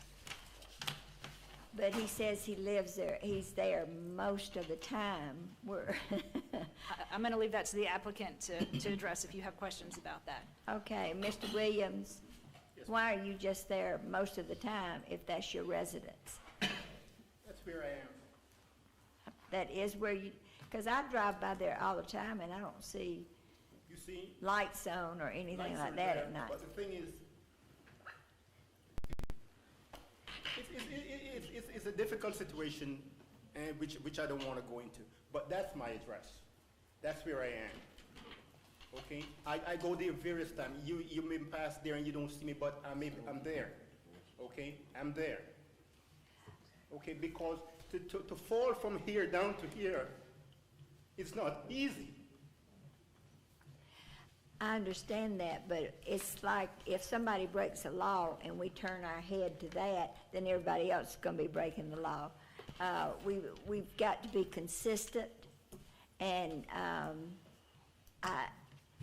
Allison, did he not have the opportunity just to change the zoning on this property years ago? It seems like I remember that because it's in my district and I see it all the time, that he could have just not had it as a special use permit, but he could have rezoned the property to commercial. So that was actually before my time, but in reviewing the staff recommendation in 2018 and the minutes of the meeting, it was advised that that would not have been an appropriate course of action because of the future land use classification at the time and because of the small size of the property was not compliant with the standards of the commercial zoning district. So he was advised at that time that that was not the appropriate course of action. Because there's a big automobile building across the street. So, and that's the way you kept saying at the time. Does it still read that way now? So again, as far as the size of the lot and everything? Because to me, it could be a commercial lot. So I would have to go back and take a look at the code and do the calculation again to see if it's something that you wanted to pursue. If you wanted to file for rezoning, we could certainly bring that back to you and you could consider the rezoning of the application. What we have presently is renewal of a special use permit. So I don't know that I would be comfortable commenting on a possible future application for rezoning without kind of taking into consideration all of the facts of the case and the analysis at the time. Again, I just share what were the details of the case in 2018. That predated both myself and Mr. Schaefer, I think. I don't believe you were here at the time. So that was what was in the record of the application and the minutes of the time. I remember something said about maybe rezoning it rather than going to a special use permit because there was some doubt at the time whether or not he lived there. He did not have the driver's license at that time with that address on it, and he had to provide it at a later date, I think. So again, if you would like to table this to August 2nd, we can pull the minutes and we can bring that back and review it. But as I reviewed the minutes, it was the rezoning was what was not recommended as the option by staff at the time. But again, I don't mean to quibble over that. You know, I think that it was a decision that was made prior to my tenure in 2020. He came back, we recommended approval at that time with the several conditions. And the only reason that he's here before you is because of that 2-year, you know, come back and renew every 2 years. So again, it's our recommendation that if you are inclined to approve his special use permit, we would recommend that you just give him permission to continue to move forward. But we could put a stipulation of another 2 years. Absolutely. You could put If any we time wanted to. limit on it that you would like. That's correct. Mr. Williams, would you rather us table it now? I would like to know, because I do know you can't get your tag without insurance. And he can't pass inspection, so it needs some work on it, and he doesn't have the money at the time. So I'm just wondering if code needs to be changed to coincide with the law regarding the tags. Because I do know at one point they allowed you to pay your ad valorem tax. Of course, you don't have ad valorem tax now. Yeah, sure thing. So again, I will acknowledge that is beyond my technical ability to answer that question, and so I would be happy to have Officer Tizone or one of his staff at our next meeting if that is a question that you need answered. I hate to undermine the staff and everything, but Mr. Williams, do you have another place you could park that vehicle? Yes, ma'am. I put it in storage, yes, ma'am. You did put it in storage? I will put it in storage. So it's been removed? No, I will put it in storage. Oh, you will? Okay. Well, I guess, so he's saying he will be in compliance. Why don't we just table it till the August the 2nd? Let her look at the, as far as the recommendation. Would you consider making this a commercial lot? If it is, but if I may say this, until things are straightened out, because I want to reside in Douglas County. I'm here since 95. I'm in Douglas County since 95. So I want to be in Douglas County. Okay? All I'm asking, but if this is outside of your purview, then I will do it. I will move the van. I will move the van by Friday. I will move it. Because on August 2nd, in June 25th to August 4th, I'll be away. So I will not be able to be here. Okay? So if my problem is just removing the van once and for all, I'll move it and put it in storage. As a matter of fact, I have a ticket from Douglas Public Storage. There it is. Okay? So I will put it in storage. There it is. Okay? I will put it in storage. Allison, can we require him to come back in a year if he does not adhere to the rules? Absolutely. If you would like to recommend approval with the condition that That come back in staff 1 year? Absolutely. Absolutely. I'm just listening to my options and everything. I admire any small businessman. And I know it's been hard on all small businesses. They can't find anybody to work anymore. And so we want to give you the benefit of the doubt, but if we break the rules for you, we've got to break the rules for everybody. I understand. Okay? And we want to be fair, so you've answered my questions, so Thank you. I will yield back. So that is just the van that has all county. That's the van we're talking about, right? I don't That's know. the van that they keep. Has Hall County in it? Right. So again, I think the van that Officer Tizone has talked to you about that doesn't have the car tags on it, I think that's the van that would need to be, to me. But And I'll talk to the tax commissioner and see if there's anything they do when the car's not running, how they handle that now. Yeah, no, Because I'd there's no welcome ad that valorem tax on these vehicles anymore, not Right. the older vans like Yeah, that. no, fair enough. We will study up on that. That is admittedly not a zoning issue. I'm looking at my shoulder to Phil to be like, I don't know that we deal with that section of the code so much, so that would be helpful. Any feedback that you can provide, I would appreciate that, and I'll certainly talk to Officer Tizone in the morning Okay. and get his feedback on that. Mr. Williams, if we decide to put a stipulation that you have to come back next year, if you, to make sure that you are in compliance with all the codes that's required, would that help you? But we're not gonna, 3 strikes, you're out. So we want to help in any way we can. You seem to have a lucrative business there. You've got, what, 2 or 3 vans, and you did put the millings down in the driveway and put the little fence up. Like I say, I drive by it every day. So you see, ma'am, that on Central Church Road, there's 4 businesses. I know. Right there. There's a huge place right across from it. Okay, there's, on any given day, there's 20 vehicles there. There's a lot of vehicles there, yeah. One, and I'm penalized for it. One, that means the world to me. Not because it's another van.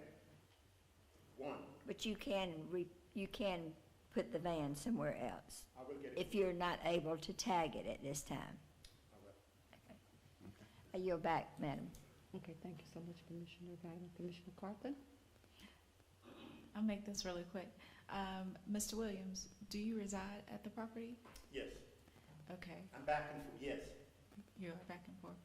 I mean, in all honesty, I know you. Renelle went to school with my daughters. I know exactly how hard you work, and I know exactly what you do.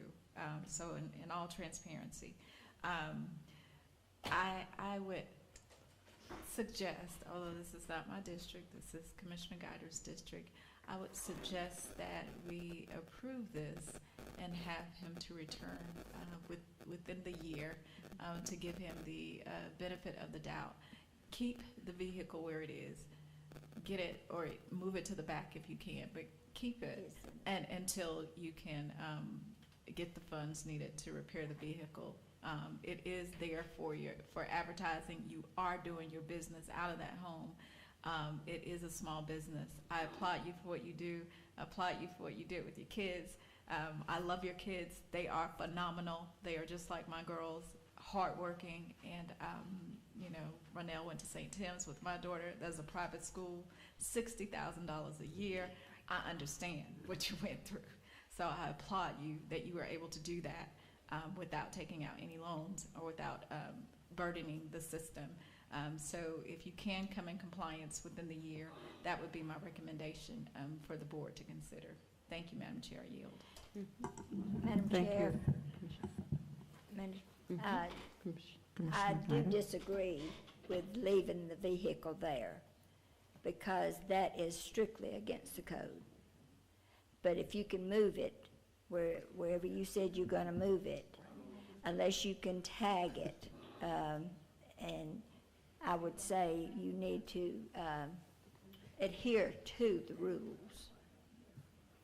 We can't approve you unless you're agreeing to. I will. Okay. If I may just say one thing. With appliances, sometimes you bring in appliances to get to the scrap because I'm a manufacturer, service provider. So I may bring a unit in, I drop it off, and by the next day, it's out of there. So it's never storage units. When the unit was stored there were 4 machines, which was done over the weekend, and the empty containers. And those were removed. So it's not that I go there and I habitually do this. Okay? It's never that, ma'am. You go there anytime. It's never that. I drop off something, within 48 hours, it's out. And it's never sitting outside. They says put it at the back of the property. If you look on the picture, you'll see it's because the front of the property is on Central Bright Star. The side is on Central Church. So the back of the property is facing on that way there. So it's at the back of the property that it is. Okay, I paid for the fence over 6 months ago to have them put up the fence. They came and stick those little things there to put the fence up. They haven't put the fence up. Yeah, I wondered what the flags were for. I paid for that fence over 6 months ago. I was promised the fence would be up because I did not want to come back before the council without a fence. Okay? I can't find Carlos. Every time I call Carlos, I get a voicemail. Okay, the fence is okay, the vehicle is not. You've got to agree to adhere. I will remove it by Friday. Okay, Okay, give me until Friday and I will. unless you can tag it, you know, Okay, either. I will remove the van that's in question. I will remove the van by Friday. Okay, Okay. all right, thank you. I yield back. Thank you. Commissioner Robinson, you had asked next. Yeah, this, again, one more time, we talk about consistency when we apply the law and don't. And I know there's a lot of emotion in this one, and it's like we're just squeezing, we're just playing, just like, okay, y'all killing me. Because it's easy. We act like we can't get big business and stuff, but yet we just, but I get it, you gotta go both ways though. You know, so you gotta yield. So I'm helping you in a sense of why I'm framing this, but it's going, I mean, they're gonna decide and I'll do whatever I do. But this, I won't support saying you got to because we always apply the law, because we don't. That I won't accept. Put a condition down, but not because in this county's history, we don't consistently apply it across the board for everybody. No, we don't. All right, so about non-compliance. That is not a true statement. So, I'm good. I'm good with it. It's the last one, so I'm gonna let y'all figure this out and stuff. But I'm listening. That's all I can do. I'm like, oh wow, listen to this. I mean, we've gone on and on. Like, okay, guys, make the call though. It's almost like we're feeding on this. Okay, make the call. Pull up. Make the call. I do hear it. I can go either way, so I got to yield to sort of what some others may have a little bit more insight, and I'll respect them accordingly. But again, it's the process. It's the process. So that, Madam Chair, I think I'm in a couple minutes. That's all I needed right now. I'm out of energy anyway. I yield the floor. Commissioner Mitchell, did you need to say something? You all cried out? Okay. Yes. I just have one closing comment. It'll be very quick. Mr. Williams, thank you. I heard your conviction tonight, and you're pulling at my heartstrings, and just thank you for putting your children through college. That is not an easy task. You are to be commended for that. I just wanted to mention to you, just give you some insight. I do have a 20-year-old convertible Volkswagen in my driveway that has not probably been driven in 10 years, but you can get, just for your information, you can get just the tax, not the tax, but I believe it's the Avalorum tag on it. I just get a little piece of paper. I pay extra every year when I pay my tax on my car. But that one hasn't been driven in 7 years, but it's in my garage and it's covered. But I still have insurance on it, but it's categorized as being in storage. Don't know if you want to, I know the insurance is probably expensive, but they're not charging me anything for it. It's just labeled storage. So is there any way that you could maybe work with the ones, I believe you have other vans that are insured. If you mentioned that particular one, they will categorize it as storage, and you're really not paying anything. It's just sitting there, but it's covered. So have you considered that? I didn't try it yet, but I'm asking you to give me until Friday, and the vehicle that are sitting there, I will have it moved. The van that is in question, I will have it moved. Okay, now I was not in. But for the other vehicles, the insurance is just ridiculous because Yes, sir. I have to use commercial insurance. Okay, I wasn't implying that you move it. I was just saying it would be categorized as storage. You didn't have to take it anywhere, but according to the insurance, it would be categorized as storage. But I was just trying to give you a little relief. Maybe you you mentioned earlier that you wanted to park it behind a tree somewhere on the property. I thought that made sense, but that's just my 2 cents, and that's my opinion. So anyway, I will yield back to Chairman Simmons, and I appreciate you, Mr. Williams, for coming in. Thank you very much, Madam Chairman. Planning and Zoning Board, you have heard the discussion. Do I have a motion?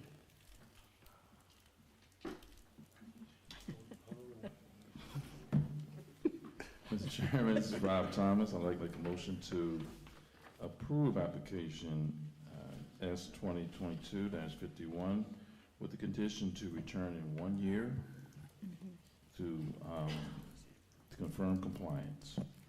Second. I have a motion, I have a second. Do we have any discussion?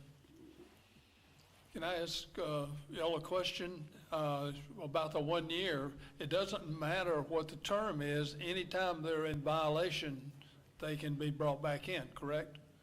That's correct. That's correct. Code enforcement will still continue to monitor the property as they do every property in Douglas County. We will still continue to respond to complaints if we get complaints. But we will, Johanna can correct me if I'm wrong, but she keeps a calendar for these properties that have the 1 year, 2 year, 5 year renewal terms. So this will go on that calendar for the 1 year renewal term, and she will notify Mr. Williams in advance of when that is, and that will come back before you in 1 year. But if something happened, if it was inspected 6 months from now, he could be back in here with a violation. We could bring it back for a show cause hearing if there was a Show cause, violation. yes. That's correct. Okay, that's what I thought. Thank you. Planning and Zoning Board, do we have any other discussion? So we're in the understanding that he is going to move the vehicle by Friday, but he has another year to come back to meet the compliance of what this was, I'm trying to understand. And he'll have to come back in 1 year to renew the special use permit. But anytime there's a violation, could be next week, there could be a violation. I just want to make understanding so that we understand that he is going to move the vehicle on Friday based on what he said. So I just want to make that's understood, that he's going to move the vehicle on Friday to give him an opportunity to get whatever he needs to get to the point of meeting the conditions that has been stated. So, you know, we get him a year, but I just want to make sure, because he said that he was going to move the vehicle on Friday. And that's one thing that I want to be held accountable for, that he's going to move the vehicle on Friday, and then he'll come back within a year, or if any other violations between that period of time, we will be dealing with. Correct. Okay. That's correct. Any other discussion? I'll call the question. All in favor of approving application S 2021-51 with the condition to be back in 1 year, please signify by raising your hand. All unanimous. Madam Chairman, it comes to the Board of Commissioners with a recommendation for approval for 1 year of S 2022-51.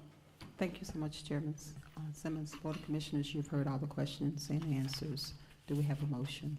Yes, ma'am. I make a recommendation to approve S 2022-51 with the stipulation put in there by the Planning and Zoning Board. Is it a recommendation or a motion? Pardon? I make a motion. Yeah, I'm sorry. I know it's late. It's been long. Okay, do we have a second? No, make sure I heard. Okay, say it again, if you could repeat your motion. I make a motion to approve S 2022-51 with the stipulation that he must be, come back in a year, as approved by the Planning and Zoning. Okay, do we have a second? Pardon? No, I'm asking, do we have a second? I thought we'd already had one. No, you didn't have, no one seconded it. I didn't hear a second. Okay, the motion fails for lack of. No one second. I'll second. Okay, We have a motion and a second on the floor. We have a motion and a second. Any discussion? Yes, Madam Chair. All right, so we heard what the recommendation of planning and zoning. I just want to clarify. Got it. I did not hear as a condition he got to be moved on Friday. I heard it was conversation. I heard a discussion, but it was not a condition. So I'm just making clear that as this is, it's going to go forth, see you in about 1 year, make sure you're compliant, but it was not a condition you got to move it on Friday. It was not a condition. I want to make sure I'm clear on this side. The board, y'all know what y'all doing. I yield, Madam Chair. Okay. We have a motion and a second on the floor. I see you look leaning in, Commissioner Guido. Okay, I heard planning and zoning just say that he had to come back in a year. I did not hear anything about a condition. There was discussion, but it wasn't in the motion. Were you good? And You're all on the same page. okay. Okay, we have a motion and a second. We have a motion and a second, board. We have a motion and a second. When I call you districts, please respond accordingly. District 1? No. District 2? Yes. District 3? I abstain. Wait, this is a chess game. Okay, District 4? Yes. Okay, and Chairman, yes. Okay. So we have a 3-2. 3-1-1. Yeah, 3-1-1, and the motion carries. Okay, let me, and the motion carries, and I yield back to you, Chairman Simmons. Okay, thank you very much. Mr. Williams, good luck to you. We'll see you in a year. Good man, Mr. Williams. Being nothing else on the agenda for tonight, we'll adjourn the Planning and Zoning Board. That was just, oh, you got killing me. Phone.